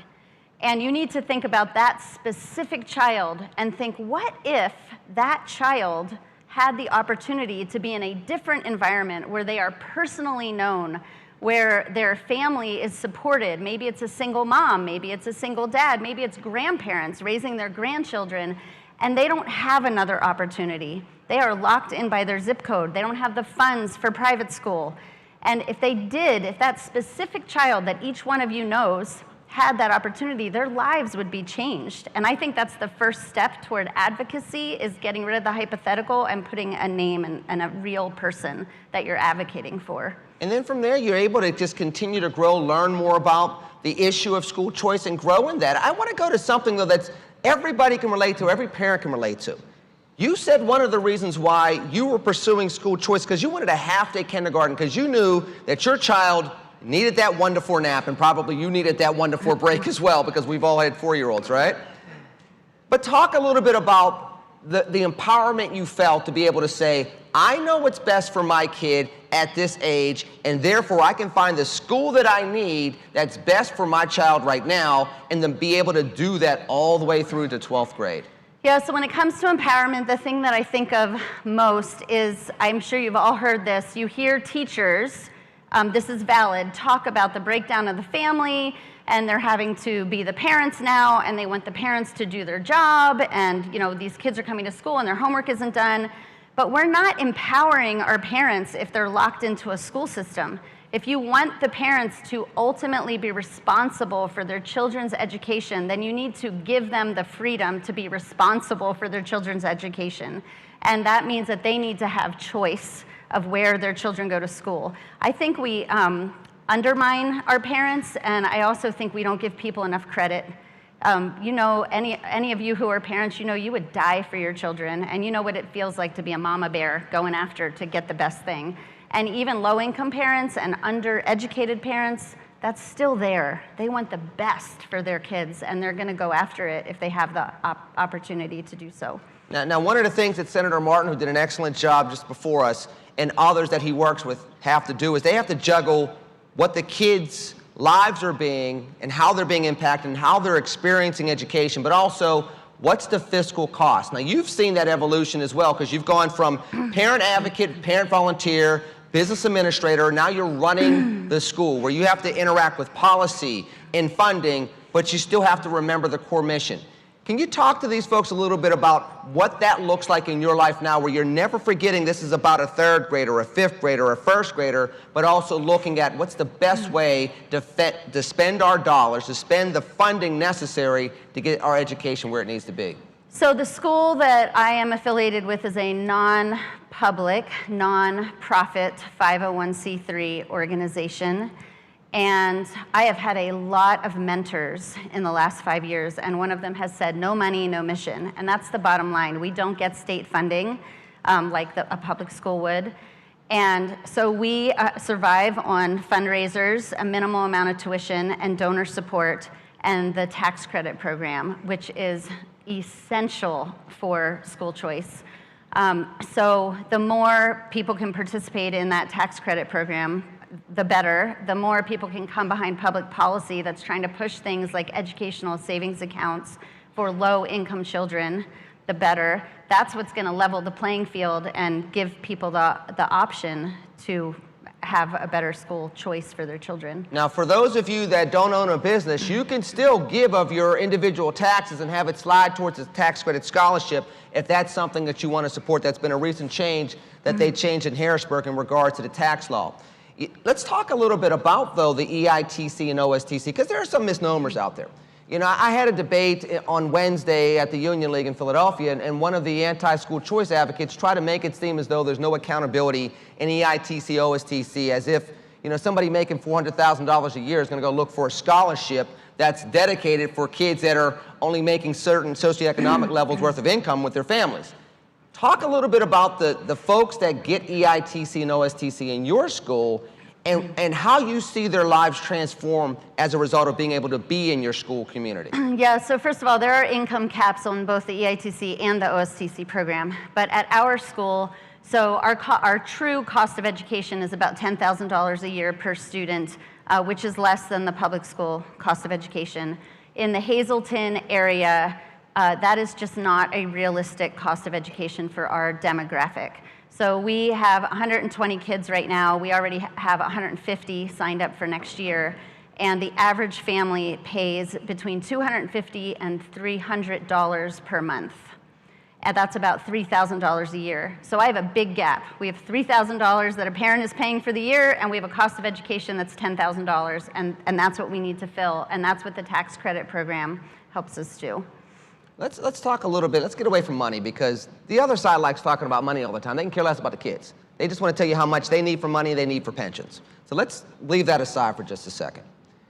Let's talk about the fact that you all are a nonprofit school, and even the public charter schools are public schools that are nonprofit schools as well. We have about over 180 of them in the Commonwealth, and about 170,000 kids in public charter schools as of this past school year. You're a nonprofit school, but you're a pro-community school. People think that these schools that you all run are just, money flipping operations, not academic homes for kids where their lives get transformed because they're in a new environment and you get to see the light come on and then you get to see what they've done when they leave your doors. Talk a little bit about the community that you have as a result of school choice. So this is super exciting that you asked this question. So at graduation last night, our commencement speaker just kind of rattled off a whole bunch, and I was like, oh wow, we're actually doing a lot. So we, in addition to the academics and all of our beginning, middle, and end of year testing that we do to make sure we're providing a quality education for our students, community is huge, especially when you're working with children from dysfunctional families where there's not a lot of relational connection. So just in the last 2 months, we have packed 10,000 meals for orphans in Haiti as an entire school. We just did a Pine Street Playground revitalization last Monday with our entire school. We transferred the entire inner city playground. Our city council is just beside themselves happy, painted little handprints on the fence. And I could go on, but those types of activities, it's like we're a family, and we are showing children, like, this is what it's supposed to be like, and it's creating a safe and secure environment for them. And when they feel secure, that's when they can really learn. Yeah. And and they don't just learn academics, folks. One of the things they also learn is character development. Now I know that you're a Christian academy, so there's always going to be a focus on Christianity. And I'm a lifelong Catholic, I have no problem with that. But even in secular schools, public charter schools, we see studies that basically show us that when you have school choice involved in the life of a child, the character development goes up. The emphasis on values, there's an increase in that. There's a decrease in the involvement in the criminal justice system, and teenage pregnancy, those rates go down. Talk a little bit about the things you all focus on, again, as a school choice option, that help these kids and subsequently these families start to change their value structures, get over some of the dysfunctions that they've had to work through, and start healing their families and thus healing the communities they come from. Yeah, so can I first just say, when you have choice, the other thing that occurred to me as I'm listening to you talk is people are loyal to what they create. And so when you have choice and you decide to send your child to a charter school or a private school, there's intrinsic ownership in that, and that affects the parents' investment in their children's success.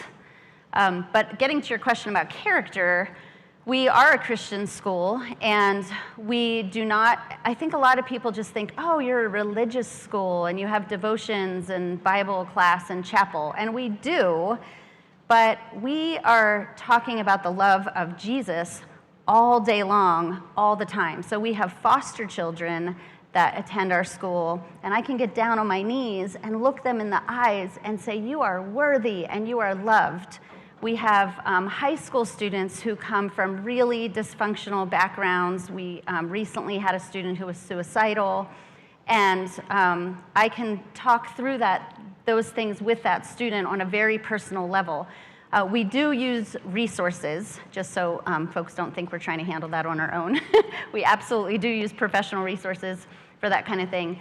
But the Christian values and the truth of Jesus' unconditional love and grace infiltrates like everything we're doing for these students. And when you feel loved, that just changes everything. Love changes everything. So let's give them something to do. We got 3 minutes.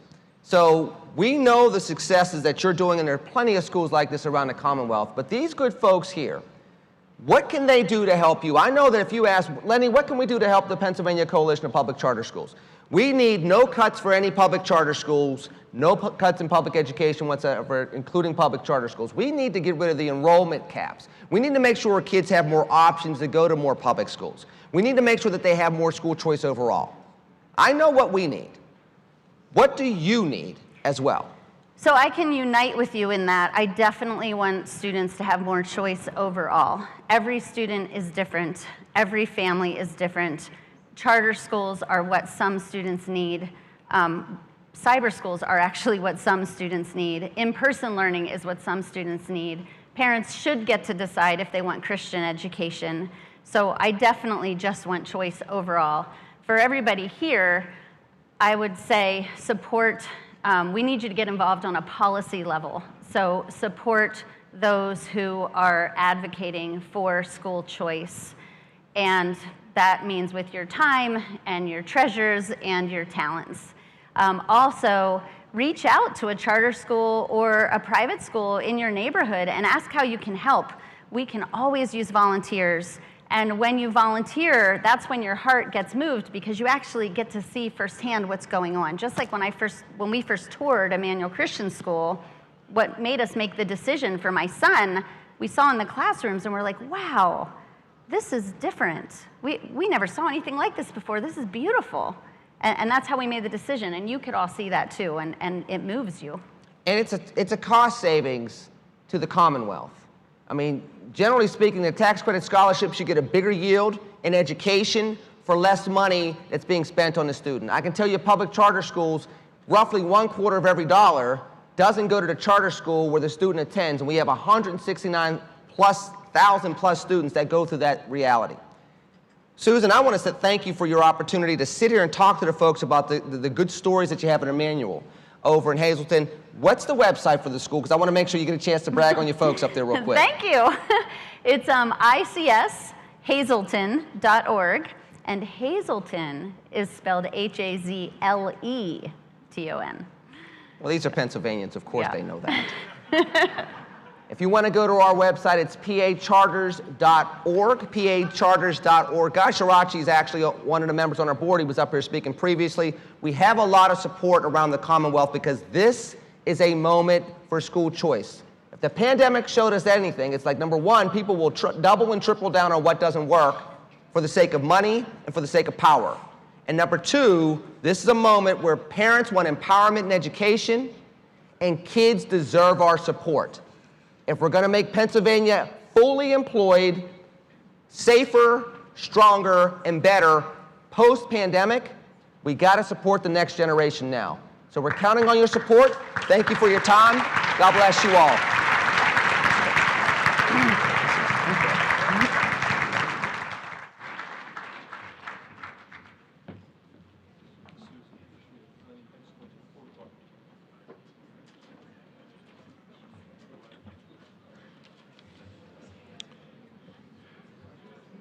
During this past year and how many ever months it was during the COVID time, one of the things that came up on our show were the number of businesses out of the beginning that got closed down. And it seemed like there wasn't a whole lot of rhyme or reason to it. I don't know if you noticed that along the way. Our governor, who was a businessman down in my neck of the woods in York, kept telling us he's a businessman, and yet the things he was doing didn't seem to ring well with a lot of business people.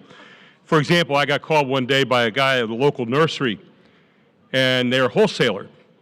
And they wholesaled out to places like Stouffer's of Kissel Hill and some of the other kinds of retail establishments. And he said, you know, the governor shut down those establishments, but he left us open. But he said, here we are sitting with our plants in March, April, May, our biggest growing season, and nowhere to put them. Most of the places they couldn't deliver to. And so I went over and toured the place, and it was amazing to see some of those economic holes that had happened along the way. And small business took a super hit, as many of you know. I think I read we're over 90,000 restaurants died over this past year across the country, probably a growing number now.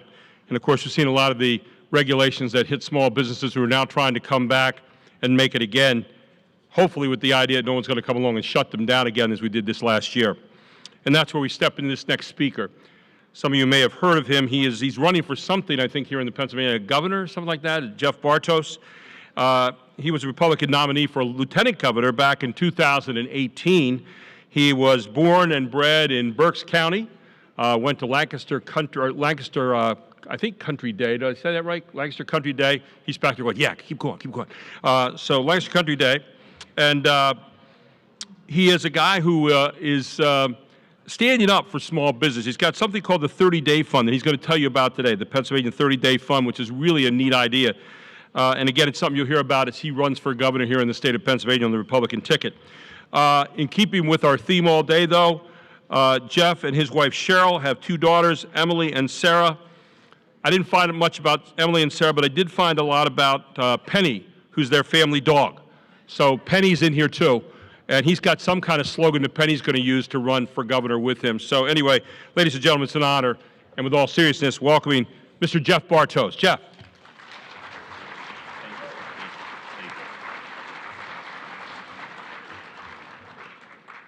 Thank you so much. Good afternoon, everybody. How is everyone?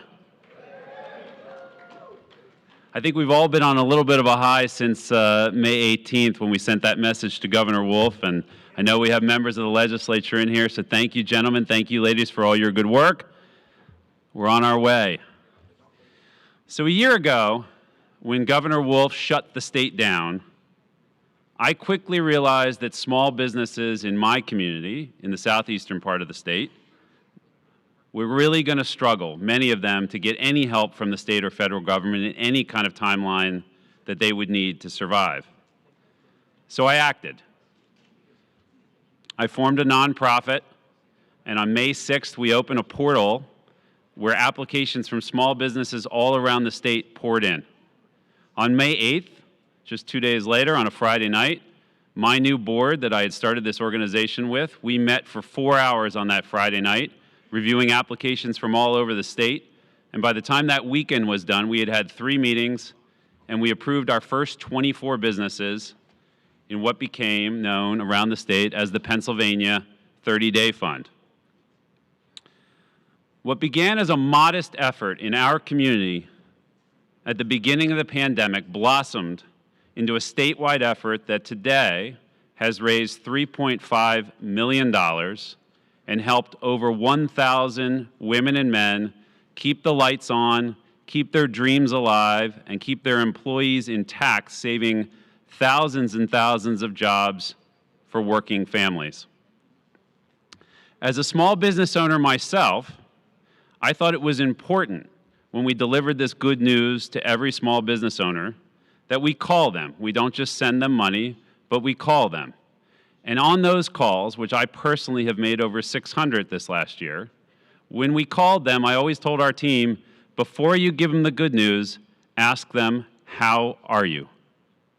Think about that if our government would ask citizens, how are you? So we asked, how are you? And I know there are small business owners in this room. Over the last year, when I asked that question to people, how are you? I heard from 30 seconds to 15 straight minutes, sometimes without the person on the other end of the phone taking a breath, exactly how they were. And those conversations are exactly what you would imagine. The small business owners, almost to a person, said the following: I'm worried about my employees. I'm worried about their families. I'm worried about my own family. I'm worried about the street where my business is on. I'm worried about Phyllis down the road who's running a third-generation business. I'm worried. I'm scared. Let me tell you about 3 of those conversations that I will never forget. One from last May, one from this past February, and one from just a couple weeks ago. Last May, I called Greg. Greg's a plumber in Philadelphia. Man in his mid-50s, worked for another company for years, has owned his own business for the last 5 or 6 years. And when I called Greg and asked him how he was doing, Greg said to me, Jeff, I feel stupid. I said, what do you mean you feel stupid? He said, I feel stupid. I feel like I should have seen this coming. I feel like I let my family down. I feel like I let my employees down. I feel like I let my community down. And then he followed with these very poignant words. He said, you know, I didn't go to the Wharton School. I don't have a fancy degree, but I was running a good plumbing business. And then just recently, just in the last couple of weeks, you know, when the governor shut us down, everything came to a screeching halt. And I said, Greg, I'm a lawyer by training. I've run for office. I'm a small business owner. I didn't see this coming. I have lots of friends with lots of fancy degrees from lots of fancy schools. They didn't see it coming. I have friends running multi-billion-dollar businesses. They didn't see it coming. I said, if they didn't see it coming, how could you and I have seen this coming? And Greg said, you know, you're right, but I can't sleep. This is just devastating me. I said, well, look, let me lighten your load. I'm going to send you $3,000 from our nonprofit. We're here to help you. We got your back. And with that, Greg started crying. slow at first, softly at first, building to a roar. We've all had that experience in our lives when we lost loved ones or had loss in other ways. And when Greg started crying like that, I started crying. And that went on for about 45 seconds. And I remember thinking as we got through this very cathartic minute of just letting out the emotions that had been hurting all of us and driving us a little, making us all very sad over the last couple months, Greg said to me, "You're an angel. You and your team are providing me hope. I haven't felt hope in 2 months." Now, reflecting on that conversation, reflecting on what that meant to me at the time as someone who started this organization, I reflected also on what our government had done to the soul of an entrepreneur in the 5th largest city in the United States, the birthplace of our liberty and freedom. That this man who was running his own business and taking care of his employees and providing a good service to the citizens of Philadelphia had been brought to tears, had literally been broken by a government that did not care, couldn't possibly understand what that small business owner, what Greg was going through.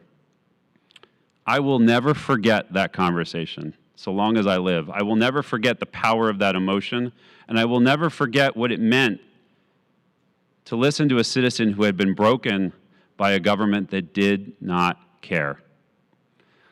The next conversation is a little more cheery and a little more fighting. I spoke to Kim, a business owner of a coffee shop in Lancaster County in February. I called her and said, "How you doing?"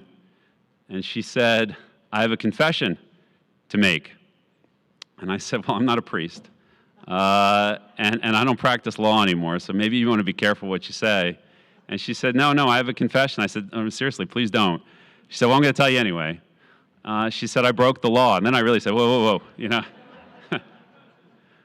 She said, "I complied with every stupid order that Tom Wolf sent my way from the beginning of the pandemic till December.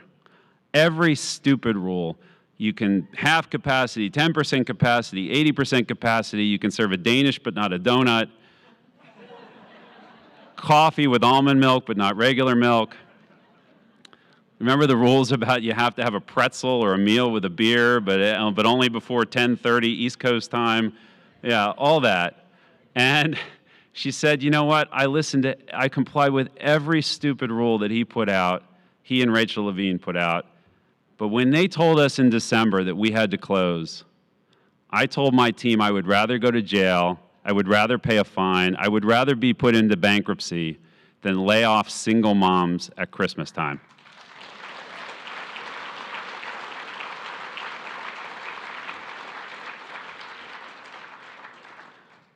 Kim is a gutsy woman, and there are a lot of Kims around Pennsylvania. I have a privilege to speak to hundreds of them over the last year. And I have to tell you, I could not wait to meet her and hand her the check from the nonprofit, because that fighting spirit is at the core of who we are as Pennsylvanians. We always have been. The final conversation was just a couple months ago in Oil City, Pennsylvania, this time in person. This was a business that we had helped last summer, and I was making my way from Erie back to the Philadelphia area, as one does, and it's a short drive, and we stopped at Casey's Restaurant in Oil City, and I sat down with Jamie. Excellent, by the way, sausage roll, amazing, you should go there. And I asked her, I said, "How you doing?" And she said, "Well, I really appreciate the help that you and your group gave us last summer. It meant a lot." And I never get tired of hearing that. But what she said next really, really struck me. She said, "You know, Jeff, as time went on, my community would not let me fail." Now think about that. My community would not let me fail. If there is one creed that runs across all conservative values I think that we hold dear, that sentence encapsulates it. It captures it. We don't believe that the big hand of government or some giant entity is going to save us. And frankly, we're not looking for that. Our community, our fellowship, our faith, our families, what we have together, the bonds, the ties that bind us, That is what got so many small business owners through the pandemic. And what she meant by that, because I asked her, what do you mean by that? She said, well, people came in and bought gift cards even though they had no intention of ever using them. They sent food to EMS and hospital workers, nurses, paramedics, firefighters, police officers. We were as busy as we could be with takeout because people would not let us fail. That, my friends, is at the core, as I said, of who we are as conservatives. It's at the core, I think, of what makes us the Commonwealth that we are. And I saw this time and time and time again. And over the last 2 months, as I travel around the state, I hear this time and time and time again. So some universal observations from a year of trying to rescue Main Street, Pennsylvania. As I said, the business owners were always grateful for the help, for the funding. But perhaps more so, they were always grateful and always remembered the hope that we provided, that a group of strangers came together to help them and to let them know that they mattered, that they were, yes, essential, that they were not forgotten, that we listened, and it's so important, we listened and we cared. Lots of politicians talk about small business being the backbone of our communities, but how many of them have any real-world experience with running a small business? If these lights weren't so bright, I would ask you to put up your hands how many small business people there are out there, but I wouldn't see them. So later at dinner, we'll talk about it. A columnist captured this disconnect between the elites and Main Street very well in December when she observed that the elites in our society are so removed from the day-to-day struggles of Main Street that they fail to even realize that the shuttering of a store is quite literally the death of a dream. So my friends, this is the fight that I have been leading over the past year, and it has brought out the best of Pennsylvanians who truly have each other's backs at this most critical time in our nation's history. Briefly looking forward, as I mentioned at the beginning of my remarks, the message that we sent to Governor Wolf and frankly to the entire nation on May 18th was as follows: we will not be crushed. We will not be kept down. We will not live under an oppressive rule of one man or one woman sitting in a governor's office anywhere in any state capital, anywhere in the United States.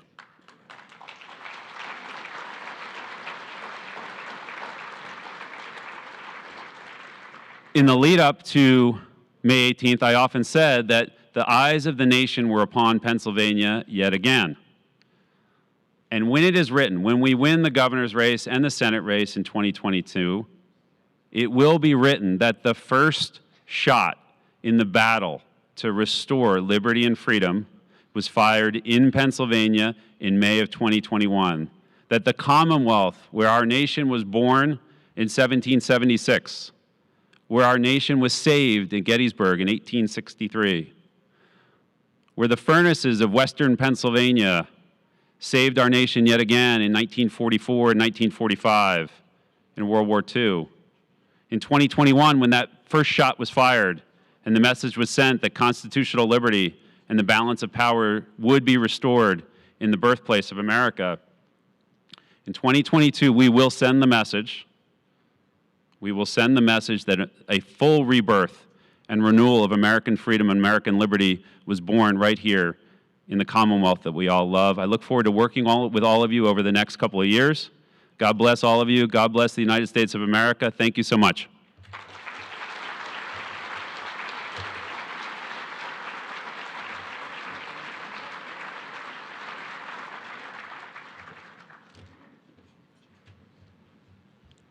And now for our last speaker this afternoon. Not me, it's someone after me. I was thinking about, I never get around this many politicians at any one time, or policy doers. And so I was thinking about something I heard one day. You may have heard this before, and if you did, please forgive me. But there was a former Speaker of the House who died and went to the gates of St. Peter. She had served for some time, was from, I think, California or something. I can't remember. But anyway, so she died, and she went to the gates of St. Peter, and St. Peter met her there and basically said, now, you know, you're going to have to make a choice here. And she said, really? She said, yeah. She said, can I use a committee or a task force? They said, no, you have to do this yourself. So they said, before you go to heaven, we'd like you to experience what hell is like. And so she said, well, okay, do I get a choice of going to both places? He goes, get to go to both places, try them out, and then you make the choice at the end. She said, okay. So he said, are you all ready to go to hell? And she said, yes. So she got in the elevator, and she went down, and door opened, and she's out at this country club. People walk around with mint juleps, and everybody's dressed really well-heeled. She knew a lot of people there. There were a lot of friends. And a very receptive crowd. And she spent a great day there. I mean, absolutely fantastic time, and just enjoyed herself to death. She came back up in St. Peter's there. I said, what do you think? She goes, it was great. Said, I couldn't believe it. She said, I loved it. So he said, now you get to spend a day in heaven. So she went to heaven, and of course heaven was heaven. It was perfect. You know, everything was wonderful, and not a bad thing happened anywhere. And so she spends the day there, and she gets back, and he said, how'd you like that? She said, well, it was perfect. It was perfect. He said, well, you're now at that point where, you know, which one would you like to stay in forever? She said, well, I want to go to hell. And he said, well, are you sure? And she said, well, yeah. So he said, well, here you go. So she gets in the elevator and heads down. Gets down, the door opens up, and there's this parched wasteland.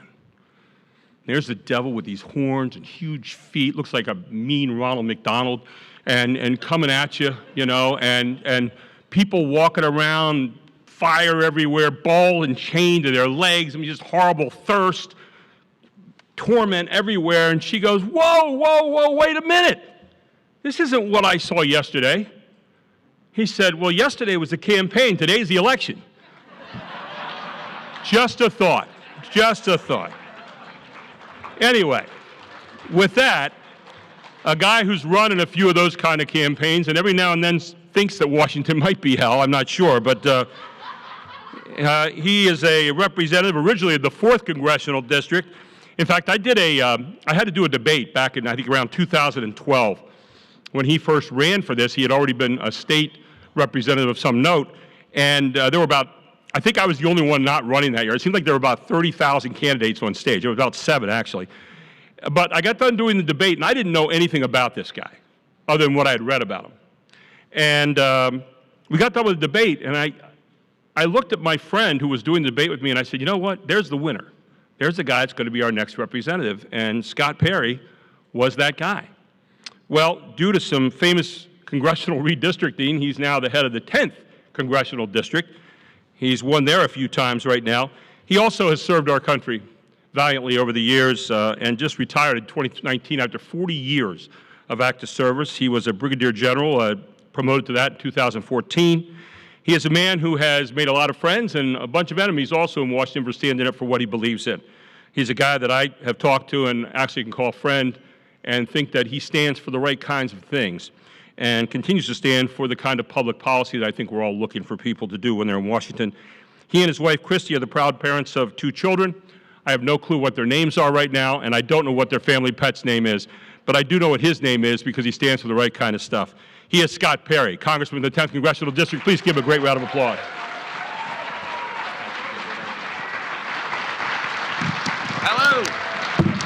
Hello, good afternoon. 32 years of PLC. It's great to see you. My daughter's names are Ryan and Matea.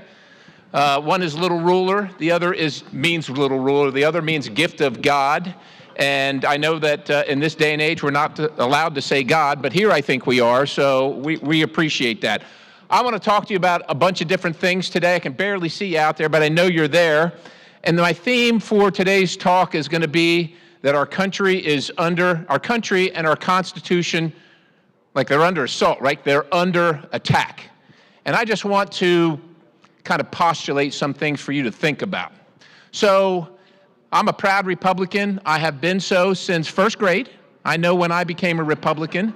I do. That's literally we had to pick back at the time, and this is a long time ago for a lot of you folks, but we had to pick, when you're in school, they do that thing where they do kind of like, this is what you stand for, and this is what you agree with, this is who you are. And I remember I went home, and I told my mom, I said, who are you going to vote for? Well, she didn't come up with the right name, and I was like, ugh, this is not good. And that's where, I guess, the politicking began for me. I didn't realize it at the time, but that's where the lobbying began. Now, things were different back then. And that's what I want to talk to you about today. Things were different back then.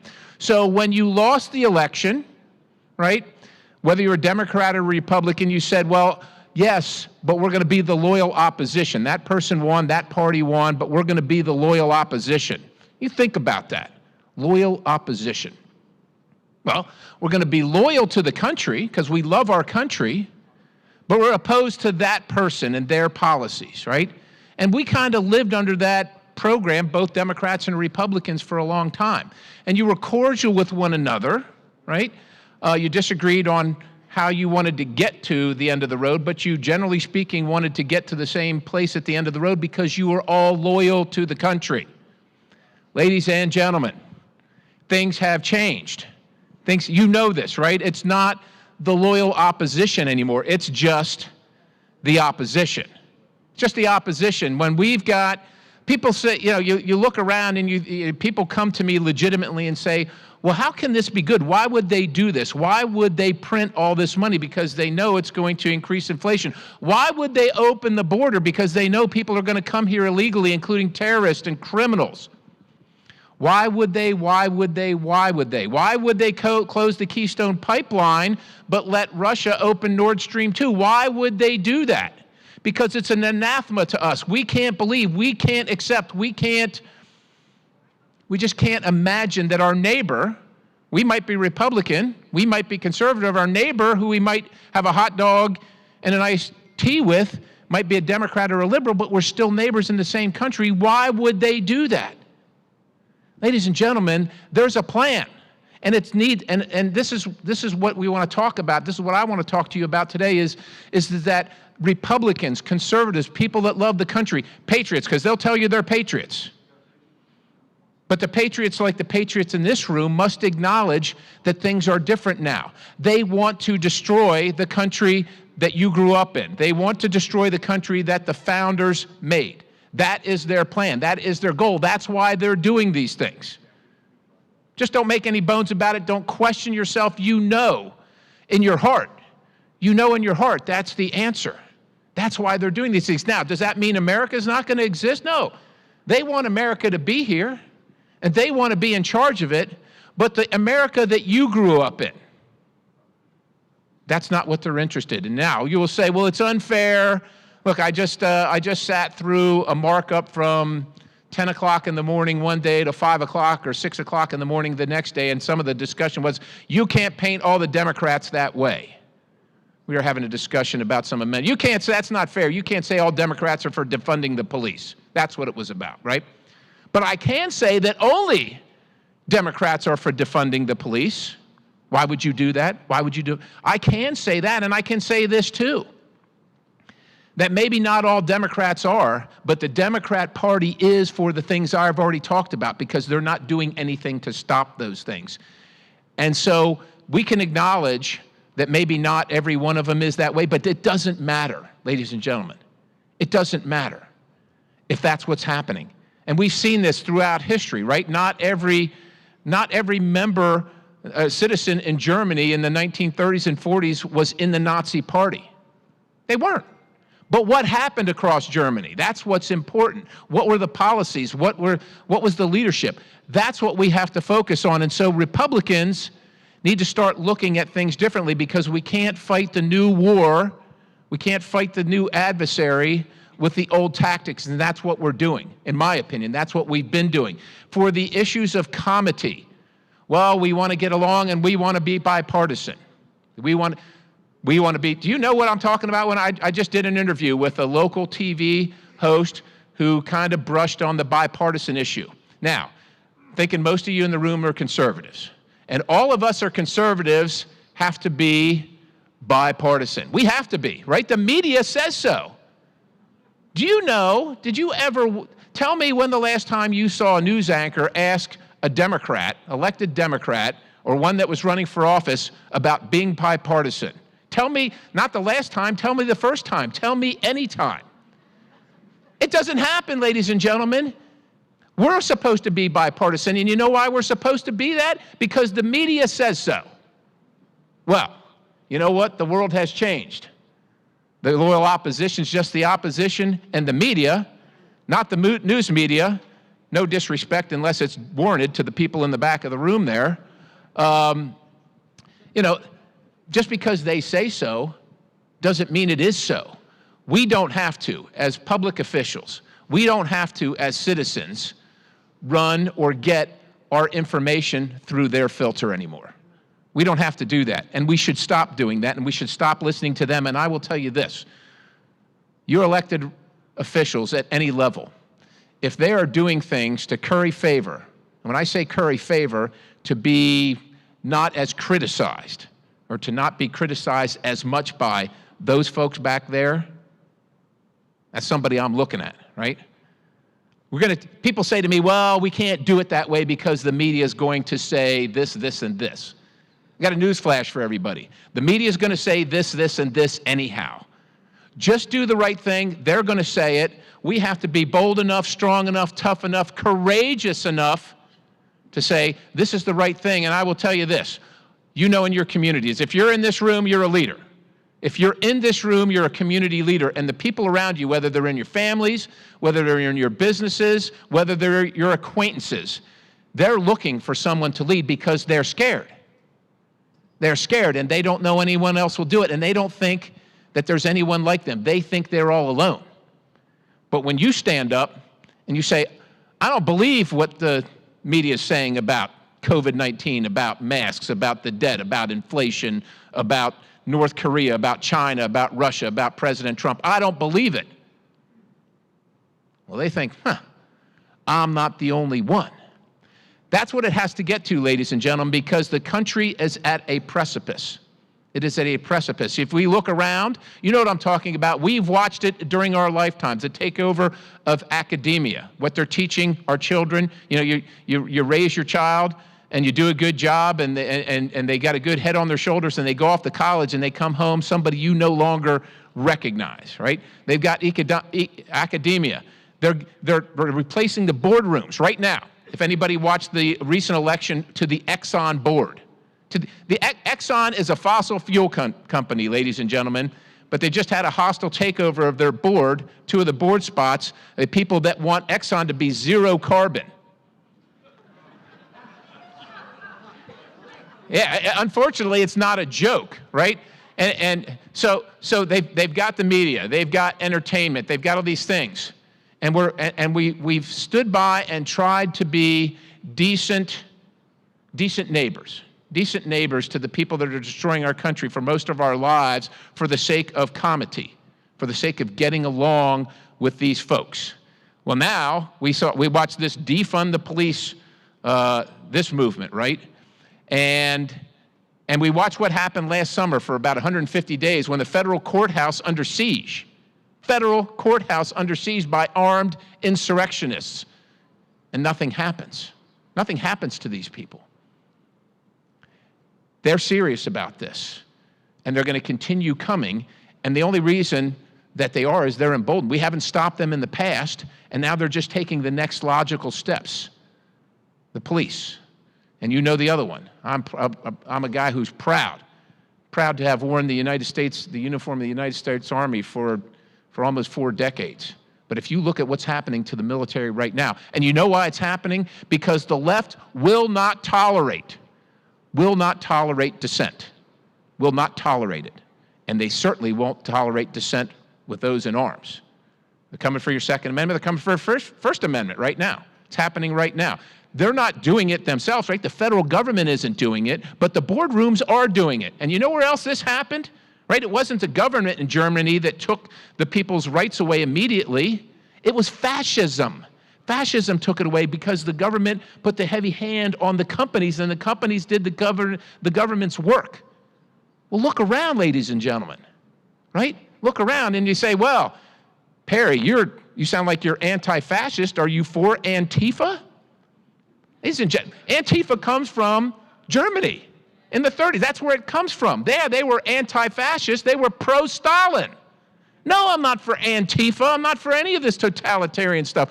We have to recognize what's in front of us and who we are as a party, and that has to change. It just has to change. We have always been, in my mind, who I think we are now. We just have failed to recognize it on occasion. Look, you guys know a little bit about me. My mom's a single mom working 3 jobs, Colombian, Italian, American, got 2 kids, ran away, had to flee my father and her own father from abuse. That's how we got to Pennsylvania. So this is how the American dream can be realized. And I knew in first grade that I was a Republican because we are the party of the people that are down here in the bottom, loving their country, doing things the right way by hard work, put your nose to the grindstone, stay clean, follow the law, follow the rules, and if you do something with your life, you will be something. That's who we are. Republicans need to recognize that. Now, have we also been the party of business and big business? Yes, we have. You know what? Because businesses hire people that are trying to find their way to the top. That's what businesses do. But things are changing, and things have changed. We should no longer be, and look, I'm a great fan and a great friend of Gene Barr, the chairman of the Pennsylvania Chamber of Commerce. But the United States Chamber of Commerce is not our friend. It's not the Republican Party's friend, and we should quit listening to them.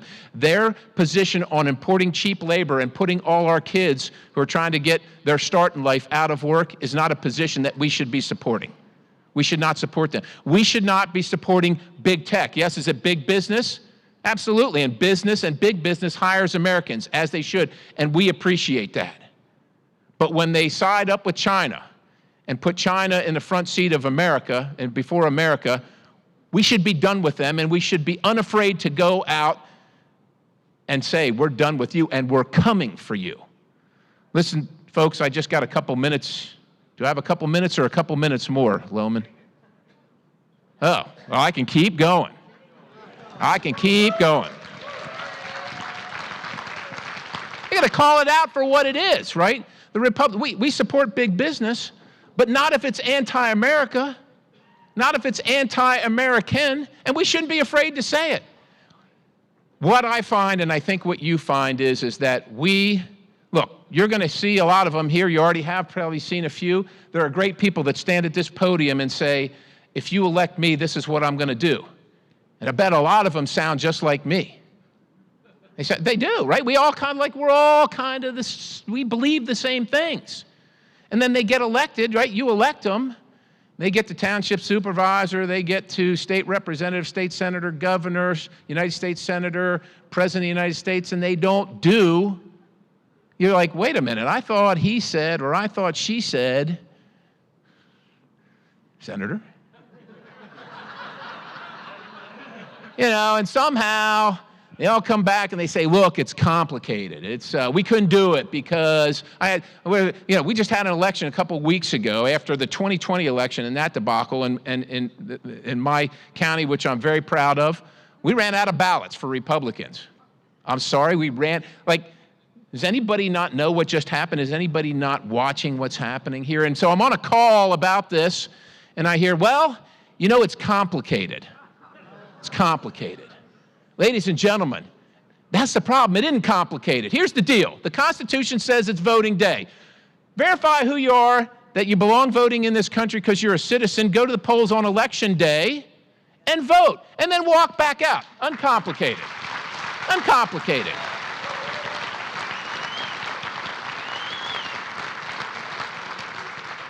If you are running for township supervisor and somebody asks you, what do you stand for? And you say, well, look, I think we ought to be strong against Israel.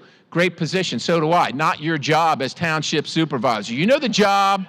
Well, I'm serious because you're going to ask, and you should ask, but you wonder what question to ask because it's hard to cut the wheat from the chaff here because we all started out up here trying to get you to believe in us because we want to go make a difference because we're as angry and as frustrated as you are, and we love our country and we want to save it.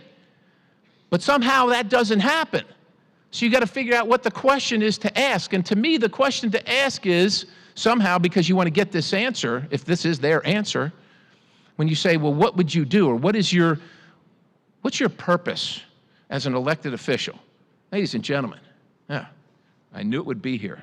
This is the Constitution of the United States of America.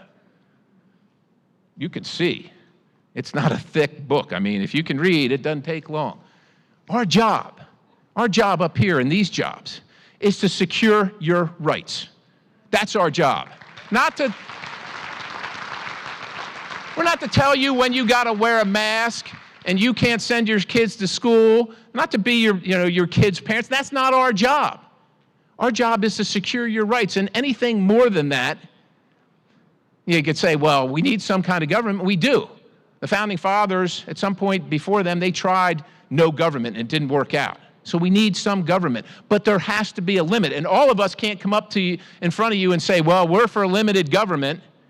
And then we go to Washington, D.C., or we go to Harrisburg, or we go to our township or our borough, and then come back to you and say, well, look, it's complicated. Yeah, we get it's complicated. We hired you to be our voice to work it out because we don't want it to be complicated. I don't want to have to get a permit to put a screen door on my house so I can give my township $25 so they can run the place. Just be honest about you need money to run the township and what you need it for, and let me put my darn screen door on. If I put it upside down, that's my problem. I don't need government involved.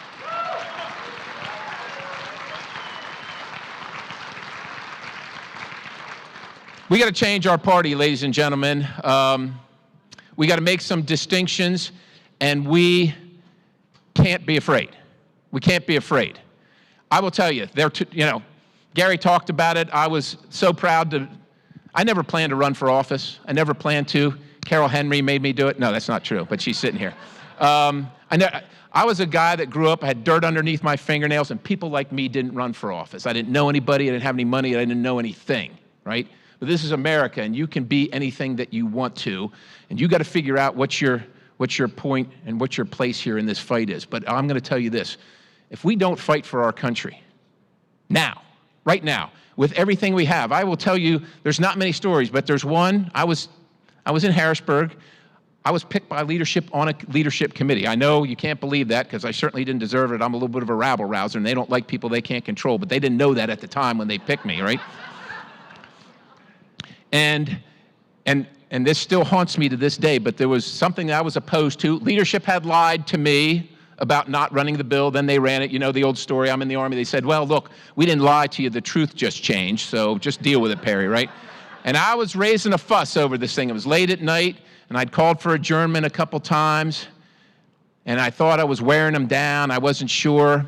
The leader came marching up the aisle at me, and he said, don't you call for adjournment one more time. Now, I'd already had it out with the leader, and it was late, and other people had called for adjournment, and so I didn't call for adjournment one more time. I did not. Now, I already called for it like 3 times, and we had a vote, and everybody was mad at me already, and so on and so forth. And shortly thereafter, that bill passed, and the session was closed, and I thought to myself, I just lost my opportunity to change our Commonwealth, to change the world for the better. I lost it. I let it go because a guy came up to me and said, don't do it. And I think about that every day when people in Washington, D.C. say to me, don't do it. Don't do it, Perry. You know what? I'm going to do it. I'm doing it. I'm going to do it. People are coming to you, and they're coming to me, and they're saying, what can we do? You're frustrated, you're angry, what can we do?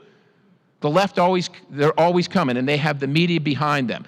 We have to be stronger and louder than them, constantly. Go and see your elected officials. Be on this position. Why aren't you on this position? Why are you taking this position? And be on them. That's our job, is to represent. We don't know what you want, or we can claim we don't know what you want if you don't tell us. Tell us over and over and over again, and be loud. And look, I got a primary challenge already. Bring it, okay? And if we're not doing our job, it's time to move us on. We need warriors, and we need people to fight, and this is a tough race, and it's long, and you get tired. There's no time to be tired. There is no time for this country left to be tired. Critical race theory is here. They're destroying our economy. They're destroying our energy sector. They're going to do this if we let them, and we cannot let them, and you must be vocal. You must be heard one way or the other. Do not give up. The future is bright. I will tell you all across the state, and I've seen some, there are groups that are forming. They're scared to tell their neighbors that they're going to this group, scared to tell somebody they're a conservative, but they're all getting together. I've never seen that before. And when they're all together, they feel emboldened, and they should, because they're powerful. They're powerful. So do not be discouraged, but do not shrink back from this. You've got to wade right into them. You've got to wade right into them, and you have to recognize them for who they are. They are not the loyal opposition. They are the opposition to everything you love and believe in and are hopeful for the future. Go fight them. God bless you.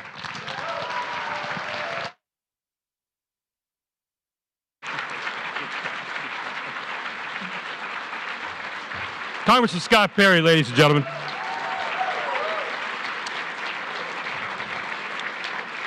Now, if you will just keep your seats for one moment, I'll give you a few housekeeping things. First of all, I was the first one to announce today that Jeff Bartos is running for governor. He's running for Senate, by the way. So my village is calling this idiot back home right after this. But anyway, Jeff is running for Senate. So again, if you go vote for him for governor, you'll have voted for the wrong thing. So don't do that, all right? It happens, believe me. Don't ever turn 70. It's what happens to you. Anyway, let's see. People who have the pre-dinner reception tickets with Jesse Waters, you're going to go from here across to the restaurant over out of this room and just go directly across. You'll win there, and that's going to be happening. We're going to ask you, when you get done here in a moment, to get up and leave here quickly. If you have conversations, just take them outside, because they've got to reset the whole room right now for the Liberty Dinner at 6:30. There's also, and this is a place you can go to right away, they're going to have a little candidates forum outside.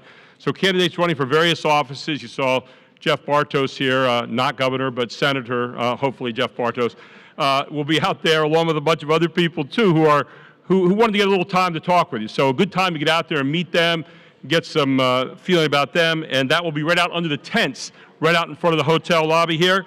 And don't forget that you're back here for the Liberty Dinner at 6:30, and then you get my friend R.J. Harris tonight as an MC from WHP 580. Thank you for being with us this afternoon. Thank you for being such a great audience, and have a wonderful evening. Take care now.